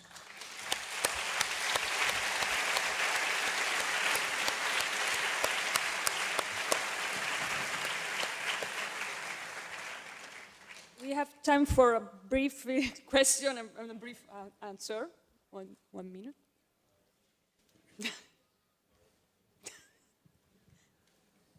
Can you hear me? Yeah, yes. Sure. So I totally agree with the question just asked about how amazing were the images you just proposed to us. So I was just wondering if you could tell us something more about the importance of, for psychotherapists, of working with images.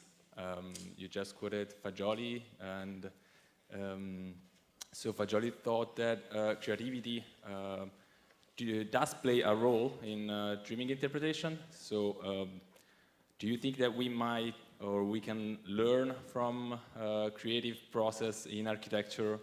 And I'm a young psychiatrist, so how do you think that I can get expertise in dreaming interpretation? And could it be a fruitful path for psychiatry? Thank you. Thank you for the question. And thank you for being so humble. You know, I think it is important to bring in as much data as possible into the treatment process, and that could be, I mean, it's so easy to share images now. You know, I'm thinking of sessions that I have over video with architects who are my patients, who are traveling in different parts of the world.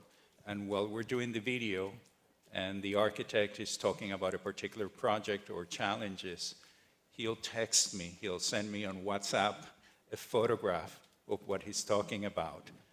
So yes, I think that data needs to be incorporated in as many ways as possible.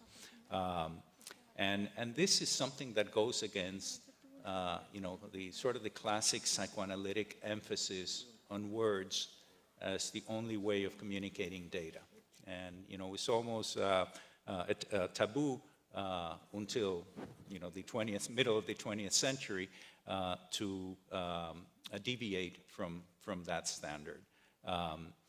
Even when and you know, something that I want to clarify is that I don't want to be misunderstood when I said that architectural design is oculocentric and neglects other senses.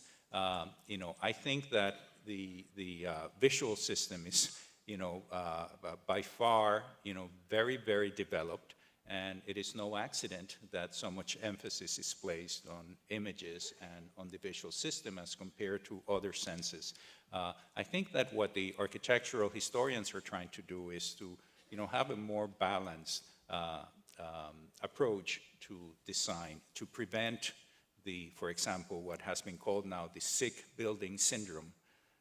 There are millions of people all over the world suffering from, and this is an entity that I don't think it's in our diagnostic manuals or in the ICD, but the sick building syndrome is a reality. Poor ventilation, not enough light, claustrophobic spaces, no greenery, you know, and this has an adverse effect on our sense of well-being. So, you know, it is important that we pay attention to all the possible elements to promote health in architecture. And I am not trying to undermine the visual system by talking about other systems. Thank you very much. Thank you very much.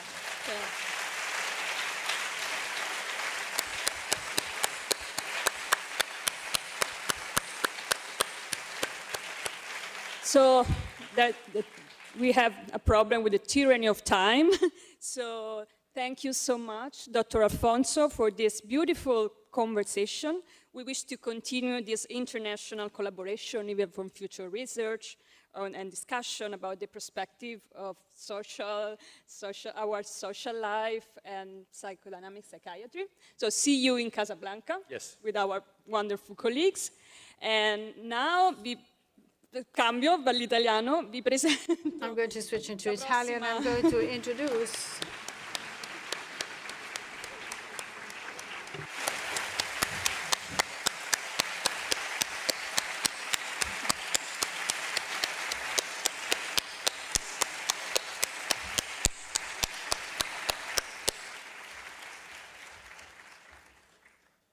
Ugo Tognetti introduce e coordina la tavola rotonda. Ugo Tognetti introduces and coordinates the round table Non-Rational Thought and Human Identity with Piero Bevilacqua, Franco D'Agostino, Paolo Freso, Annelore Omberg, Nicoletta Lanciano e Manuela Sanna.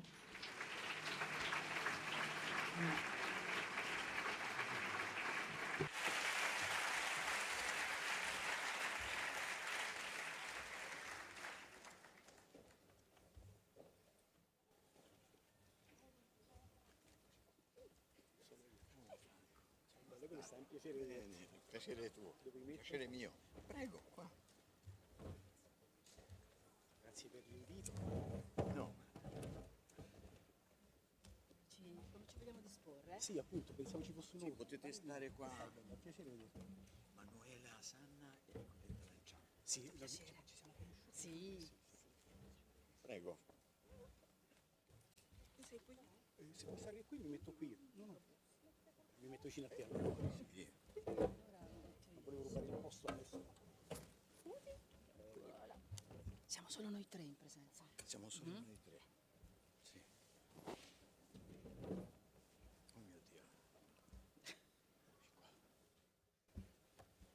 Impressionante.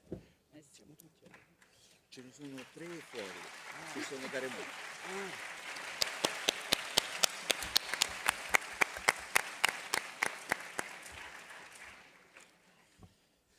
Allora niente, buongiorno. So, good afternoon. We are going to start this roundtable without further ado. And I see that we have Annelore Homberg and Paolo Freso connected online. I would like to thank them for the effort they made to be here with us today.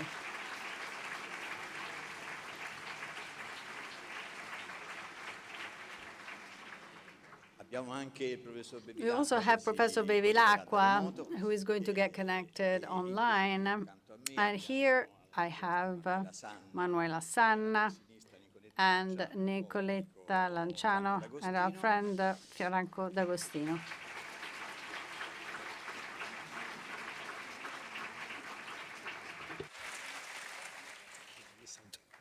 Proprio 2 parole, 2. Just a couple of words Come dire, per far capire to il senso di questa tavola rotonda, convey che ha questo titolo the così sense of this roundtable with this very interesting title. I would like to thank the a questa partecipando panelists in this roundtable. Che è qualcosa di perturbante. So this title is a little bit perturbing, a non-rational thought and human identity. So now they are going to discuss this topic because we are absolutely convinced that this dimension is a foundation for the human being. This dimension has been discussed in a very profound and moving way in the book that we are celebrating after 50 years from its publication, but we know that this is actually a constitutive element of our identity. So the non-conscious dimension that speaks through images, a dimension that makes us take decisions where we do not even know why. And sometimes it is a dimension that leads us to meet people or to take distance from other people. So this is a foundation for all of us, and we know that this dimension has a very little role in the discussion of mainstream culture. This is neglected. Sometimes it is trampled upon. So yesterday and today, we focused on this aspect in great depth. We started thinking of this title after an interview that relaunched the content of a very beautiful book by Giorgio Parisi, where Giorgio Parisi said that the most sensational ideas and the solution to problems that he didn't know how to do came from non-conscious thought and from non-verbal thought. A scientist, a physicist is telling us that in his way of dealing with problems, problems of theoretical physics.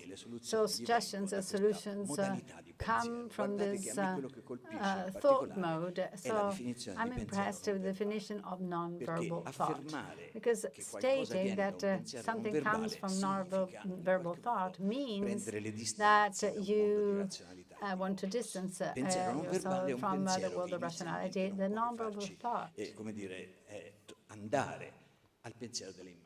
makes us think of the image, thought through images. For example, the dream thought that characterizes us in every single night, and which has characterized the history of man for tens of thousands of years before arriving at acquiring the capability of relating to others or to write. For example, Homo sapiens already had many skills.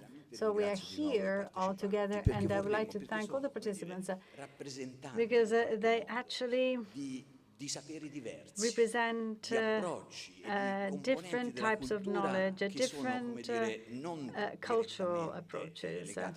They're not directly related to the world of psychiatry, but we would like to ask you,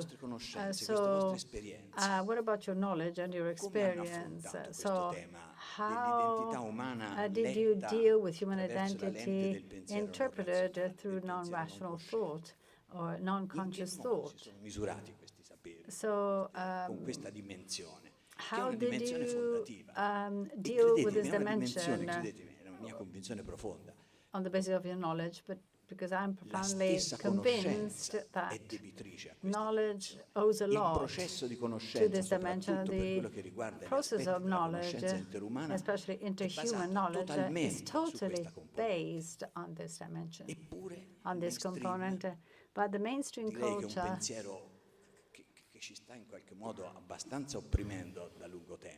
which is quite oppressing, and which has been oppressing for a long time now, does not take this dimension into consideration, doesn't even want us to look at this dimension. So we have to discuss this theme. Piero Bevilacqua is not here yet, but I hope he will be able to get connected. But we would like also to hint at some current issues.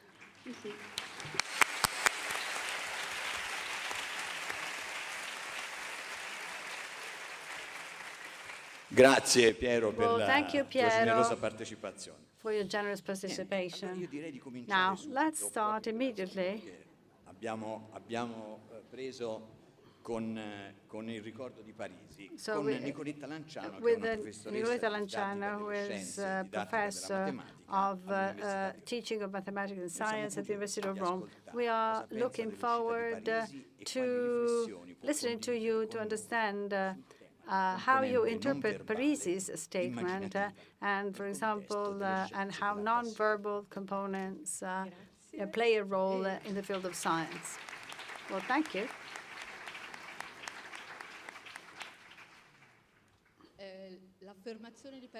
Parisi's statement makes me think of the visualization processes which are fundamental.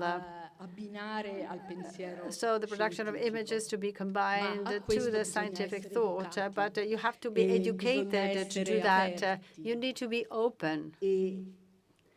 And for those who deal with freeing the thought of images and being able to see art and also see beautiful places can help us. This is what I'm trying to do in my research, especially in the field of astronomy and mathematics.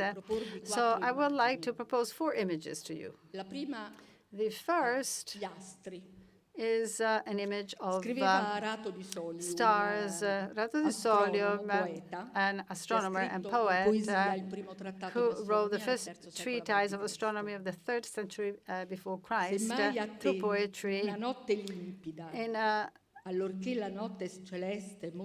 very clear night when stars are seen. You are stupefied in looking at the sky, subdivided in 2 by a great circle. So humans call this place the Milky Way. Under the stars, when I work with children or adolescents or adults, I ask them to choose a star out of sympathy. Sympathos, a star because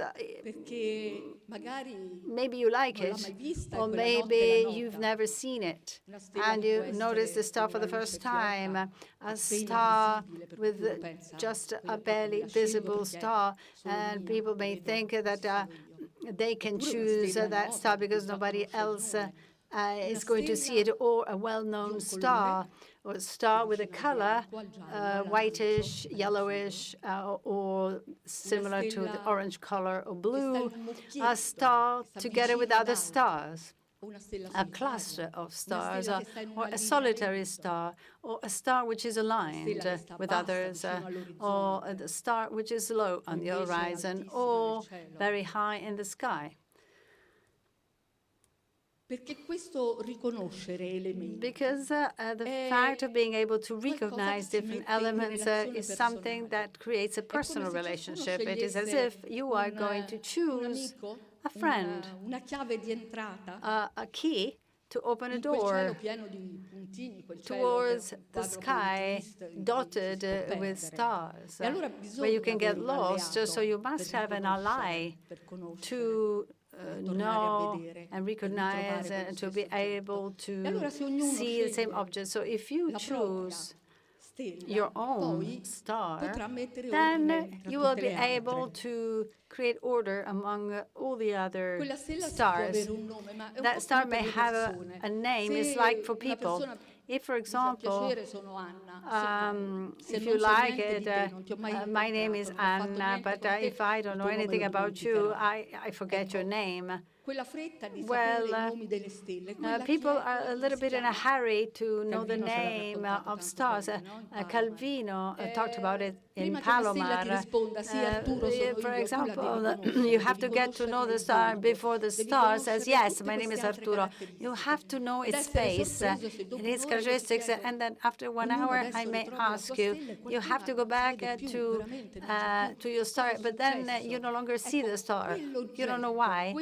That object, that relationship that many people have with stars has been denied to us. So we try to give it back to everybody. With respect to scientific education, because we can learn how to recognize variables, so what over time and in space they have similar, so all the differences that exist among stars, because each star has its own individuality. I would like to close with Marta's memory. She was woken up at 4 a.m. to see Saturn at the telescope, and she said, I didn't know the world was so beautiful. The second image is during the night. I'm talking about an intuition, and then I discovered that this was a very novel idea. But for me, it was a total discovery. I perfectly remember where this image came to my mind. In a bar, I was waiting for people coming by bus. And what did I see? Well, I had seen the sky for a long time, since I was a child, when I was a scout girl, when I was on vacation. But I saw that the night is the shadow of the Earth. The Earth is opaque, and when it's illuminated by the sky, it produces a shadow. It's like Pinocchio's hat, like a cone. And when we are in the night, we are immersed in the darkness of the Earth. So during the day, you have your shadows, trees, people, but then at dusk, all the shadows disappear, and they all merge in the great shadow of the Earth. Night and day have something different, so they are very different. We feel they're different, so we like these moments in which individualities merge. So why nobody had told me? Why this discovery? Why I came to this discovery so late? Why do we not talk about these direct experiences which create empathy with these objects? So all people complain that there is very little scientific education, unfortunately. An astronomer, Paran, used to say that what arrives from the starry sky is a weak light. And what about human thought if we would not be able to perceive stars? And if we were on Venus, the atmosphere would not allow us to see them. If the Earth was transparent with respect to the light of the sun, we would not be able to see them. There are many physical reasons why we may not see them. Then another image, very quickly, isotropic straight lines. So in the course of mathematics, one day somebody talked about these straight lines, which belong to a complex plane with improper elements. And these are infinite straight lines in which each point, infinite points, have a distance equal to 0, so nothing, from the same point on the plane, and we don't even have a minute to reflect upon the infinity of distance of points with 0 distance, as if the infinite or the negative infinite 0 were obvious concepts. So in this case, they should have talked about Calvino. This would have helped us to have an image, but nobody did that. Do I have a minute?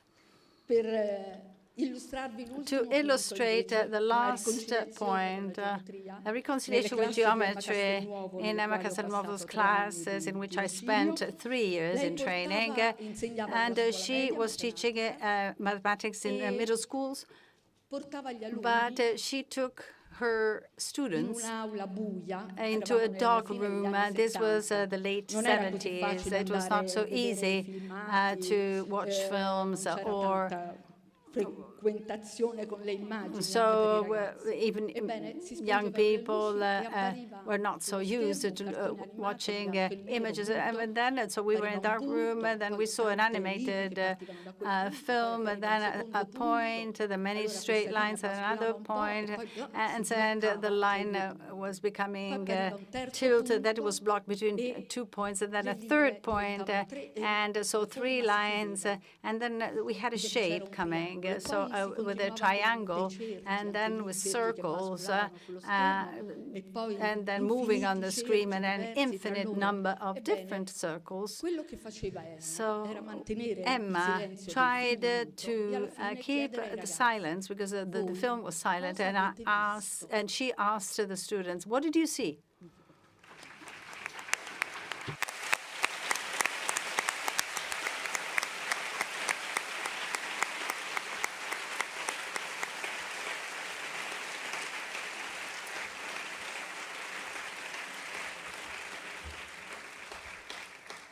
Thanks, Nicoletta, for this interesting presentation.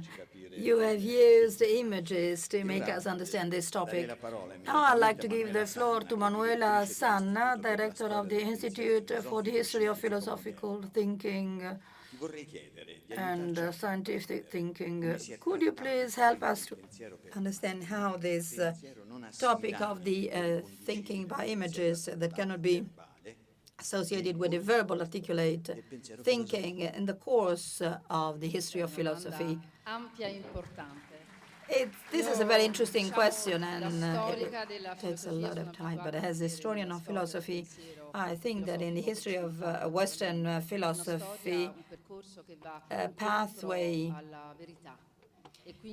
looking for truth. So a meeting logos completely. But what happens when we cross an object that is not, when we have to know an object that is not present at that specific time for our senses? This is a question that modern thinking in particular, namely post-Descartes thinking, has raised unexpectedly and violently. And many replies were given, but there were also some internal conflicts and debates and non-linear replies that are full of for thought. In psychology, by imagination, we mean a type of knowledge that represents objects that are not visible or audible by our senses. And we can do so because, following Aristotle's thinking, we are subjects that can produce images. We can imagine because we can produce images. And this type of knowledge, imaginative knowledge, so to say, is extremely linked, as already said yesterday, to specific terminology. Fantasy, from the Latin fantasia, and it is a transliteration that uses the idea of being false light, as Aristotle and Plato said. Everything happens in light because images can be viewed within light, and therefore this is the same root of fantasia. For example, fantasio is I create an illusion. And you cannot take for granted that this term fantasy is a negative in the field of knowledge, but this lack of link between imagination and fantasy stems from the modern times, because the imagination is the one that collects the images, and then fantasia can really alter them. So fantasy follows a pathway that may lead to mistakes. This is not always the case. This is what is based on tradition, but in modern thinking we know that, for example, when we talk about light, we are talking about a century that is experimenting all different types of lights, the light refraction. So the idea of imagination and knowledge par excellence is certainly not the one that is studied traditionally. I would like to identify 3 topics with specific reference to the notion of imagination. Imagination has many different potentialities. First and foremost, it has some elements that it already knows, so memory. Secondly, it produces elements that it does not know, something that is brand new. So it is the idea of reason and ingeniousness, namely something related to generating, origin, genius. So all these new elements that are included in this notion. And then there is a third problematic element, namely imagination has a complex relation and conflictual relationship with the existence. So according to modern philosophy, the mistakes are made not when you exercise fantasy and imagination, but when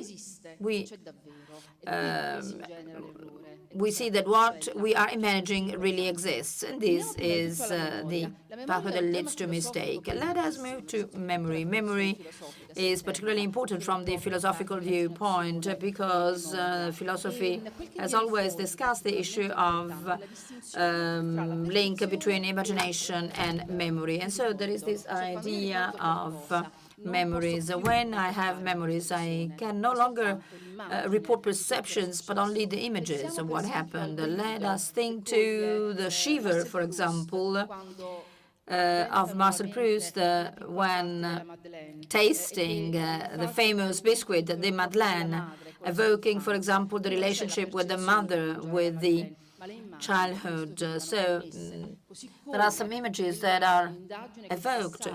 And the same applies to the analysis of Sartre on Descartes' imagination. We can perceive the image of a friend that has passed away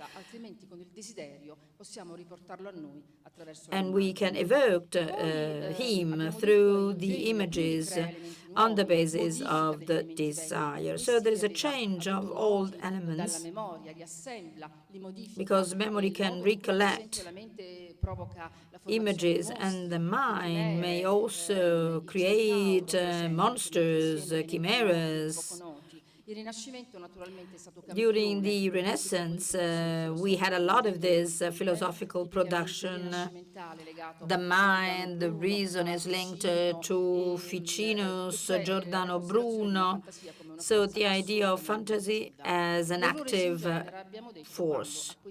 And so the mistakes takes place when you connect this fantasy to the existence. When we say that there is this image of the monster, for example, we can even imagine or dream this image. But if we say that this it exists, this leads us to make mistakes.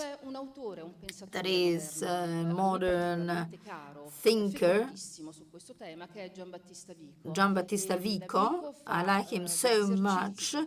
He carried out exercises on the issue of imagination that are really wonderful. He clearly said that imagination is faculty whereby we cannot know three phases: memory, mind, and fantasy, when there is an alteration of these images.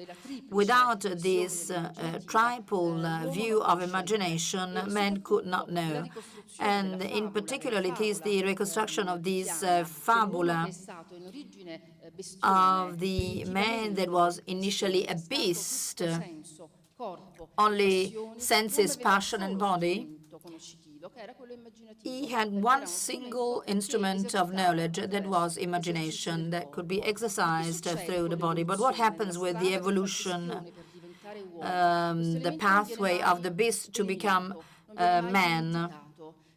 This is never forgotten, and the imagination is for Vico an important tool for knowledge, and enables us to give meaning and sense to what seems to be senseless, that can create a direct relationship with our body. So beasts, and they can become men of the right size, and this shows that in the child there is always this form of thought, what Vico defines as poetic knowledge, combining knowledge and poiesis, poetry. So beasts have an effective type of knowledge because it can use this poetic knowledge. This is one of the strongest messages by Vico for modern philosophy, and thanks to which contemporary philosophy had to come to terms.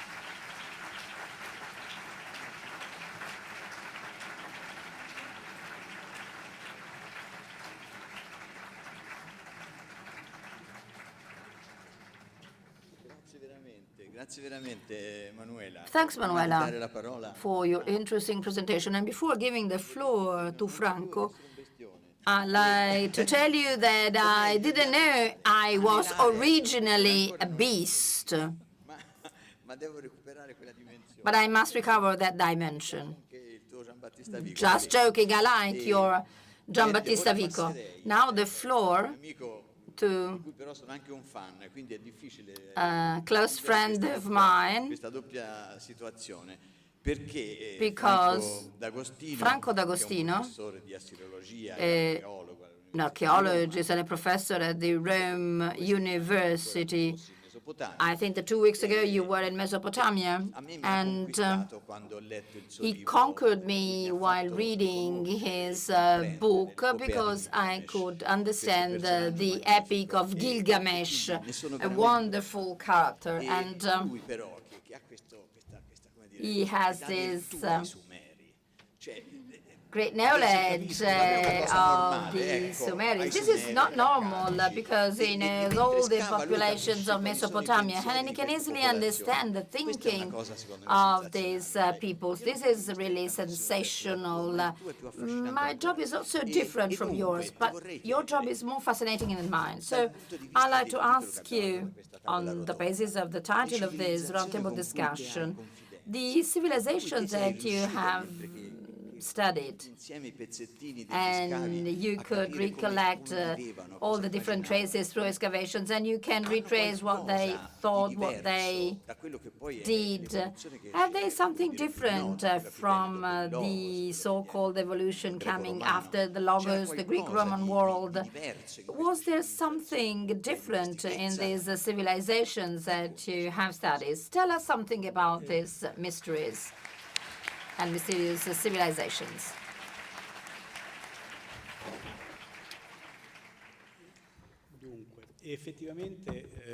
Well, actually, my main interest is in Sumerians, the first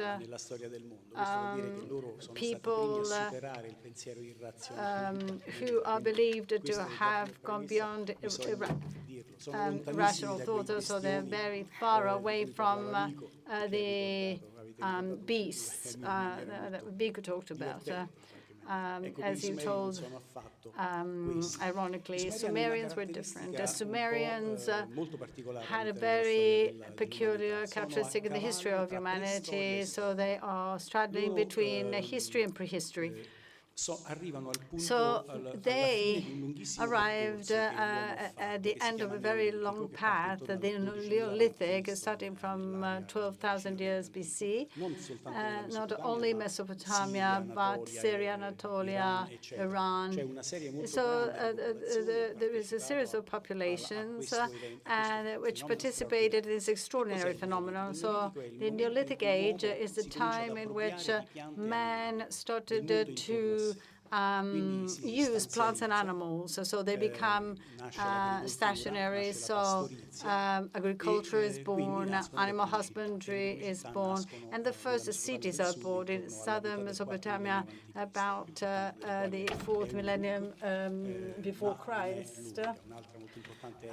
Eridu that we are excavating.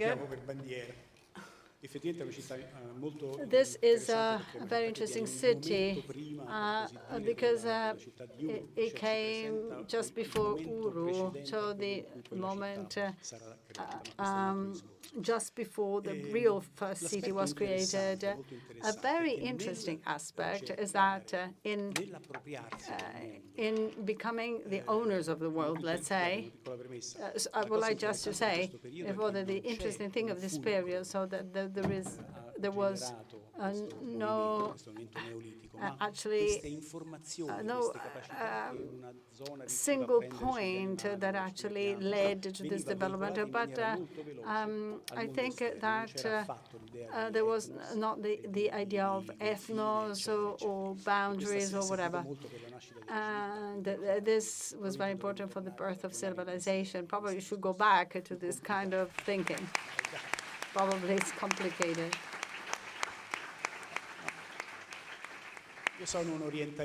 I'm an Orientalist, so at this time of the history of Italy, I'm not really very relevant for our politicians. So you're not the only one. It's okay. The National Resilience and Recovery Plan is only for Italy. They don't care about what happens beyond the border. So Sumerians arrived at the end of this long process, while man between quotes, or people were actually becoming the owners of their own reality around them. But they also had the imaginative capability. And so they created a kind of mental image of reality, a true mental map. And this mental map envisaged the fact that reality was the only logical point, in other words.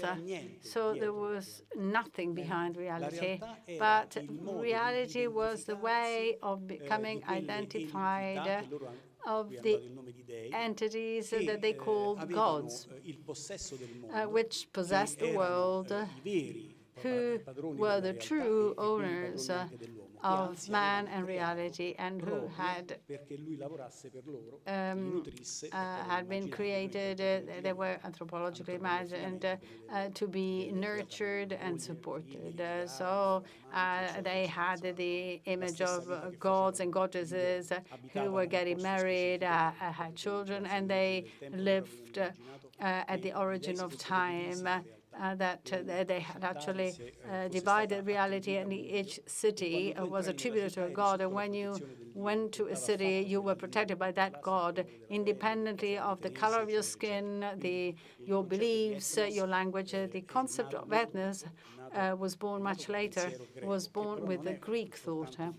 And the Greek thought is much more complex, of course. So logos is just part of the Greek thought. But Sumerians tried to, so all these people who participated in the conquest of the world on the part of man. So they created this mental map. So man had to explain the reality in which they lived. For example, reality had many positive aspects, also negative aspects. They were always about to collapse, and then cities were born because cities were more resilient. So, for example, I discovered that generally bears not in captivity live just 8 years, and in captivity they live for 40 years. So probably this was the same thinking of man about cities. That's absolutely true. So what happened?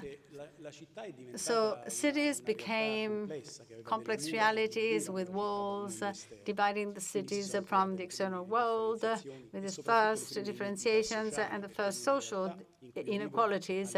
Because if I live in an extended family or with a natural position with respect to the reality in which you live, well, the reality here was very cultural rather than natural. So what happened? With this map, they had to deal with negative things, especially why this negative reality existed. So the reality is negative because man made a mistake. This was their vision.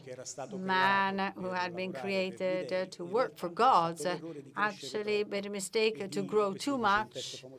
There's a famous text called Tramphasis, which says that the head of the pantheon wakes up because there are too many people who yell, and then he gets angry. And for example, this god is always sleeping. We don't understand what he does, but in mythology, he's a very important god, and he decides to destroy man, and generally the Enki god, the god of wisdom, and the protector of reality for what it is always protecting man. Well, he always saves a devotee called Tramphasis, and then the god wakes up for the last time, and he decides to unleash the flood, and but the god tells his protege that a flood is about to come, and so some people can be saved. And this was copied by the Bible, clearly. So this sin, so in this modern form, this was not the thought of Sumerians, but so this mistake of man can justify death. So why does man have to die? What is the reason for suffering? Well, they imagined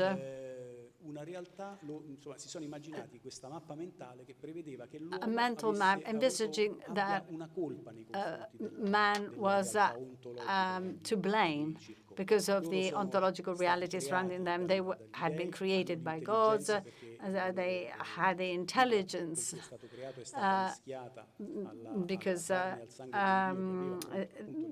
for example, they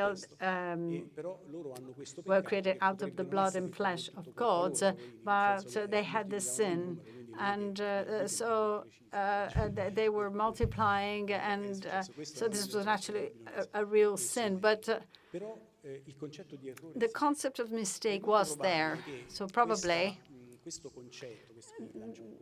So probably this is a little bit exaggerated. So I imagine that actually Jewish people went to Babylon as slaves, and they took their basic mythological tradition. For example, the flood comes from Mesopotamia. Well, they also integrated the concept of mistake, of man as a mistake. So man as something not correct originally. So probably the vision that we see in the Genesis of man who is born with a mistake, with sin. It's not coming from the Bible, but it comes from much earlier. So Sumerians were not like beasts, but they had already imagined a very complex world in which everything had to go back to one. They had great skills at the plants, animals. They, for example, invented scales in 2200 BC. So these people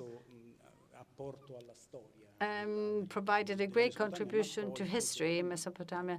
But this is probably a provocation.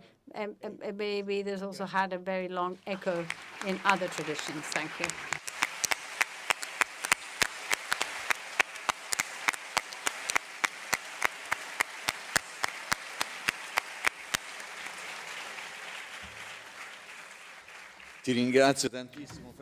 Thank you, Franco, for this interesting presentation. I would listen to you for hours, and I also have a question in mind to put to you. You know, we spoke 2 hours by phone to prepare this presentation with him, but then there will be the possibility to put questions at the end of this roundtable discussion. And now, I'd like to present you a friend. Indeed, I've just known him, the famous composer, trumpet player, that is Paolo Fresu.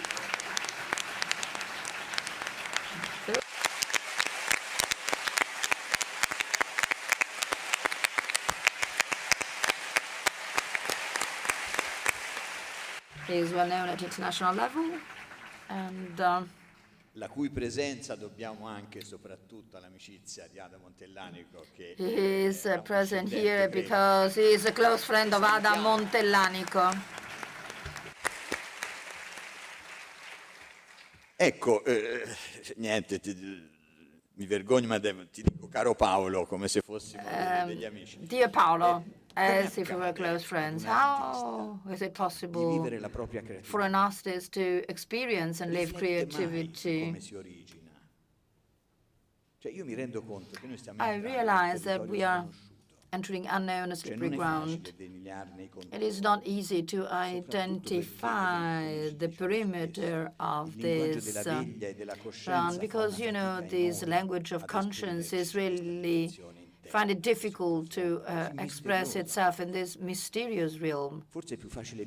Probably it is easier to experience and live these dimensions rather than talking about them.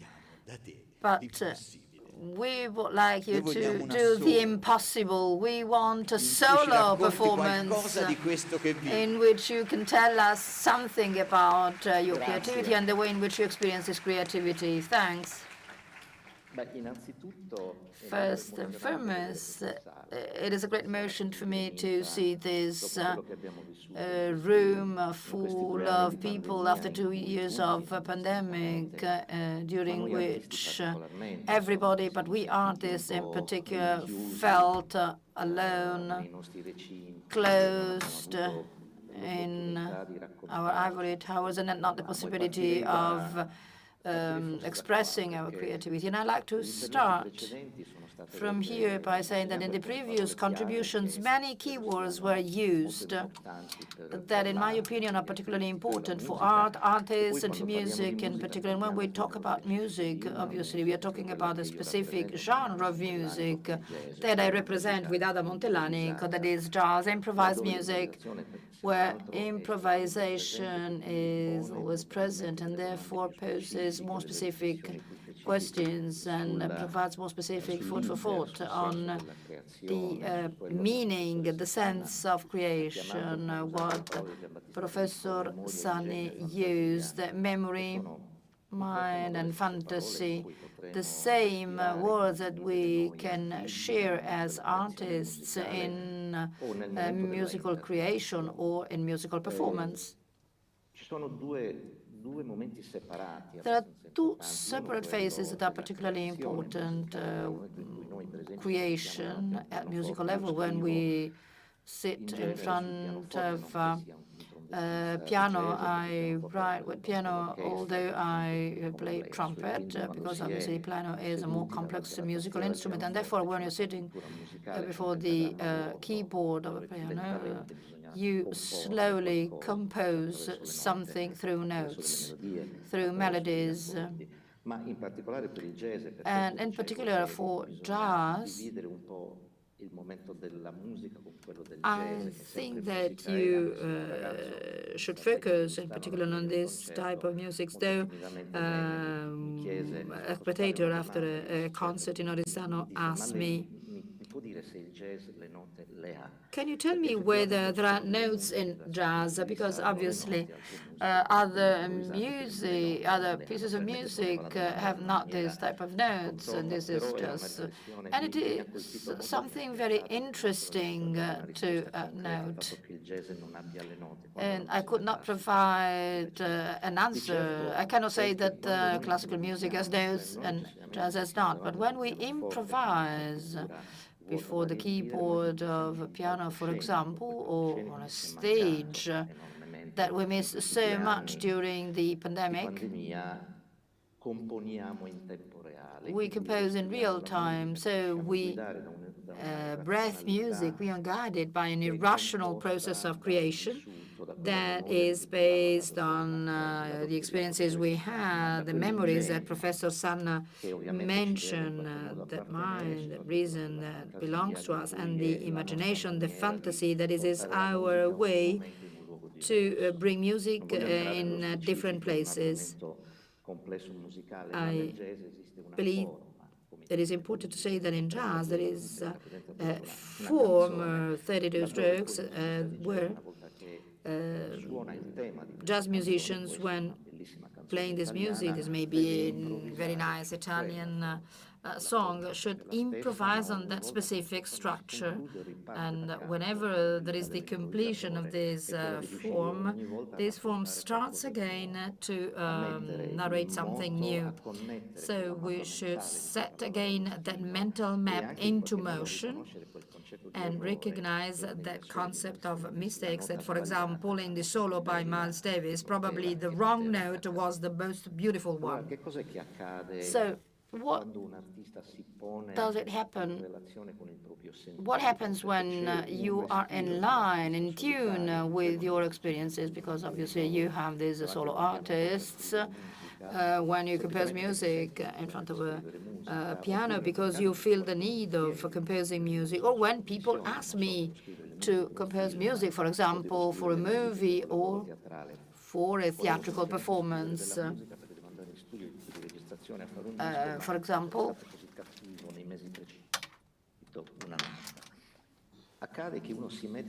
It happens that you create a relationship with yourself, and this means that you can experience again those memories that you have collected. When we speak about memory and recollection of memories, we talk about what we have experienced, what we have seen, people that have now passed away. For me, memory in the music composition is finding again strong emotions and bringing back these emotions to the surface through a language that is my language, that is the music in my case. But there is also another intimate relationship, that is when we have to perform in a concert and we are on a stage. I could be there, for example, on the stage of this marvelous theater, packed with people, knowing that that concert music will be different from the concert in another theater, because there are different opportunities that are offered, provided by different theaters. You know, the audience is essential, the atmosphere, the people who are looking at you. Obviously, if you're people that are sleeping, not really interested in my music, I mean, this has an impact on my performance, whereas when you really create an intimate relationship with the audience, music becomes poetry. And the ways in which you can express your feelings while composing music is something similar to what D'Agostino said about the Sumerians. You know, music, in my opinion, continues not to be based on mathematics. It is a sort of perfect chemistry, alchemy, and it must continue to preserve that sense of mystery that makes that faced with this extraordinary language, we feel very small, like dwarfs, like people that are completely one. And I think I can say that after 40 years of music, every day I continue to wake up in the morning and be happy of being a musician, because I know that if I organize a one-week tour, even though I play the same music every day, every night, I will play in a different way. Sometimes it will be better, sometimes it will be worse, and this is the reason why every day I want to win this fight. I want to reveal something in myself. I can really understand something more of myself, because, you know, for me, the language of music is not based on mathematics, but it is something that pertains to the innermost feelings.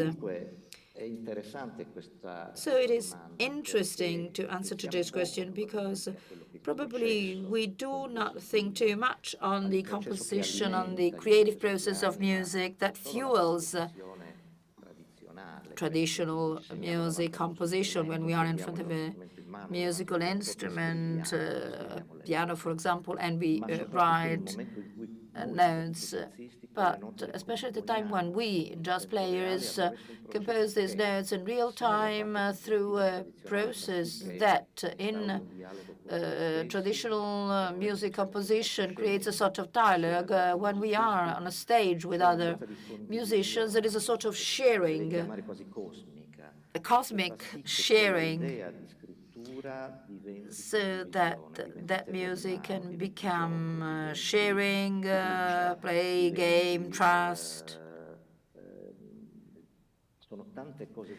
There are so many different components that can provide great opportunities to think about music, or the metaphor as good society, music as beauty, as ability to reconstruct the world through principles of real-time communication that is very complex, but when it works, It can give to us artists the possibility of being proud of what we do in this complex world in which it seems that art is something precarious and that society can live without art. D'Agostino said marvelous things on these Sumerians, this idea of thinking that you can build the world on a day-by-day basis and you should provide your contribution. I think that the contribution of artists is important. And my personal reflection on the mystery and the sense of music and musical composition should not be explained too much, so that every day we have the strength, the power of passion and enthusiasm to wake up in the morning and start again a tour for disseminating our music.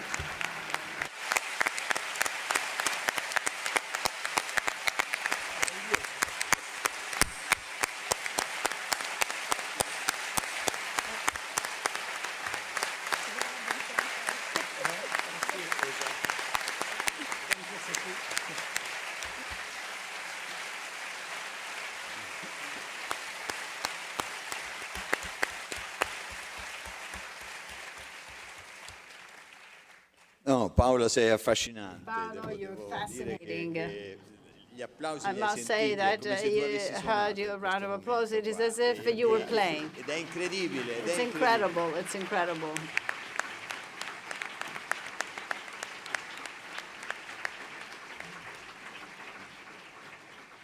No, torneremo a darti un po' noia perché ti vorremmo fare qualche domanda. We would like to ask you some questions. Mi verrebbe ora da parlare, ma non è giusto. Ma tutte le cose che hai detto, la differenza tra il compositore quando è separato e isolato, between the composer when he's isolated or when instead you have the audience where you have a very deep human relationship, and the fact that the music is cioè la musica, se penso ai primi passi dell'umanità, is leading to sociability. For example, people used music, and even in ancient times, so we have to use art in order to have a deeper relationship as human beings. Now I'd like to give the floor to Piero Bevilacqua, who is professor of contemporary history at the Rome University, whom I would like to thank for the generosity of being here, notwithstanding the latest events. Well, I have to say, I don't know anything about music because it is as if perché introduciamo un tema there is che è molto legato all'attualità. A special theme which is very topical. So reflecting on human identity, non-rational thought, need to deal with our contemporary reality. So we are actually experiencing a very tragic period of time for mankind as a whole. How did we get to this point? So this is a disastrous outcome of a long process related to rationality of the Western world. So that's the question for you, Professor. First of all, good afternoon to all of you. I would like to thank Ernesto Godobardi and friends from the Fagioli Foundation for having involved me in this very distinguished initiative. I would like to apologize. COVID took my voice away, also my energy. But I wanted to participate in any case.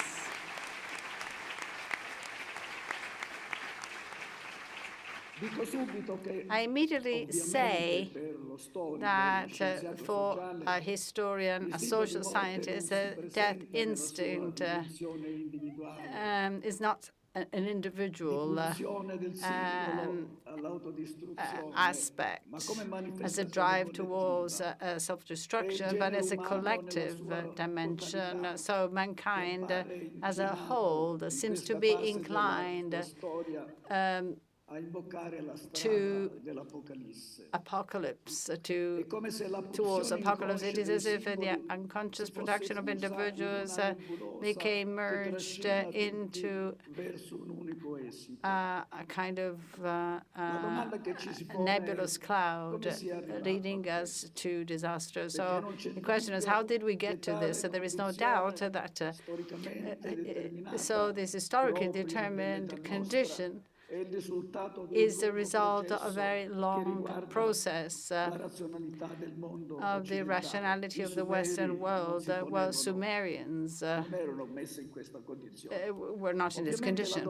Of course, the question is really, really broad, so I would like just to mention some highlights instead of giving you final answers. When I use the term Western rationality, I precisely mean the capitalist rationality, because the capitalist production modality, as I will show you, created the foundations of contemporary thought, shaping subjectivity of individuals. I would like to remind you that we had two major contributions to the criticism against rationality, that coming from Marx,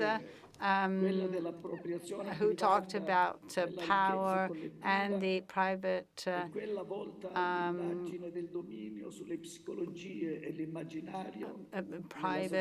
hoarding of richness, and then the Frankfurt School with their thought about economics. So, for example, there are social and cultural distraction mechanisms with the psychic manipulation of masses.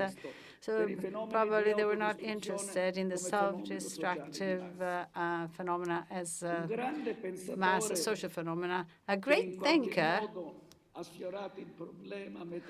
talked about this problem in the mid-1900s, Jasper. In 1954, in his essay, The Atomic Bomb and the Destiny of Man, he reflected on the unprecedented condition of mankind at that time due to the advent of nuclear weapons. He observed man has to recognize that the road of technology is inevitable. And with this technique, man is generating this situation, which is an extreme situation today. So technique as a destiny, which is a necessity for human history. So there may be general extinction as a natural datum. So Jasper thought that from flint to thermonuclear weapons had an intimate relationship, an intimate link. So the first tool of emancipation of man to the creation of the most lethal self-destructive weapons had a very intimate link. Actually, I believe today we have to look at the great deficit of capitalist rationality, also the theoretical and cultural weakness of criticism against this approach. For example, apart from some isolated authors, the founders of ecological thought did not criticize the appropriation of nature as collective richness, the common good of humankind. So the capitalist system has become a global production modality for the whole planet. It was made possible because of twofold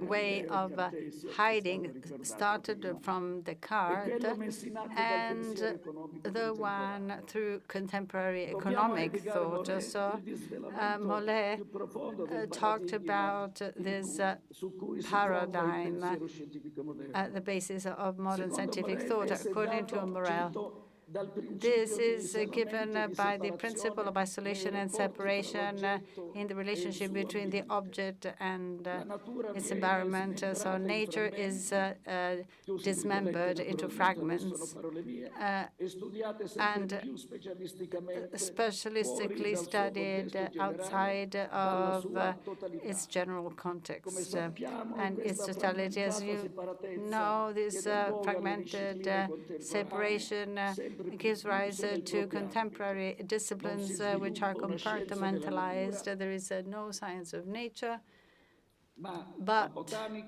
botanics, chemistry, physics, zoology, disciplines that are having technical results with a major instrumental impact, not only on the part of nature study, but on its balance.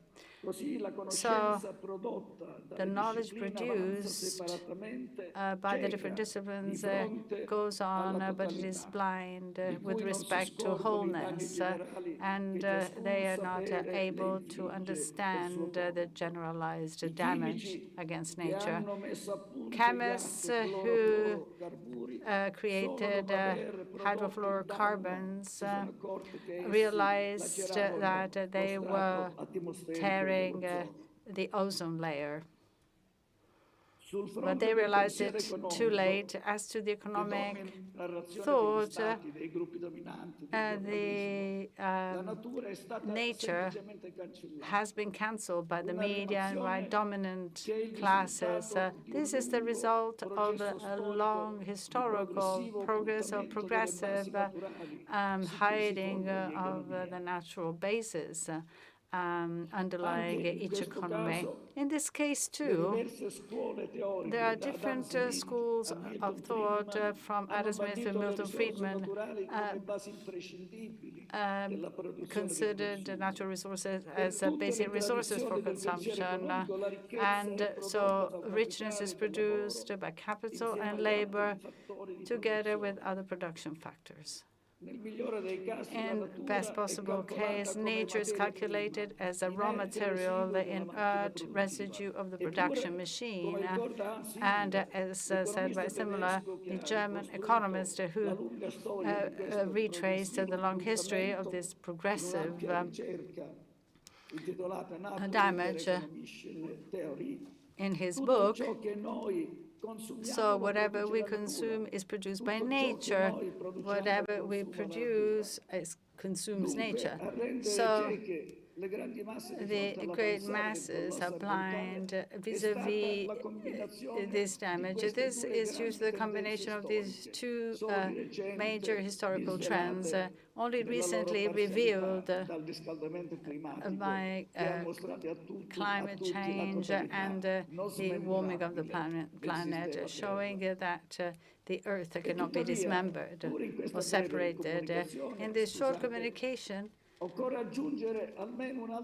I would like to add another aspect we can shed light to the unforgetful path towards collective suicide, the instinct of death as a natural dominant condition of mankind, this loss of the instinct of survival as defined by the Indian writer, and devaluing human life due to its reduction to commodity, due to the capitalist accumulation of capital, capitalizing on any fragment of the living world, which means that human subjectivity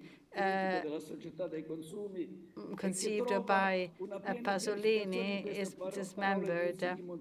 And Zygmunt Bauman said that in a consumer society, the main objective for consumption is not to meet the needs or desires the deficits of consumers, but there is a commoditization or recommoditization.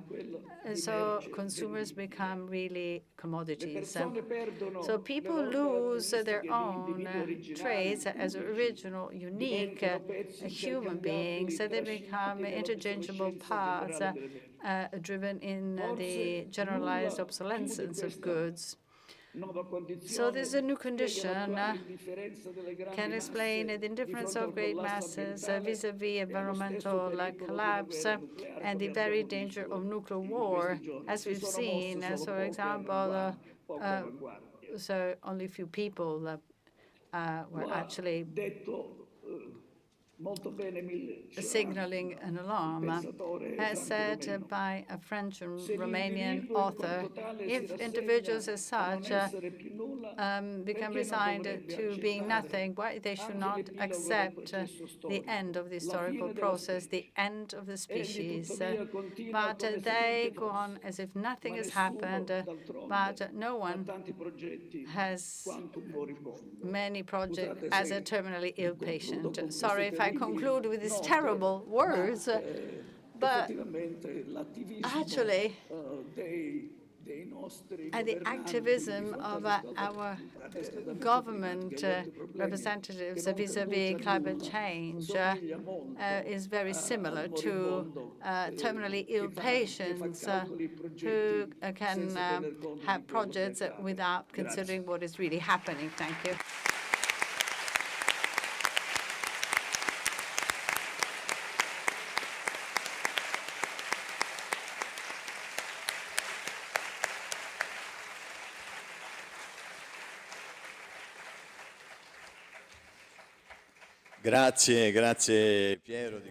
Thanks, Piero, for these interesting remarks. And I'd like to focus on a specific point where this fundamental is criticizing capitalist rationality. How can we criticize this rationalism? This is the important aspect also for our conference. At this juncture, I'd like to give the floor to Anna Holmberg, a well-known psychiatrist and psychologist. She's also a close friend of mine. What can you suggest, Anna, to face on the basis of your experience as researcher and clinician this issue of the human identity that is straitjacketed and constrained by this situation that Piero told us? Is there hope for the young generations?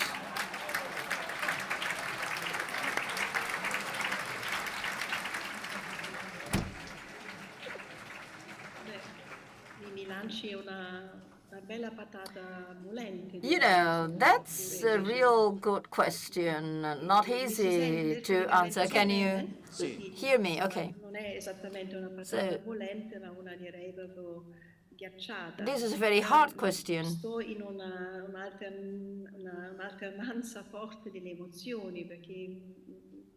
I feel deeply moved because I was deeply moved by what Paolo said, that he wakes up every morning and is glad to be a musician. And then we had Professor Bevilacqua that spoke of this mankind on the way of collapsing.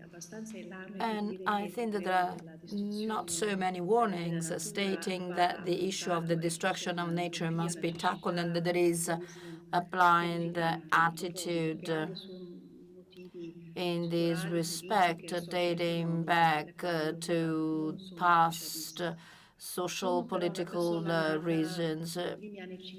But, you know, after the Second World War, I come from the generation that saw that war, and therefore I can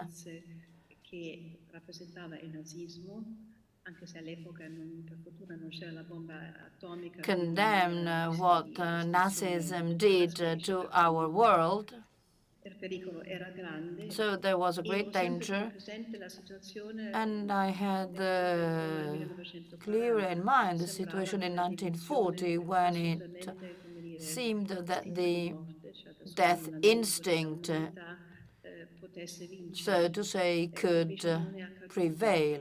This did not happen. So probably because I'm a clinician, I'm not so happy to be psychiatrist when I wake up every morning. Unlike Paolo Fresu, that is so happy to be a musician.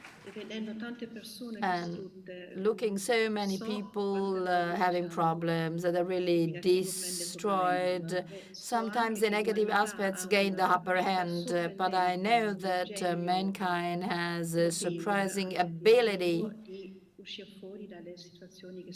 to endure and get out of desperate situations, and therefore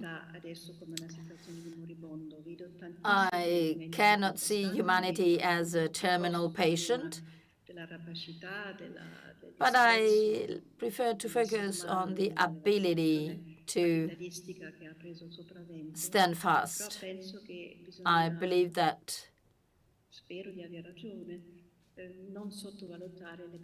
we need not underline the emotional and physical resilience of the human beings. I really trust young people.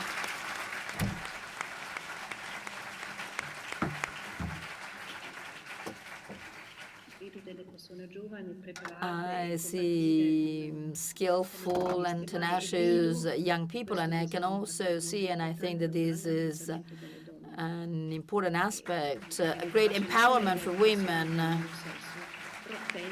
I believe that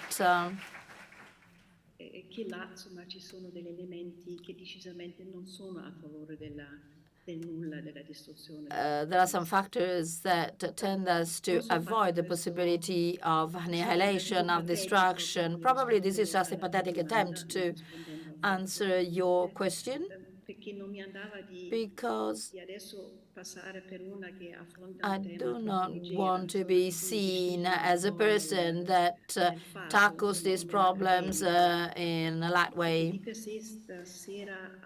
because indeed today I wanted to talk about the Fagioli's theory of fantasy, non-conscious thought, but I believe that this is a dimension that must be activated, a dimension that is not considered by capitalism. So I think that there is the possibility of a greater sociality. So may I now focus on my slides? Don't worry, I have just 3 slides, English slides, so as to help our English-speaking colleagues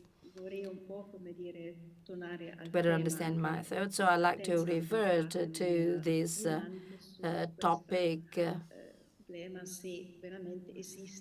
whether there is the need for a non-rational and non-conscious thought and what is the role it can play. So let us see, I can show my slides. Can you help me? Okay.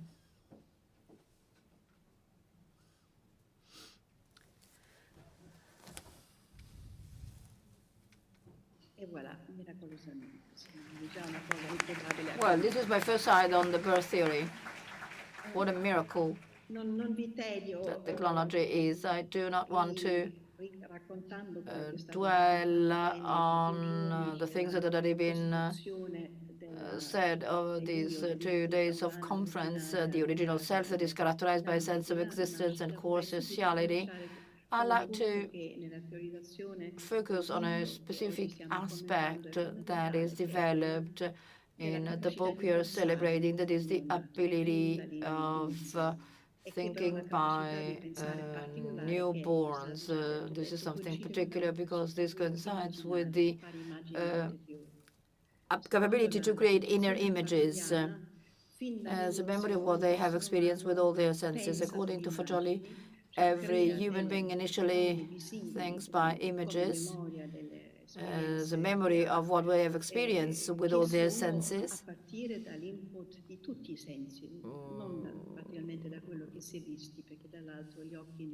Not necessarily the sight, because in the newborns, obviously, the sight is not so well developed in newborns. So there is an internal world of visual images, but we do not know how we can organize this thinking. Obviously, this is certainly a pre-verbal thinking, because there is not the possibility to understand words, but it is not even figurative imagination. Fagioli refused the idea that we can have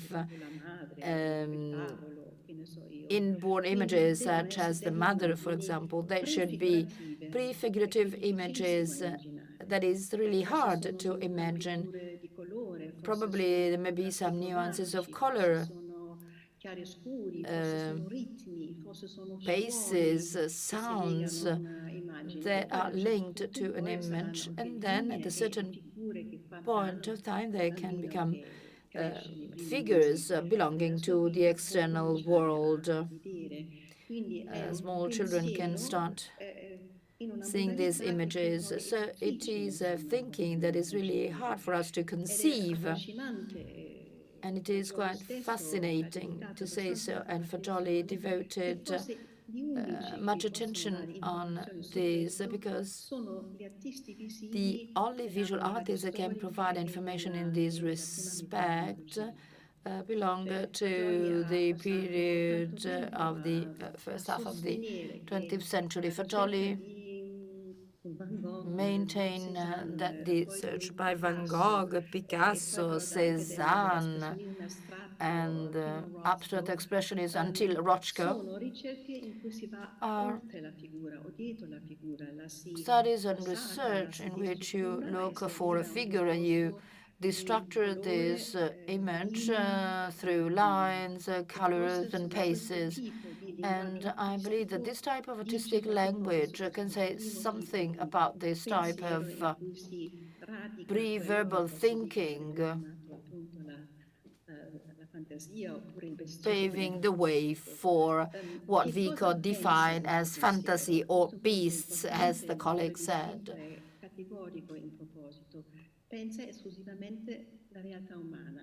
This thinking is based on human reality. There is no interest in material reality. There is just a human reality that is thought,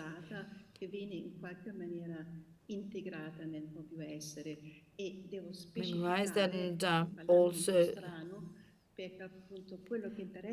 I need to specify that what is interesting in terms of human reality are the deep intentional dimensions, the affective and functional dimensions in human contacts, in human relations, that newborns have, the libido and affective investment that in some situations characterize the relationship of these newborns towards others. They are perceived with significant sensitivity, and then they are represented in this way. Then it happens that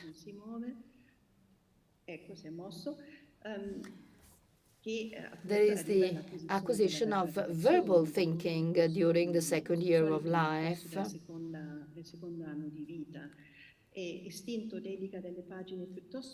And Death Instinct Knowledge underlines that this shift is not just an annulment of the pre-verbal thinking,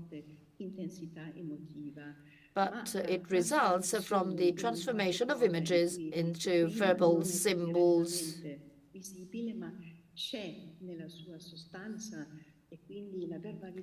Therefore, verbal communication may carry with it the existential intensity and richness of the pre-verbal stage.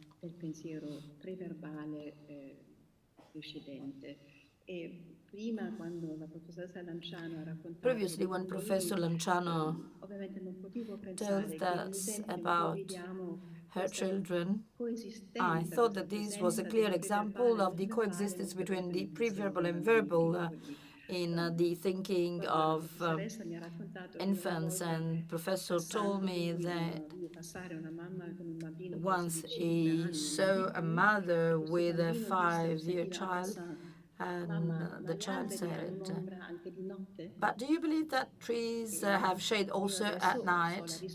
Now I know the answer thanks to today's roundtable discussion. No, because we are all in the shade of the earth. But the question of the child was really relevant. And there is another aspect regarding poetry. And in the next slide that I want to show you, I show you two types of verbal language, the technical descriptive language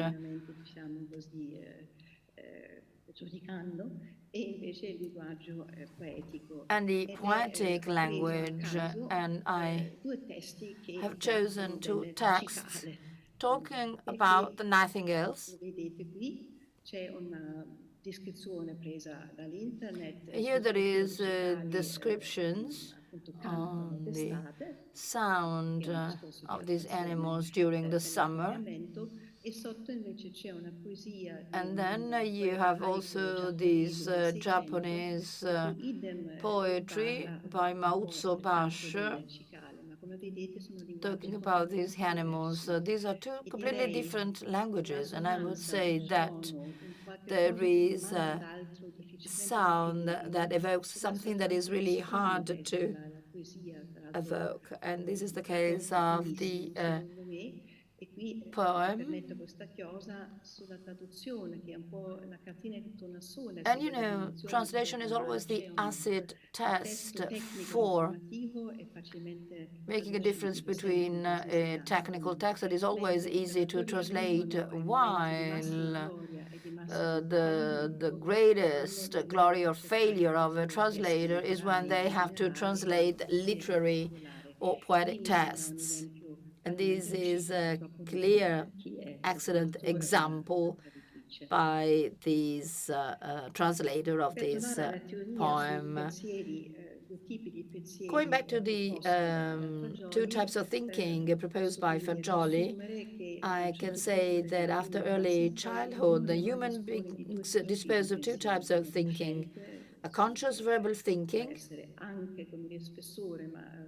that is the transformation of earlier pre-verbal thinking into conventional language, and it is also to convey information on every line. And then you have the non-conscious thoughts that recreate pre-verbal imagination, and this focus on human reality, highlighting memories, connections, and intuitive knowledge about human dynamics. This type of thought may show pathological alterations in different phases of life.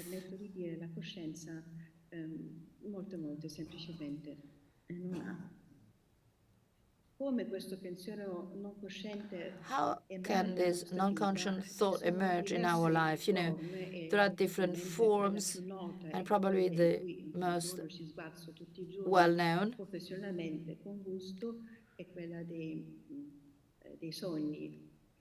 is dreams. As you may know, dreams have always been criticized during the recent history of psychopathology because it is so thought that the dreams do not provide a valid thinking on reality. The problem is, for many years, we followed the workshops of collective analysis by Massimo Fagioli, and we have realized that dreams can really comment human reality, and they do so with some abilities, skills that are essential for our practice. May I quote an example? That like a dream interprets a reality, and it is the example of the book that we are celebrating today. We were in a workshop 2010, and a person participating in the workshop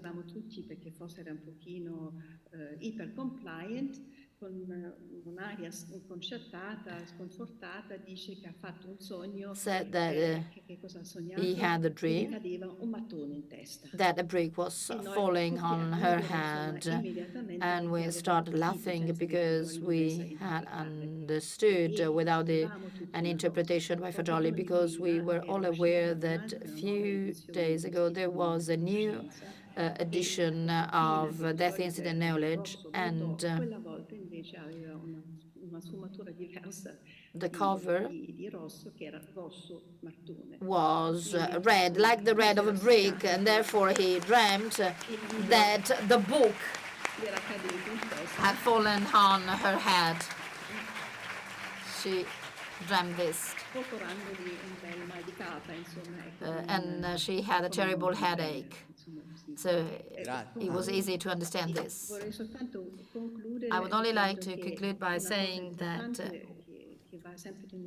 an important thing that must be borne in mind is that artistic creation is different from dreaming. Even though sometimes there are those who think that they can prove the contrary, and Fagioli said that in an unconscious thinking that is the trigger for the beginning of artistic creation should be based on the physical aspects of the artist, namely hands, ears, and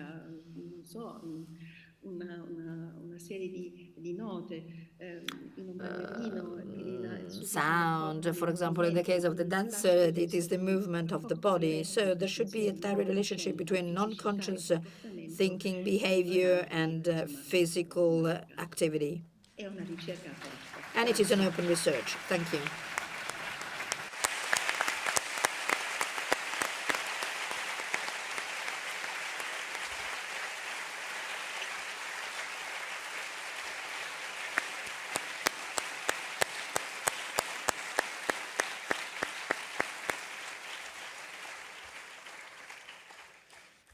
Grazie, Anna. Well, thank you, Anna.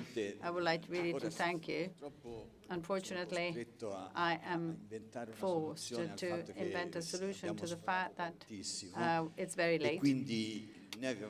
So I'm here, a member of a group that wanted to create this roundtable with this title. We thought that we would be able to have questions and answers, especially given the floor to those who imagined this roundtable. I am obliged to actually close this session. Di questi contributi, però chiederei in ogni caso, perlomeno io ero in mente subito Ada Montellanico e Andrea Iaccarella, che vorrei che loro dicessero qualcosa. Ada per se non altro, come dire, essere così brava e gentile di ringraziare Paolo, perché sinceramente Paolo ci ha detto delle cose che non solo ci hanno commosso, ma che ci aiutano a come dire, a pensare in termini che ce la possiamo fare. Think that we can make it. Questa cosa non solo ce la possiamo fare, ma anche con una qualità specifica. Quindi chiederei subito ad Ada e poi magari ad Andrea se hanno voglia di fare delle interlocuzioni. Want to say something, Ada. First of all, thank you. A wonderful panel. Full of different contributions. Well, very quickly, I have a question for Paolo Freso, and I would like to thank him for participating in the roundtable. in thinking of the theme of this roundtable, which is non-rational thought and human identity. So, in thinking about this theme, I would like to ask you, to what extent creativity, fantasy, very deeply rational dimensions are important for searching for beauty in the artist's life, whether they are also connected to the artist's life, how the search for beauty is not only a driver for music, for the artistic expression, but instead how much, which active role it plays in intimate relations or personal interrelations. Questa dimensione, questa ricerca, quanto poi si va a opporre nel momento in cui c'è questa fusione, a quel pensiero dominante, a quella diciamo mentalità comune che vuole e ha sempre associato l'arte alla passione, has always associated art to madness. So the artist is always split between being an artist and living a life in which there be the price of creativity with destructiveness. So the question is, how is it necessary for the artist to be an artist also in his or her personal life? Thank you.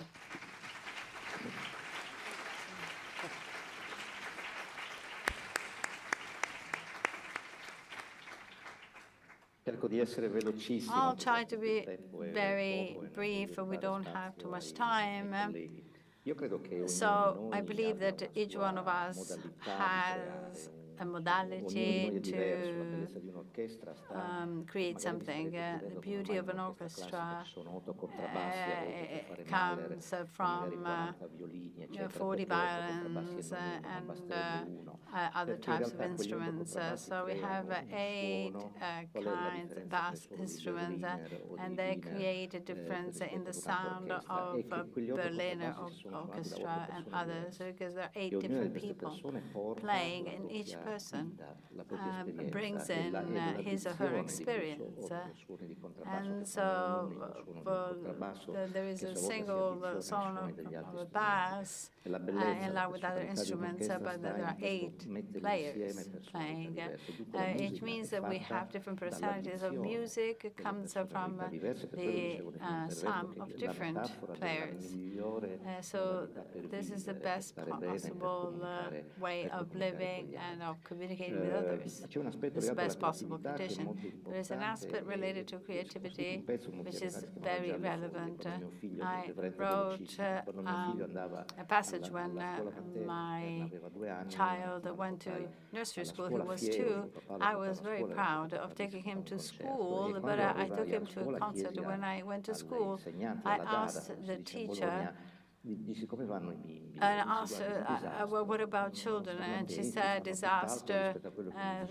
So they do different things. For example, in November, we were drawing some leaves, and most of them drew some yellow leaves. Of course, it's in November. Okay, leaves are yellow, and for example, my father was a peasant, so I was a farmer. So I came back very sad. I was quite worried. And I said to my wife, "I said, a terrible thing happened. Our child drew the leaves with a yellow color. We didn't have lunch, and so we were really preoccupied." And then, so I went to the afternoon to pick up the school. I didn't ask any questions. And then we had dinner, and then I asked Andrea. So he was 2, probably 2.5 years of age, or 3. So, Andrea, what about the color of the leaves? I said, well, it depends on the season. They may be green, red, yellow. So I wrote a piece that is called Yellow Leaves. It's a divertissement to say that Creativity is the best possible way of reading beauty. Beauty is a fundamental part of our lives. What is happening is due to the fact that people do not recognize beauty. Beauty means the beauty of seeing, beauty of feeling, beauty of touching, beauty of listening, which are part of social dynamics. The idea of anthropology that we discussed before, coming from Sumerians, but even earlier. So artists should not be mad to talk about their lives and to find their concept of creativity. When artists are a little bit mad in the current condition, as if we are asked when, for example, we are young and then people ask what we would like to be as adults. Well, any person who has a creative instrument, the artist would like to investigate in his own or her own being to find his or her way. But we have to say this to other people. So artists should not be there to do something only for themselves. So art is language. So when we speak, we want to communicate with others. If we speak too much or we do not speak well, we actually do not respect others, and we overwhelm others with words, and people do not understand what we're talking about. Music is interplay. In jazz, this has an important function. So we have to communicate, we have to be silent when it's necessary, and we speak when we have to speak. Speaking all the languages of the world means playing, but not in Italian. So the concept of creativity does not have anything to do with the irrationality seen as degeneration or disease. It is something irrational that belongs to the rationality of each one of us, because we have an irrational part in each one of us, and we have to release through music without being ashamed of this irrationality. As said by Professor Anna, she talks about dreams. I dreamed of complex pieces of music. I woke up and I was not able to channel them. Well, for example, for me, there are pieces of music that are still present in my life. I wrote a piece called Metamorphosis, and I dreamed of this piece for years. And at last, I had the courage to sit in front of the piano, and I wrote it down. It became something important. That piece is still very fundamental for my life after 30 years. It is because I had a recurrent dream that has become reality. If, for example, I hadn't had a dream, I would not have this piece. This can be defined as probably irrational or not, I don't know. But whatever we do not express outside with words may become a new language that is able to communicate with us, but also with others. So I've tried to offer you my thought. Probably not an answer. Thank you. Probably a bird's eye view.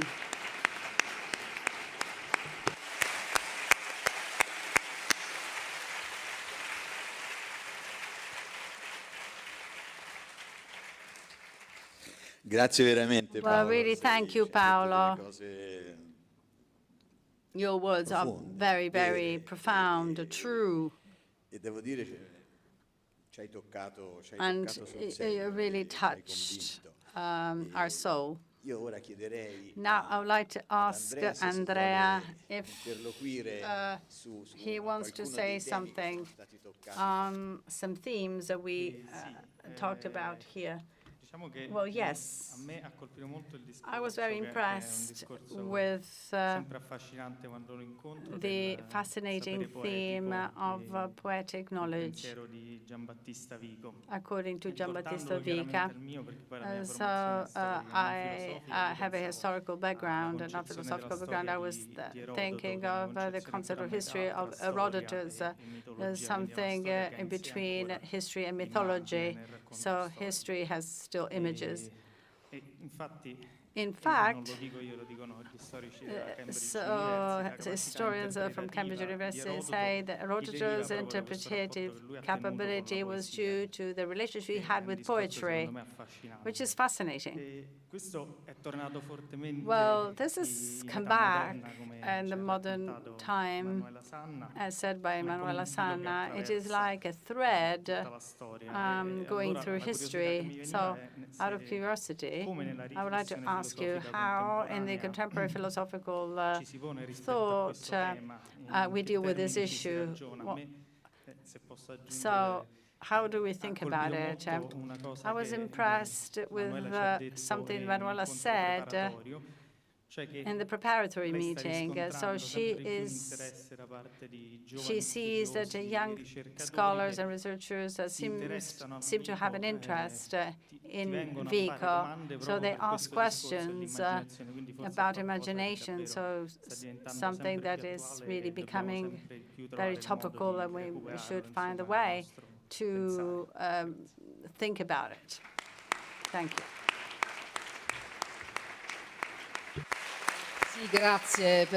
Well, thank you for the question. You are very knowledgeable about this. Well, for Vico, poetic knowledge is a landmark, is a proposal of a knowledge against Descartes, knowledge that never repudiates emotions, feelings, what is linked to poieo, how to do it, the poetic knowledge. The only thing that man can know is a transformation of knowledge, not into something that you can know, but something that you can feel. So we feel it inside. This is the reason why we should actually talk and reflect upon this. For example, early humans do not speak, but they sing. This is very significant because singing is a sequence of things. Also, at the level of poetry, it's the fact that you actually live inside with your body, so singing and not speaking. Thank you.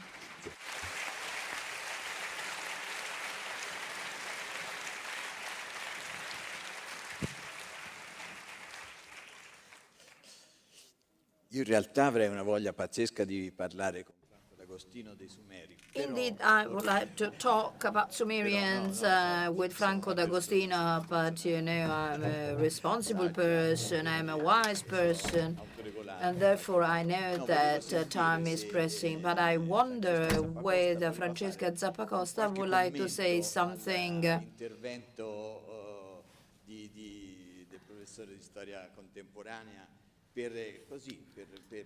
On the contribution by Professor Bevilacqua.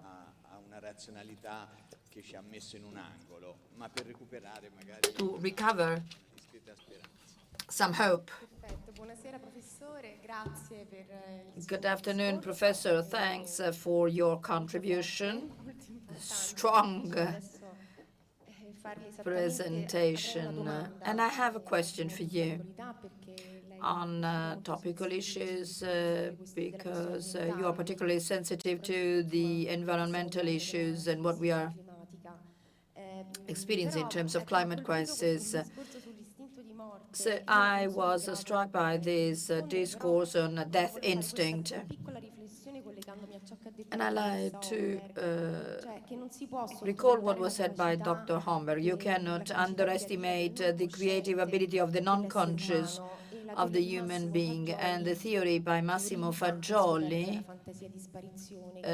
that discovered this disappearance fantasy may be an alternative to catastrophe. Your contribution, Professor, was really valuable and provided a lot of food for thought, but was really strong without great hope. And therefore, as to the climate change, I think that we can put a question.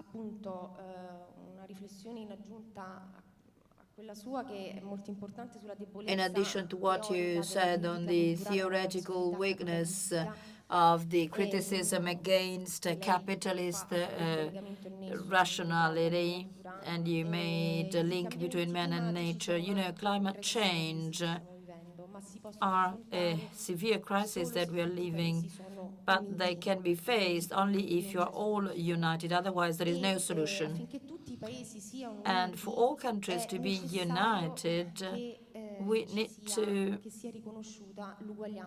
recognize the equality among all human beings. And in this system it is really hard, because actually there is no recognition of this equality. Legal expert Luigi Ferraioli stated that we need an additional step of civilization to face this global crisis. Do you believe that it is enough to have a new world pact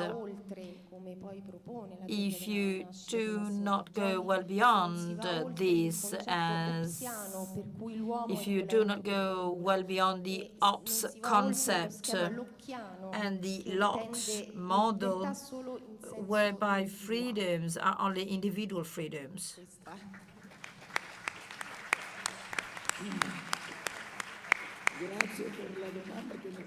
Thanks for this question. First and foremost, I must apologize, but for complying with the 10-12 minutes allotted to me, I proposed a terrible ending. It was not an happy ending, I realize this.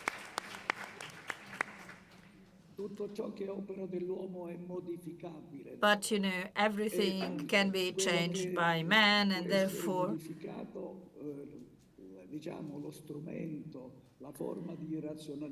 the form of rationality to change things is politics as a universal vision that once the large mass parties had, and that today has been lost, but may also be recovered, hopefully so.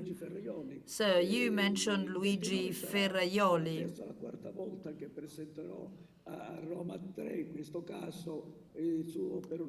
And, you know, I will present in the University Roma 3 some of his studies, because Luigi Ferraioli provided a very ambitious response, but also a realistic response to climate crisis. You know, I do not believe that there will be a real collapse of the planet, but the greatest danger we have is that, considering that there is a dearth of fertile ground, water resources, forests, fish resources, there will be wars among states to hoard these resources. And we need to reach a form of cooperation and consultation for universal and international relations. So what Luigi Ferraioli said is really extraordinary. And for those who are interested in this topical issue, you should read this short essay for a Constitution of the Earth. He is a great academic,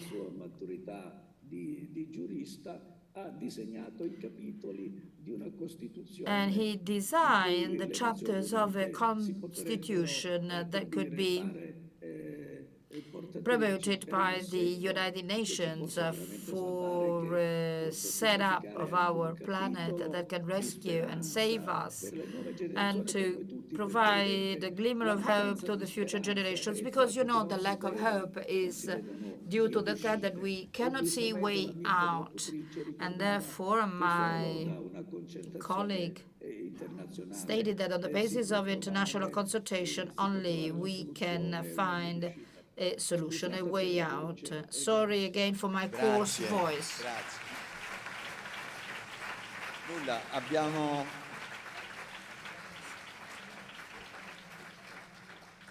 Abbiamo 2 minuti. We have no more than 2 minutes before closing this roundtable discussion, and I would like to conclude with one of my favorite ideas. Let us go back to the world of Sumerians, because, you know, I can agree on you. You are an expert in the field, and let us consider that these mistakes in the context of this civilization can be ascertained. I do not object to this, but I still have the idea, reading the Epic of Gilgamesh through this marvelous book you wrote,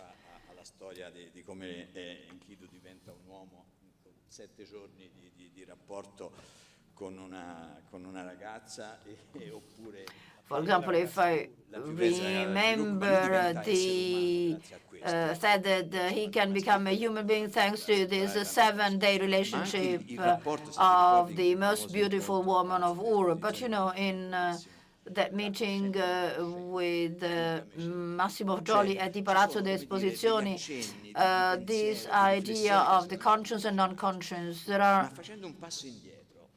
interesting ideas that emerged in that conference, and I have a certain experience because I have read some articles and websites, and I had the opportunity to study that marvelous period that preceded the Neolithic age, during which human beings spoke very little, they sang much, they played much, and they painted on walls. So, in my experience, I visited the Algeria, Sahara, and I saw so many paintings in the wall. There is no scene of war or violence. If I think about the issues raised by Professor Bevilacqua, there is a past in which we were not in this situation. Can you say something in this respect?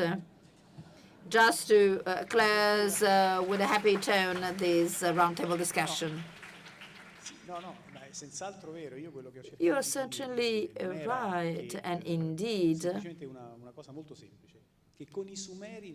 with the Sumerians, we see the first attempt of rationalization of reality. This rationalization of reality inevitably led to social inequalities and social clashes, although repressed for hundreds of years. And actually,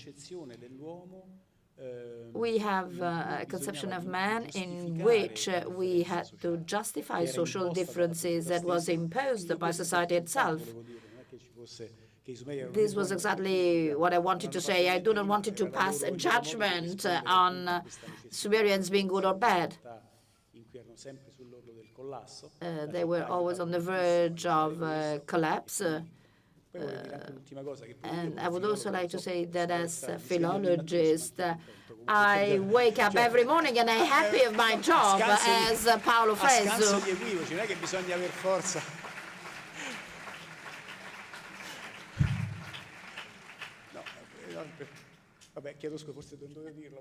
Probably I should have not said this, but no, you're right. I mean, you're not the only person that wakes up in the morning and is proud of his job. But now, you know, we have to conclude this roundtable discussion. I like to apologize for not involving again Nicoletta. What about the Sumerian women? Were they peace-oriented, peace-loving, or what else? No, quindi c'è una domanda? There is a question, indeed. There is a question from the audience. Can you hear me? Indeed. It is a question for Professor Lanciano. I'm here on her right. On her right. First and foremost, I wish to thank you for accepting to participate in this roundtable discussion. E penso che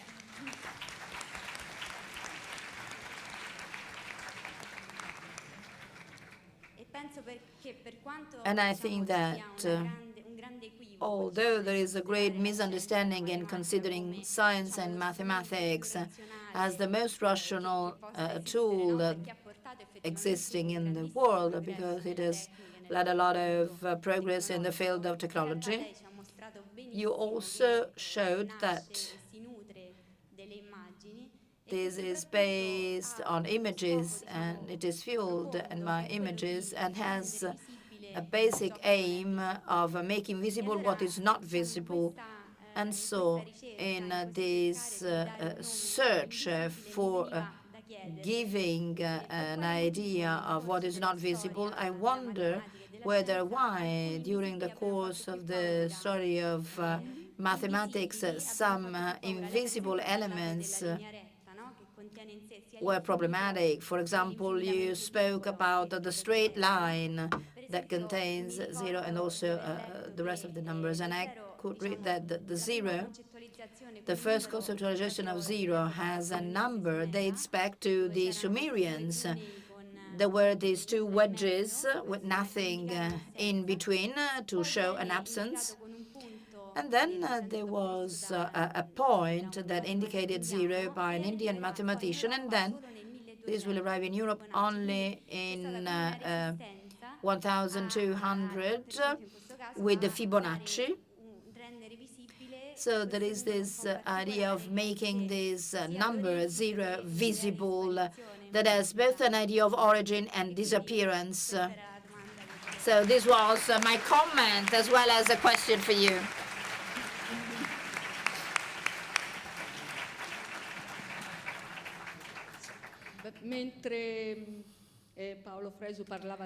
While Paolo Fresu spoke about beauty of art, and I thought to what extent mathematicians, for example, divide formulas between nice formulas and not beautiful formulas, because sometimes these formulas are the synthesis of wider concepts, and there are also bad formulas.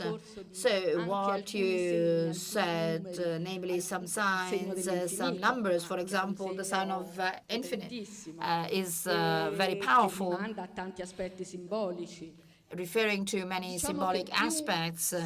We could say that the more you were lucky to familiarize with hard sciences, the more you realize that they're also soft, beautiful from the aesthetic viewpoint. You know, astronomy, for example, is a very special type of science because it focuses on powerful archetypes as well as mathematics. That has beautiful aspects. What is never asked to us is whether you prefer the square or the circle, as you can choose between Miro or Van Gogh, but not between the square and the circle. And this is a problem coming from schools that robs us with this pleasure to feel at ease, also with respect to some hard sciences. But as parent and as educator, I wish to say that we cannot be too pessimistic. I believe that this young audience can give us a glimmer of hope for the future. Thank you.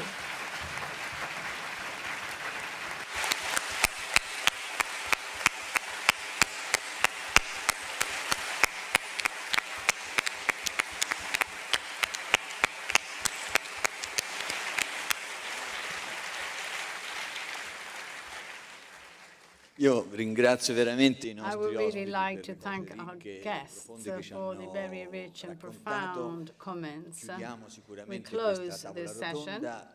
Penso quello che pensate un po' tutti, che So questo I'm sia né thinking più what né you're meno che una thinking, sorta di that un this is indice just di of percorsi di ricerca che noi da ora in avanti dovremmo path coltivare, towards some dissodare research e non roads cessare mai that we have to engage in. And now I give the floor to Matteo Fago, who is going to introduce the conclusive part of this conference. I would like to apologize because we are 10 minutes late.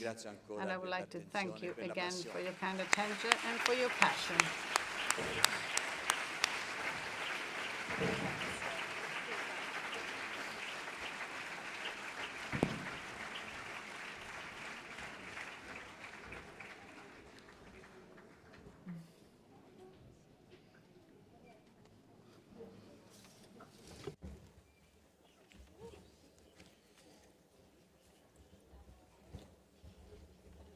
Grazie.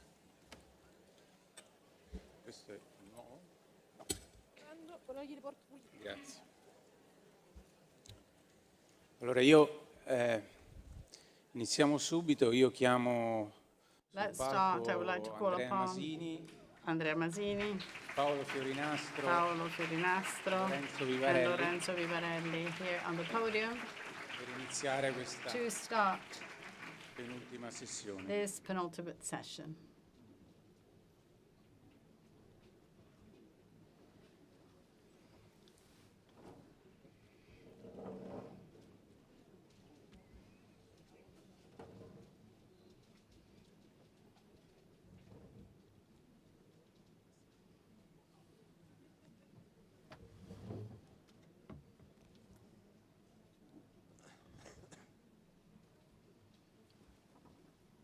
Affetti e pensiero, Affects and thought, confini sconfinati, unbounded boundaries, radicality, equality, liberty, and non-confessionalism, mind and body, image and word, uomo e donna, man and woman, bisogni ed esigenze, needs and requirements, soddisfazione e realizzazione, satisfaction and identità realization, umana, human identity, fare le cose per niente e fare le cose per gli altri, doing things for nothing and volere doing things la for others, realizzazione degli wanting other people's fare e fulfillment, poi pensare a quanto si doing è fatto. and then thinking about what you have done. Ogni grande impresa Each è frutto great di uno sforzo collettivo. feat is Poi vorrei the citare anche delle result of parole a di collective Combin, ma il effort. cinese non lo I would parla. like to quote also other Queste sono authors, but alcune I'm delle not going to do parole it. These are che some of the sono state words dette oggi that were e che mentioned credo today, siano and which I rappresentative, believe o almeno lo sono state per me, di questa meravigliosa giornata represent the importance e of di this quella beautiful ieri in day cui alcune di and queste sono state of ricordate. Io sono what we said l'editore yesterday. di I questo am the meraviglioso publisher libro of this che wonderful oggi book celebriamo, that we are che oggi celebrating festeggiamo per i suoi today. 50 anni dalla prima So 50 pubblicazione. years since its first Ho publication. questo privilegio I have this da privilege. ormai I've had this 12 privilege anni. for 12 years now. La prima The edizione first dell'Asino d'Oro edition of è del Asino 2010, d'Oro come sapete. goes back to Ce n'è stata 2010. una seconda per l'Asino And d'Oro there was a nel second one in 2017, seguita poi 2017, dall'edizione in followed inglese by the del edition in English 2019 of ed un'edizione 2019 in francese and an edition che abbiamo in French pubblicato that nel we published 2022. in 2022.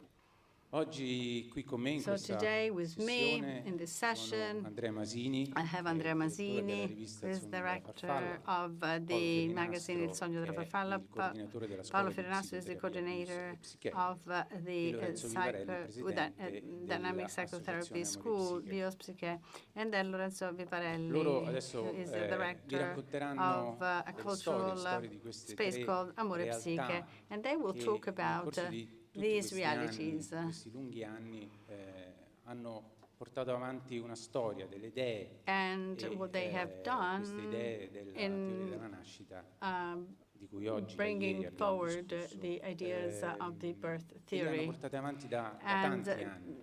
they have done so for many years. La fondazione adesso farà un lavoro sicuramente di And the portare foundation avanti in maniera will, anche più forte, non voglio dire, perché prima già c'era in qualche go modo on with this questa kind of work, attività, questo fare delle cose because per portare even before we were avanti questa active ricerca. in bringing Quindi, on this senza kind of perdere tempo di research. mezzo, io do la parola And now I'd a like to Andrea give the Masini floor to Andrea Masini, con la sua relazione and sul he Sogno has della a Farfalla, presentation on Il appunto, Sogno della 30 Farfalla. anni, no, scusami, un una storia di psichiatria e psicoterapia, 30 anni del sogno della farfalla. 30-year story of psychiatry and psychotherapy.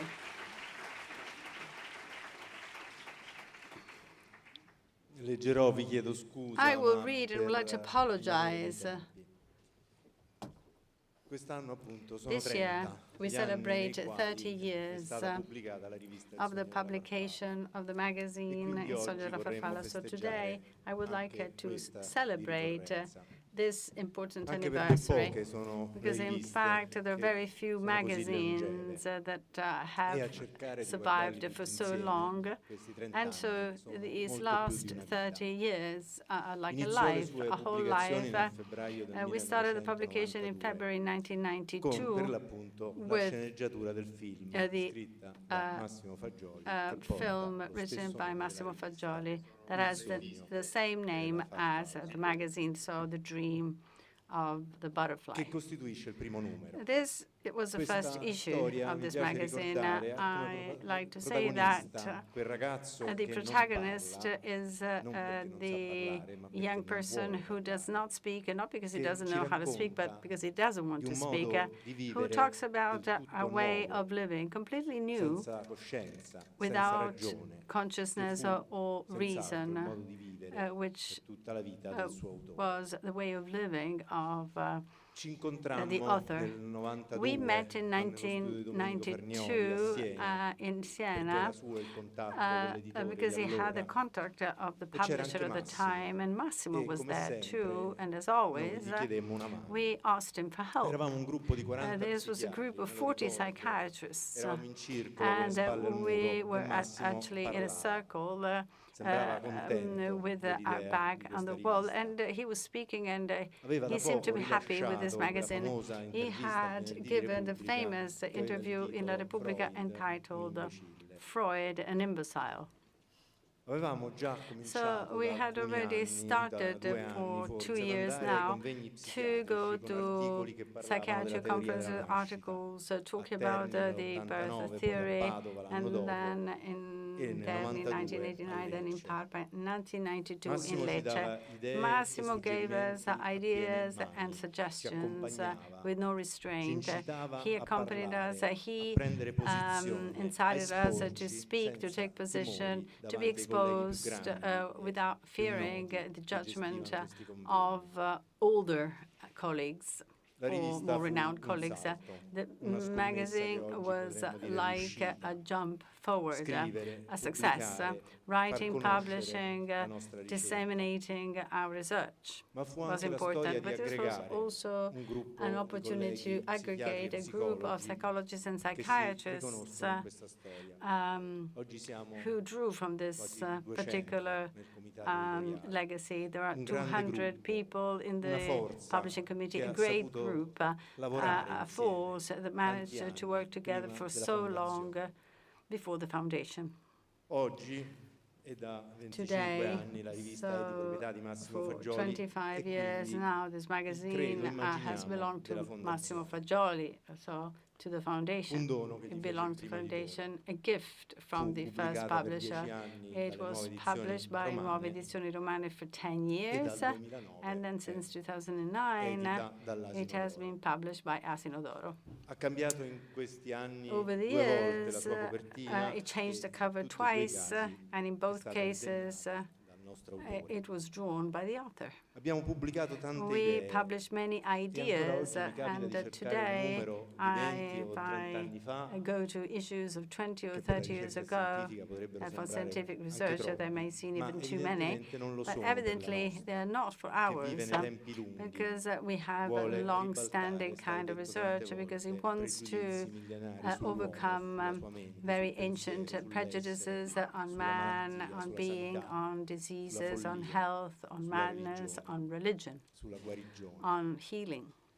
Abbiamo pubblicato So tutto we quello che Massimo published Fagioli ha detto in incontri, whatever dibattiti, Massimo interviste, Fagioli occasioni said in pubbliche, interviews, perché lectures, potesse conferences, restare public ed essere debates, fruibile negli so anni that a venire these a ideas chiunque. could be Lo used abbiamo by pubblicato anyone. nell'assoluta For years we certezza che published ogni this volta diceva because every qualcosa time he was aveva saying sempre un'idea something, nuova new, spesso a new geniale, idea, che an andava ingenious idea that had to be reported. E possiamo forse And continuare perhaps ancora a we farlo. can go on doing that. Qualcosa di inedito sta Something riemergendo unparalleled is e mi riferisco a coming quanto out. annunciato So what nell'ultimo was numero della announced in the rivista a latest proposito issue di of this un magazine Massimo Fagioli. for the Massimo Fagioli's archive. Tanto materiale, So a lot of tutto da material studiare. that we have to E fra study, questo and il quarto especially the capitolo, fourth Istinto di morte e chapter of conoscenza. Death Instinct and Una Knowledge, scoperta, a mio avviso, a discovery preziosa that is really per valuable aggiungere altri to elementi e add tentare some di more capire elements to il try nostro and autore. understand È un this pezzo author. chiarissimo This is a very nel clear quale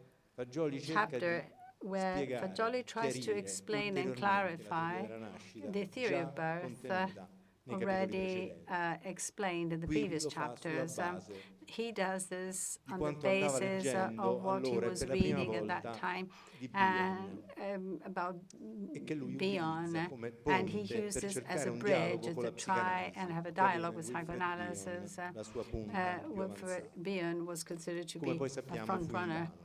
Il But dialogo non to lo no accettarono avail. all'epoca, So at that troppo più time, avanti la teoria della the nascita dialogue rispetto was alla not accepted psicanalisi. because the theory of birth Quel was more capitolo advanced fu with respect to tagliato psychoanalysis. come That tributo chapter alla was pubblicazione cut del libro, as a tribute to the ma non publication of the costituì una book. castrazione, But this was not a perché Fagioli castration inserì una because buona parte Fagioli di put questo a sesto large part capitolo of the nei sixth paragrafi chapter dei capitoli in the precedenti. paragraph of the previous In ones. nessun senso oggi And avrebbe in fact, ovviamente it would be reinserirlo nel useless libro. to put it back into the book. Pur tuttavia, poterlo However, rileggere sarà reading un'altra bella it occasione di rapporto is con going il to be nostro another autore. opportunity Forse per questo of our bisognerà relationship with the aspettare author, ancora un but po' di maybe we have tempo to wait for some per more trovare time quella to occasione giusta, find the right quella opportunity, occasione, the right quella cornice occasion, the right per rendergli framework finalmente giustizia. to really pay a tribute to him. Non abbiamo in questi 124 In volumi these che sono usciti sempre 124 puntualmente pubblicato solo issues, Fagioli, we not only published Fagioli, ma anche but also tantissimi contributi di many colleghi. other colleagues. Quest'ultimo numero in particolare, The lasciatemi latest spendere issue, qualche please allow me parola, to spend some words on it, è stato tutto pensato was per questa conceived occasione di oggi, for di this ieri, di oggi, di occasion questo of yesterday and convegno sui today, 50 for this international conference È un to numero, celebrate the 50 years of the andatevelo book. a leggere So naturalmente, if you go and read this issue, in cui ci sono tante you will cose find belle, many interessanti, un numero che ha interesting avuto già un ideas. suo successo. In fact, this issue is already quite successful.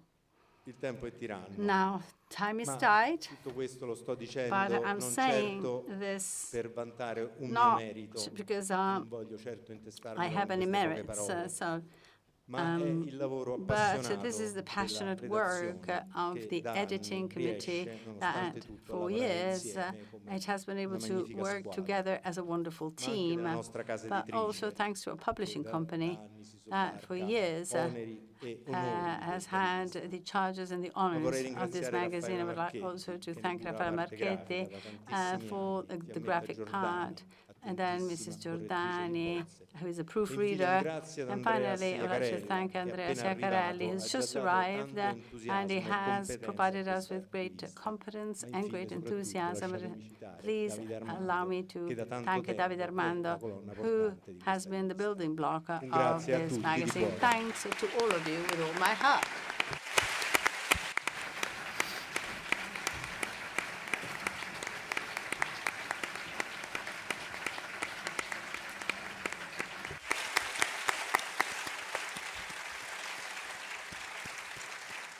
Grazie Andrea. Thanks, Andrea. E passo subito la Now I'd like to give the floor to Fiorinastro, il coordinatore didattico Paolo della Fiorinastro, scuola di psicoterapia Bios Psyche, coordinator of the psychotherapy school Biopsyche, to continue the idea of a possible cure, the School of Dynamic Psychotherapy Biopsyche. Thanks, Matteo. Diciamo che questa presentazione dopo la I tavola rotonda, wish to say that this presentation after the roundtable discussion, non parlo a titolo personale, and considering that I'm not speaking on ma parlo personally, a but nome di un on gruppo di docenti, behalf of a group of è teachers, particolarmente impegnativo. is particularly Le demanding. persone And the people involved in this project are roughly 50 colleagues, psychologists and psychiatrists that are participating in the establishment of this school of psychotherapy. So the attempt that we're making together to build this school jointly with 50 students that decided to enroll in this school, and with their passion, enthusiasm, and need for knowledge provides a great incentive to us. The school, unlike the magazine, is a young one. It was established in November 2018, so 4 years of life, and it will provide the first diplomas in the academic year 2023. But this school has a long history behind it in the wave of collective analysis. And in this way, the group that imagined that school thought it was essential to pass down to future generations, first and foremost, the ethics of the psychotherapist, and secondly, his or her obsessive attention for words, and thirdly, the social dimension of this psychotherapy. You know, this is a long story dating back to the 1970s, and it was at first accepted by Massimo Fagioli, and then he was the driving force, the engine of this story. We followed him organizing conferences and congresses in universities in Rome, in Chieti.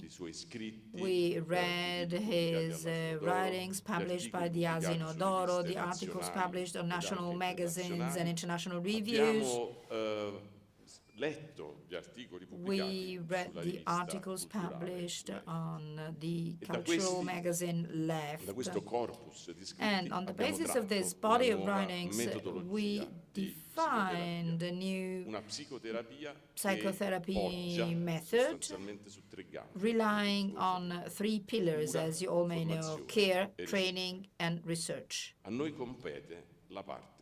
Obviously, we are responsible for training, and we would like to provide real significance to this word training, because we know that the identity is created on our own, but this identity can be strengthened because it is used to feel, recognize, and distinguish what is humane and what is not humane, what is dishumane, so to say. The story of the name of this school would be too long. At a certain point in time, we decided to choose this name. I was not the author of the name, but I liked this name because bios and psyche have always been kept separate one another. While following the birth theory, these two words can be combined. Psyche is deeply rooted in bios. So, at birth, bios and psyche and bios coexist. And if you have a favorable environment, you can also develop a human identity. If the environment is not favorable, there may be suffering, problems, and disorders. Hence, if the environment, an unfavorable environment, can lead to disease, a favorable environment can change the course of disease and lead to cure.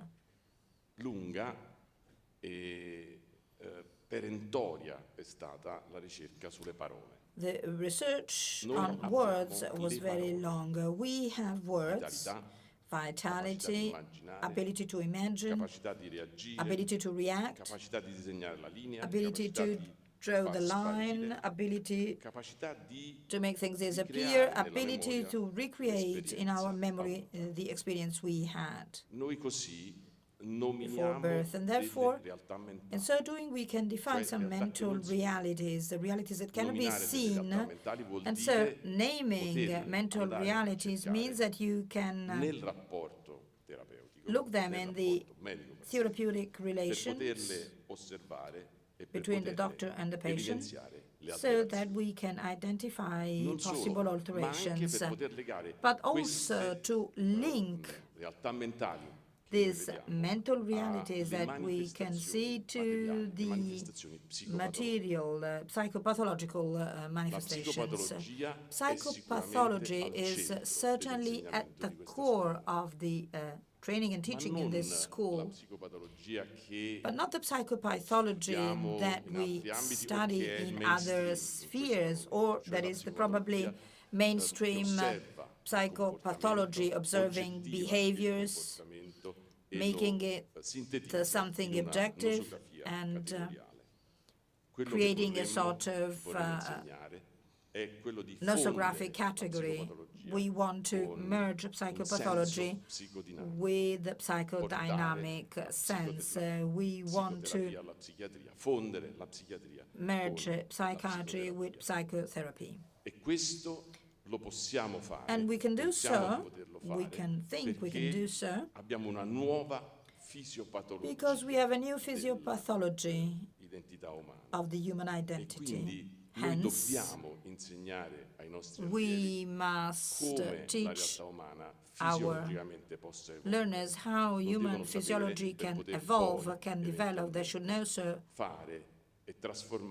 and then turn this reality that are lost with disease into psychotherapy.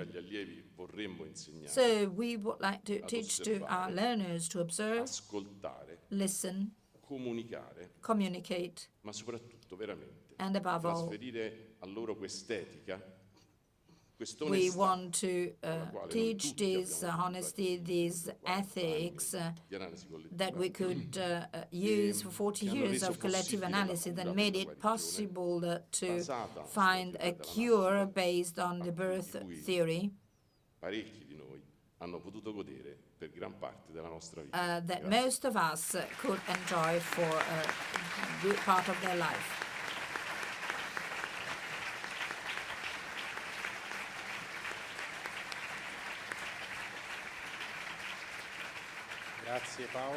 Thank you, Paolo.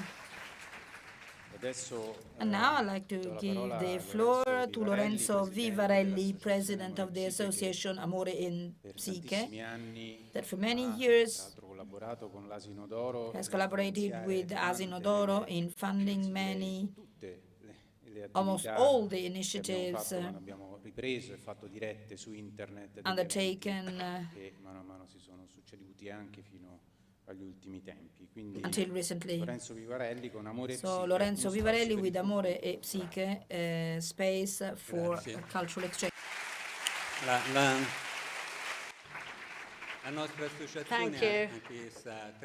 Our association is 30 years of age now, and officially it was born on April 12th, 1992, and so in Via Santa Caterina Siena, the bookshop Amore Psycho was opened, and inside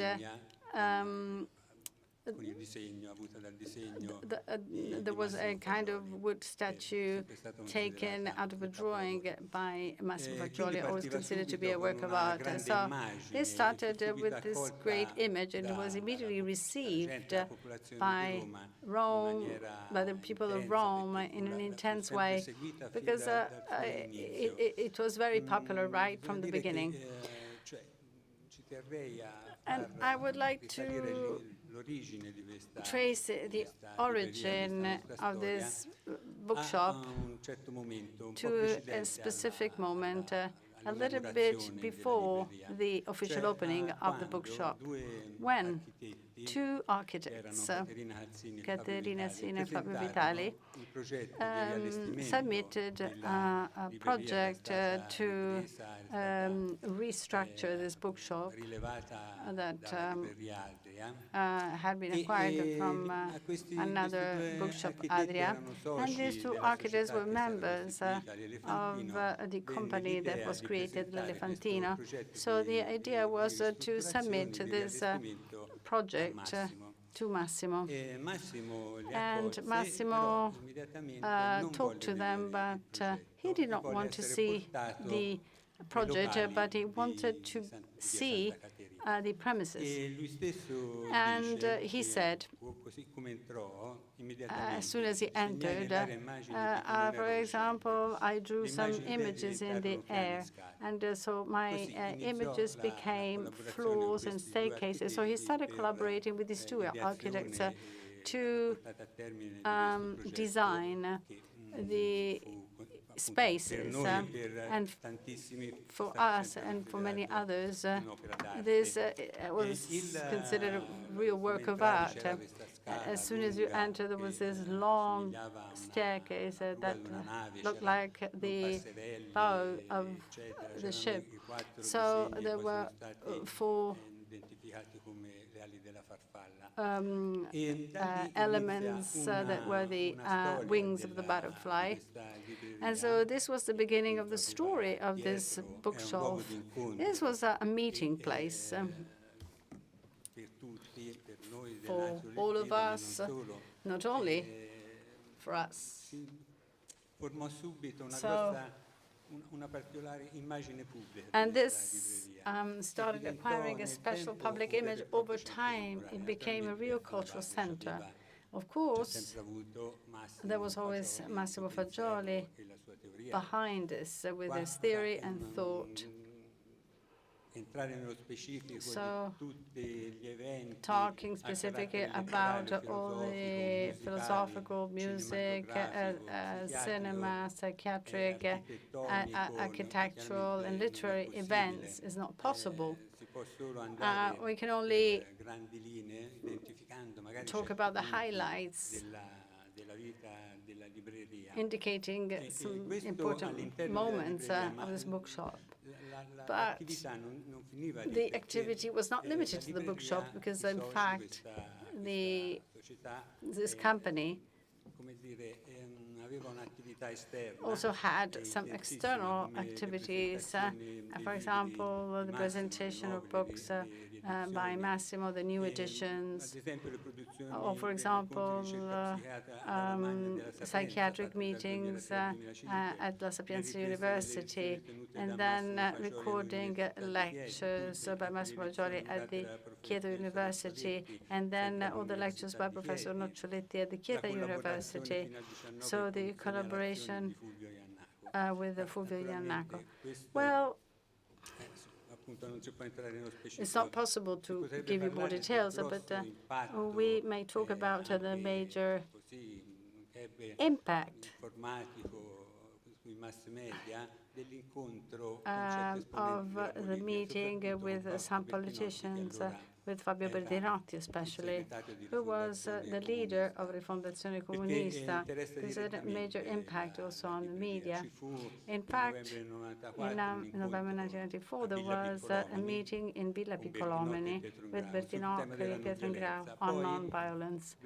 And then, in 2005, Berdinotti opened his election campaign there, giving an enormous recognition to this bookshop.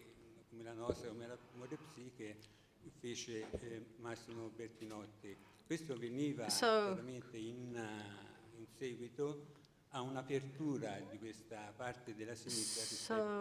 the left wing was quite keen on Massimo Fagioli's theories. And for some time,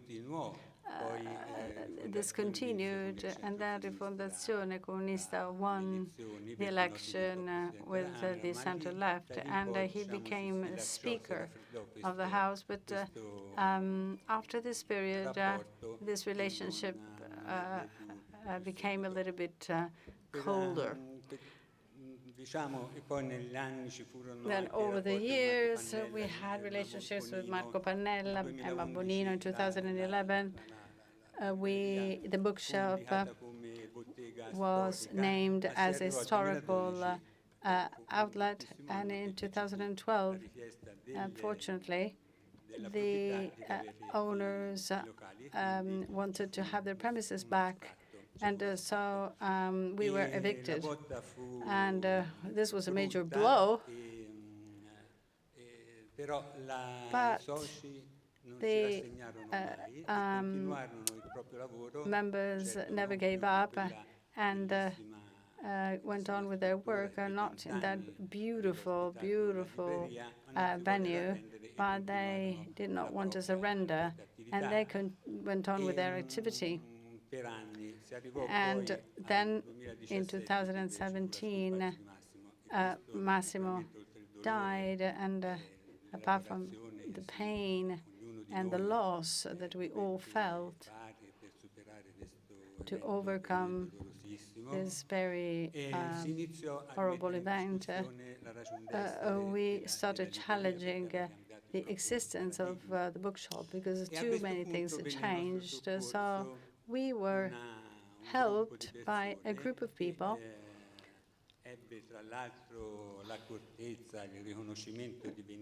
and so these 4 brothers wanted to set up the Massimo Fagioli Foundation.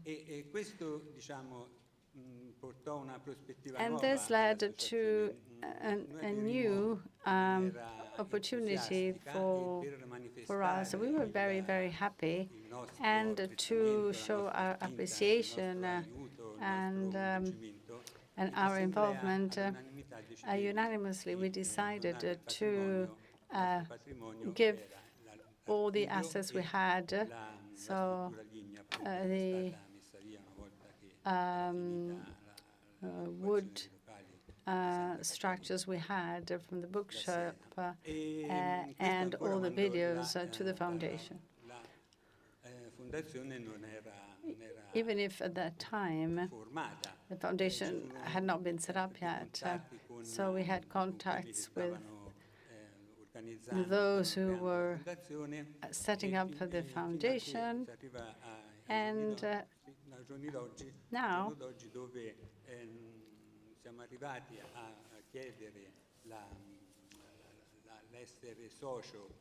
we applied to become members of the foundation, and we were accepted. And so this is a new chapter, and we hope it's going to be a beautiful story. Thank you.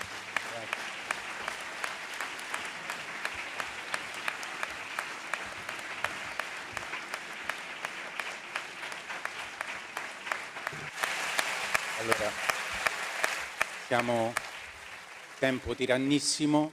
You know, time is really pressing, and therefore we are about to conclude the session before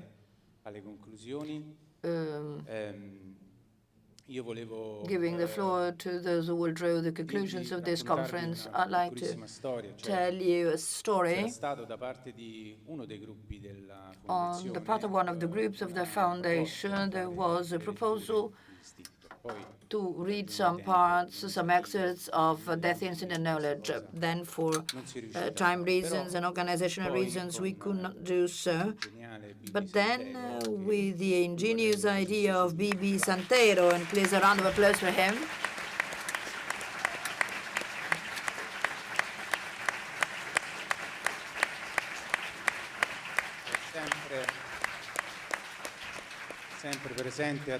always present and available to do impossible things. Lui mi ha suggerito un'idea un po' folle, un po' forte, suggested me an idea, and listening to the different presentations in English and also recalling what Marcello said, that instinct makes us dream.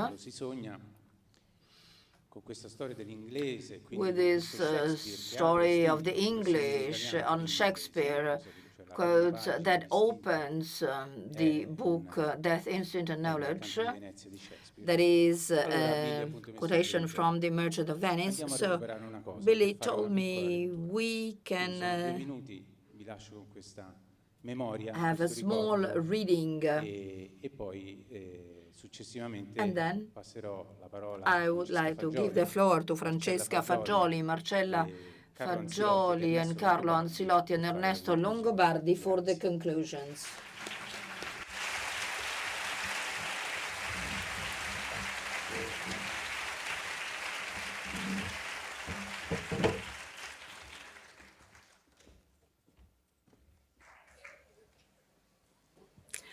The newborn will react to being expelled, to the bombarding stimuli in the new situation that shock him or her, by wishing of and fantasizing about returning to the previous stage. On the basis of what have been said, we can define the death instinct and the corresponding mental expression of it, meaning the fantasy of annulling the existing reality, as a fantasy aimed at making reality the absolute opposite of what it actually is. Moreover, since the absolutely opposite condition to the condition in the uterus refers to light, light is the absolute new thing. We can say that this annulment, which makes reality non-existent, this fantasizing about making the opposite, the contrary of what reality is indeed a specific fantasy of making light disappear. It is a fantasy of making it dark. Hence, the newborn's reaction of aggressiveness against his or her being born can be defined as the onset of the death instinct as the mental expression of the disappearance fantasy. In other words, it can be assumed that the infant is born with the disappearance fantasy, the fantasy of making the stimulating environment, the external object, disappear, and of making him or herself disappear as a newborn being, of annulling the external object and him or herself as a living being, by desiring and fantasizing about returning to the darkness and the water of the intrauterine condition. In other words, it can be assumed that the first fantasy of a human being is the disappearance fantasy.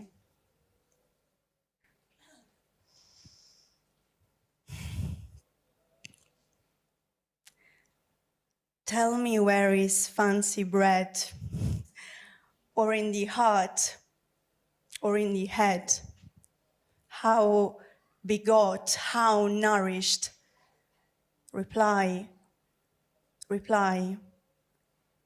It is engendered in the eyes, with gazing fed and fancied eyes, in the cradle where it lies. Let us all ring fancy's knell. I'll begin it. Ding dong bell, ding dong bell.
Bello scherzo, Matte. Bello scherzo. It was a real joke.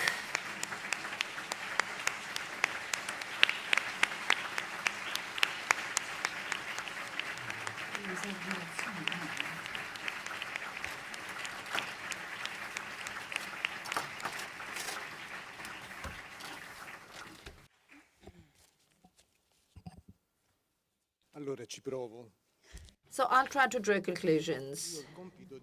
I have the task of concluding this conference and referring in particular to the topics raised yesterday of psychiatry, psychotherapy, psychology of evolutionary age, neonatology and bioethics.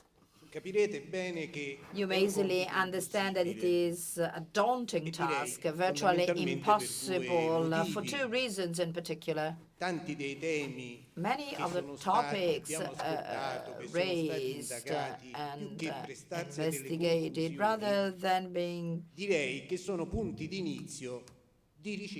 topics for drawing conclusions, are just the start for new research. Secondly, how can we summarize the great work carried out by the various participants in the conference? So, as a way out, I could underline that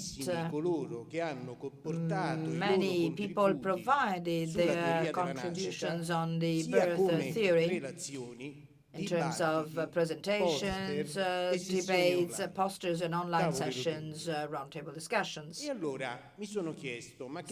I wonder what has happened over these 50 years so that this book can become the subject for research and studies, not just for colleagues, but also for professors of other subjects. So I'd like to read a contribution. In order to answer this question, I try to retrace some of the phases of relations colleagues had with Fagioli, starting from the drafting of death incident knowledge, and even before, until recent times. As early as the 1960s, Fagioli has always tried to exchange views on the scientific world. In the archives research carried out by Davide Armando and Orietta Verdi, published in the special issue of Il Sogno della Farfalla, reaffirms that especially in the period before the writing of death incident knowledge and after its publication, Fagioli was completely involved in these exchange of views with colleagues, also by participating in conferences. And it has been recalled that as early as 1962, refresher's course in psychotherapy was organized with an exchange of views of psychiatrists with Arieti and Ancona.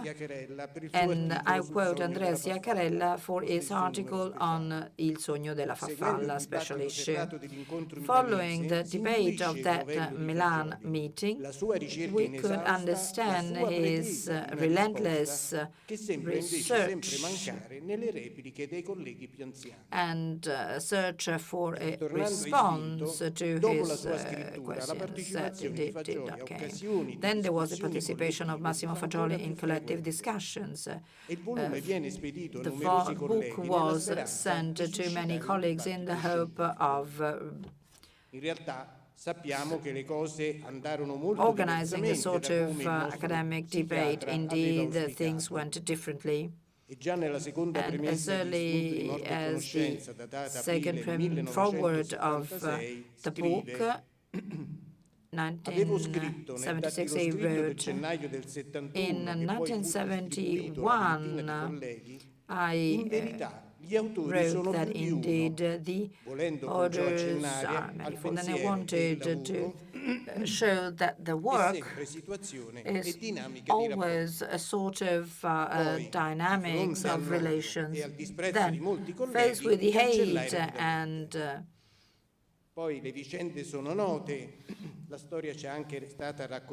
disdain of many colleagues, I decided to do otherwise. I can recall Fernando Pansera. After the publication of the other two books between 1974 and 1975, there was a sort of trial that led to the expulsion of Fagioli from the Psychoanalytic Society. But the story continues. In 1975, he was asked by the University of Rome to carry out supervision activities for some colleagues, and we know how this ended. Many unknown people arrived, and therefore he started collective analysis, where for a certain period of time, psychiatrists and psychologists did not attend, or probably they were hidden. And we could say that these workshops were no longer organized in the university by a decision of a colleague that was the director of the psychiatric association.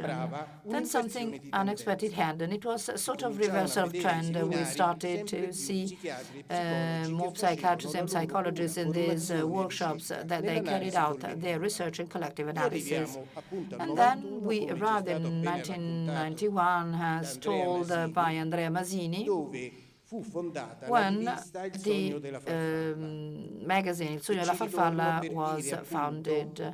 And I wish to say that from the this review point, this is fundamental because for the first time it was evident that colleagues drew on the practice and experience of Massimo Fagioli. But indeed, what happened in these 2 days goes well beyond this story that I've just related very superficially. But there are two new elements that are of fundamental importance that I tried to recall in general terms. First and foremost, the participation of colleagues from different countries with whom we were on the same wavelength, considering psychotherapy as the main therapy for curing mental disorders. And this is the reason why death instant knowledge has become a subject of study for finding psychotherapy that is capable of solving mental disorders. Yesterday, I like to recall the interesting presentation of Professor Chambers speaking about the intersection of the theory of birth and the theory of attachment with opioids addicted patients. But I would also like to thank Claudio Tacchi, Sololieva, and Alfonso. The second new element has been the participation of colleagues following this study that have carried out research on the book, providing presentations of great level. We could say that it had already happened to me to participate in international conferences speaking about birth theory. But here we have a real collective experience of research that was unprecedented. In particular, I would say that colleagues were inspired by young Fagioli when writing the book, looked for a completely different language for his discoveries. I could say that in many of these presentations and posters of these 2 days, we also had the search for a new language to promote the birth theory and make this theory be known to the participants of this conference. So now, in order to give you an idea of what happened, I would like to draw on the end of this conference for the 25th anniversary of the publication of Death Instinct and Knowledge. While referring to the poster he designed for that occasion, Fagioli focused on a face, looking to a space that was delimited by a line. And I quote, "Why that space?" People who said, "But you know, this is a person that is looking where it was not possible to look before." clearly, that unknown person referred to Massimo because thanks to his discoveries, he looked where it was not possible to look in the past. But today, I could imagine and indeed invent that behind that face, there are those who in this conference could see in the book a book that could disseminate this theory of birth. To carry out this collective work on death incident knowledge, I'm certain that the pathway of cure, training and research carried out in collective analysis was fundamental, as well as the birth of this foundation, because the birth theory and collective research could become a common heritage. Thank you so much for your kind attention.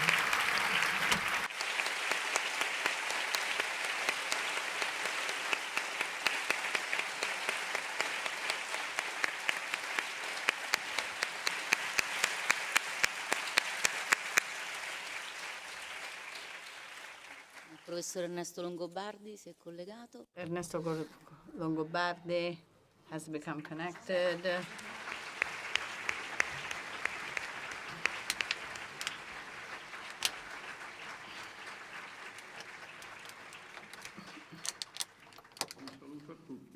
Hello to everybody. I must say that I fully agree with what Carlos said about the impossibility to draw conclusions. So, as he said, so we can draw conclusions on some parts of the conference, but I should have drawn conclusions for the C sessions. So this day has been incredible. In the afternoon, we had wonderful presentations and wonderful discussions. Apart from the invited lecture by Professor Alfonso, this morning we had 3 sessions with 5 papers for each session, so 15 papers. Another 3 sessions online, so about 30 contributions, all high-level contributions with important methodological, thematic, and disciplinary elements. And then there are also 29 posters, so I should have drawn the conclusions of all this. And so I think that if I had tried, probably I would have had doubt about my mental balance. But apart from this, in other disciplines that may seem normal that we draw conclusions at the end of a conference, we're quite different for us. This is not normal. So we do not want to conclude, we want to continue. And so I have to find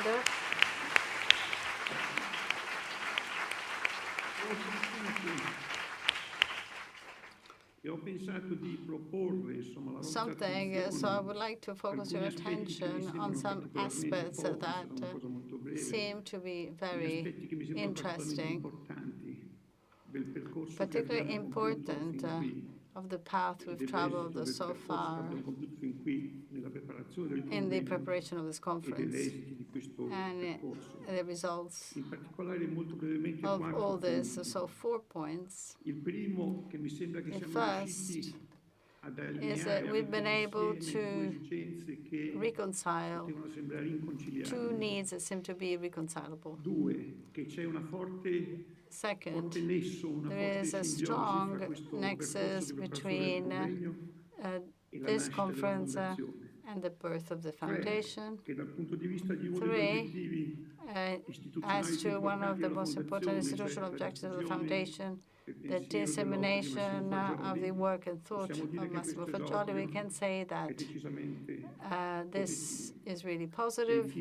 And finally, so what we go back home with and what we have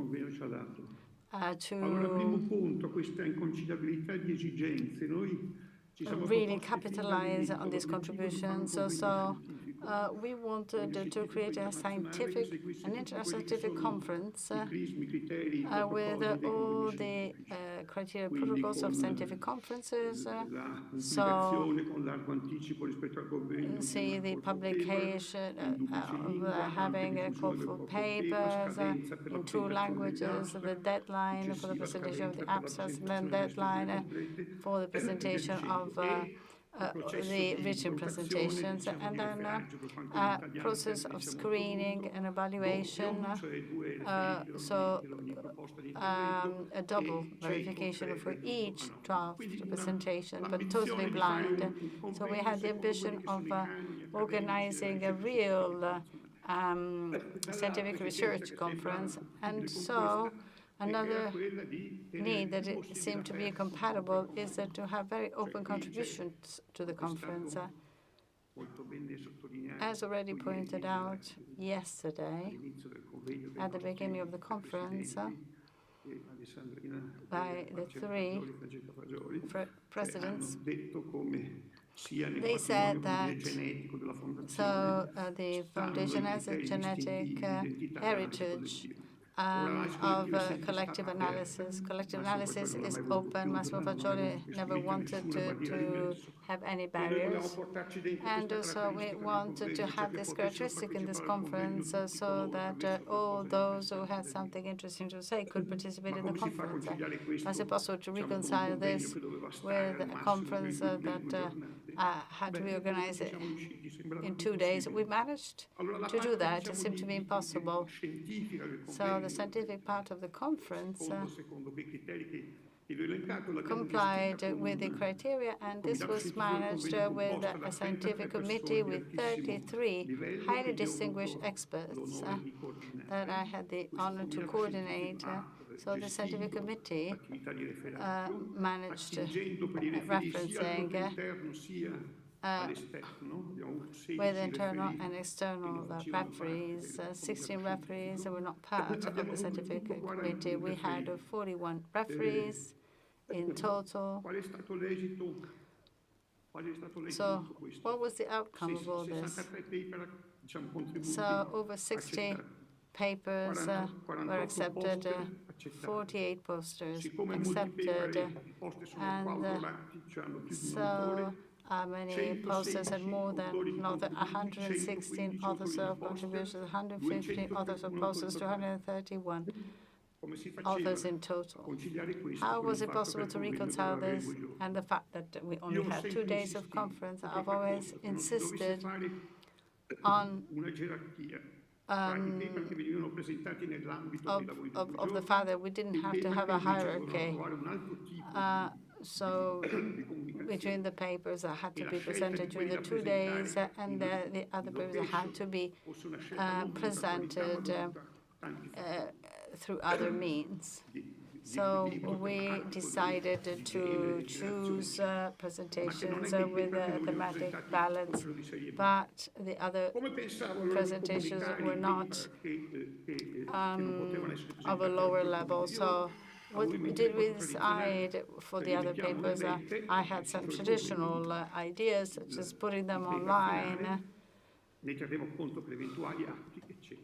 and putting them in the proceedings. But here, Matteo Fargo and Cesare Veneziano had an ingenious idea. They said that they wanted to record them.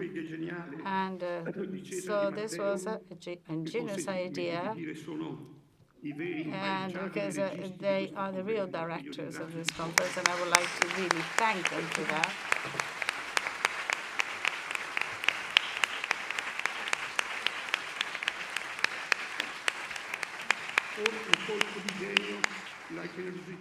And then the generosity of Matteo, who made the facilities available of the publishing company. In a couple of days, they recorded 7 sessions, which were then put online, and then the presentations were recorded of all posters. So you see the posters and you see the presentation. So we managed to use technologies to transform a two-day conference into a conference of 3 or 4 days, because 25 hours of presentations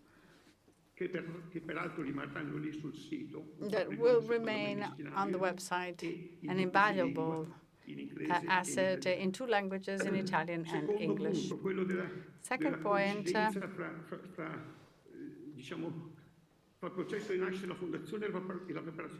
and the preparation of the conference and the birth of the foundation.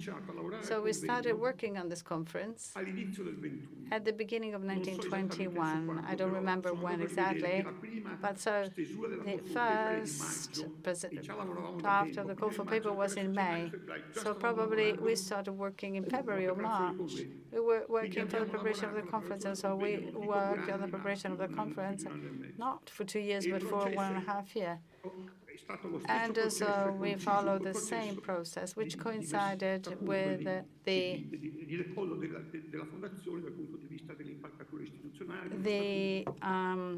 setting up of the foundation with the statutes and the difficult bureaucratic interactions. I would like to say that now the foundation was born and the child is very strong. And so the conference has allowed us to start an enormous amount of research. So we managed to create a spectacular organization that will become the real backbone of the foundation. We're going to have the staff, and we are ready. And so we are now ready because we had to organize this conference. So the initial idea was to have the first event of the foundation, and this was a very good idea. So you know that among the statutory objectives of the foundation is the dissemination of the theory and thought of Massimo Fagioli. He said that the foundation has a kind of double life, so an internal life for research and members, and on the other, life towards the outside to provide information and disseminate these theories. So this event is our first testing ground to do so, and according to me, we managed to do that. So we've seen the reactions from external experts and in the media have been very good. I would like to say the very nice article came out of one of the most important newspapers in Italy, Sole 24 Ore, Repubblica. So we had sponsorships and support. So the conference of 1996, to celebrate Massimo Antellotti, we were attacked by important newspapers over there. This time is over. Now there is great respect for Massimo Fagioli's work. I didn't hear any criticisms against this foundation. Moreover, we said that the international component had to be very important, so we can be happy. We had Professor Chambers and Alfonso Sorolieva and Caggiotaki. I was sorry because I was not there to meet them, but they provided an invaluable contribution. I would like to conclude saying that we have to continue our work. We have to reflect on what we have to do with this enormous amount of material we have put together. This is going to be a task to be given to the new scientific committee.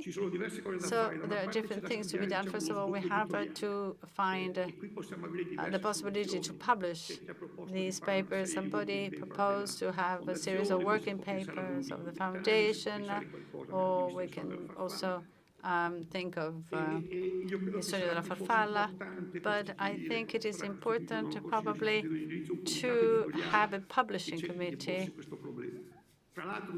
to deal with this problem. Then we need also a process of maturation of some contributions. Some of them are ready to be published, others need to be further drafted, and the same for posters. Posters can be turned into papers. So we have 231 authors who published presentations of posters. So we have people who are used to the world of research. We have university professors, we have top managers of our research institutes, so the National Research Country, the Health Institute, or professionals who've worked not only in their clinical practice but as researchers. So we have a lot of experts, but we also have many members who have come to the research field for the first time, either because they're very young or they're not so young, but they had something else to do. So they have no experience of research for publications. So according to me, it is also important to think of a process of maturation. Maybe we can think of something so that the authors who are more experienced may probably help or support or supervise the other or tutor other less experienced colleagues in the field of research. So we have wonderful things to do. And I repeat, this is going to be the task of this new scientific committee that we're going to create in the next 2 weeks. Thank you.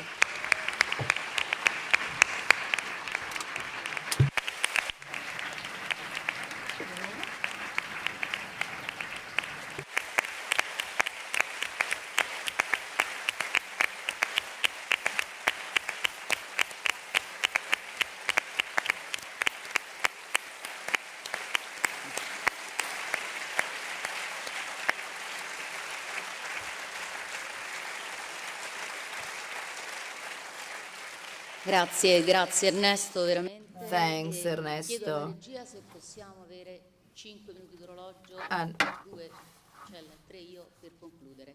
5 minutes, no more, even 2 minutes to conclude. In maniera rapidissima. Very quickly. Insomma, 2 parole. Few words are now appropriate by way of conclusion. 2 parole sulla fondazione. 2 words on the foundation. Ernesto said many things on the foundation, but I like to reaffirm that this is the first official event organized by the Foundation Massimo Fagioli, and I want to focus your attention on the Foundation Massimo Fagioli, this great, different new story. And in order to do so, I like to go back to the text, Psicoterapia, and in that text, Massimo Fagioli spoke of something that moved the people, collective analysis, but also the people's movements. Quindi che cos'era questo qualcosa che aveva mosso le persone? E si domandava se questo qualcosa poteva essere. He wondered whether this could be a phenomenon that regarded the fascinating image of a person that had realized a non-common identity, or something more difficult to propose because less visible. That person was not on the spotlight because on the spotlight we had a new theory. Oggi a questa domanda today io risponderei, ma credo che risponderemo I can answer this question by saying that at that time both things were fundamental, man and theory, because theory could not exist without man. But man without theory e qui cito sempre le sue parole, avrebbe determinato una bellissima storia. Had determined a nice history because it could not be repeated. Oggi, quindi con la fondazione e con le altre realtà che abbiamo Today, with the foundation and the other realities that we have seen before, we can try and give another answer The theory with Istinto di morte e incoscienza with this book is now consolidated and is part and parcel of the new human reality. With the foundation, we can participate actively in the foundation so we can contribute to this development and future. Thank you.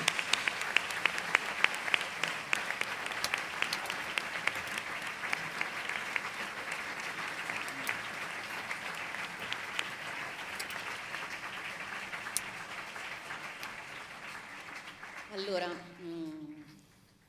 l'emozione ieri nel dare l'avvio al convegno, l'emozione ora nel chiuderlo. Yesterday, the emotion of opening the conference, and today the same emotion of closing this conference. You know, I wish to use this foreword, just 2 lines that I want to read. The last word of Massimo when he said, now the verbal word here that has the violent power of imagining the movement of Earth around the Sun, loses this identity. It had for the certainty of the number sitting close to it. It couples with the charming verbal term, which is never itself, transforms the last letter and says, years of solitude.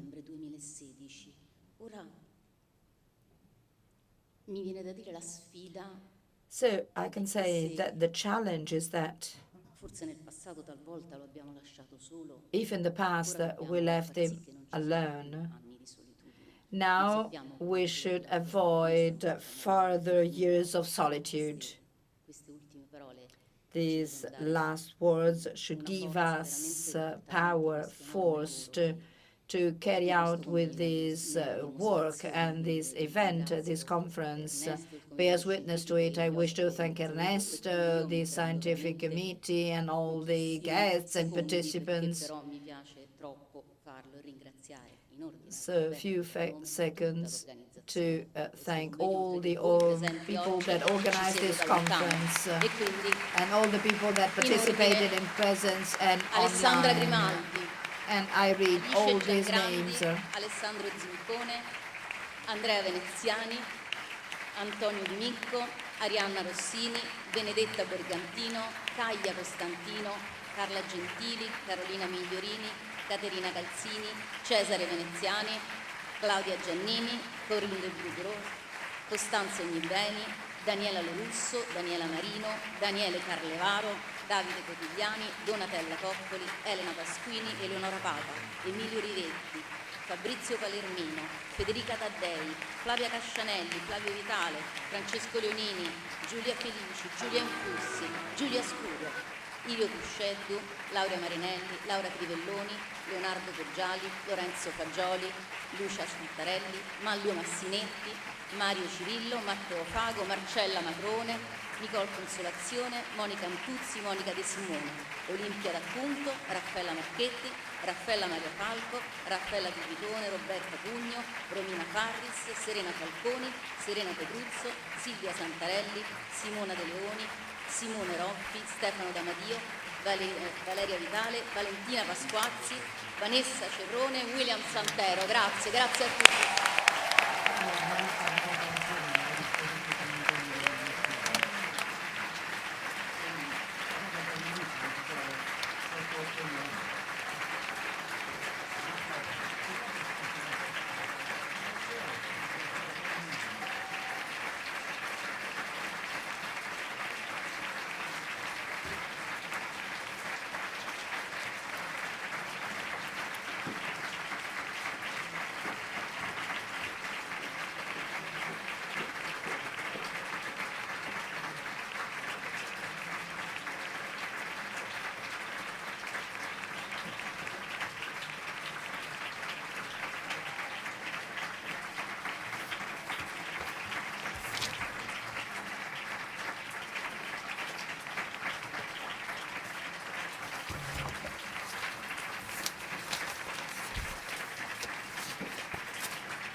E per favore se potete lasciare la sala rapidamente, che il teatro richiede la sala. Grazie.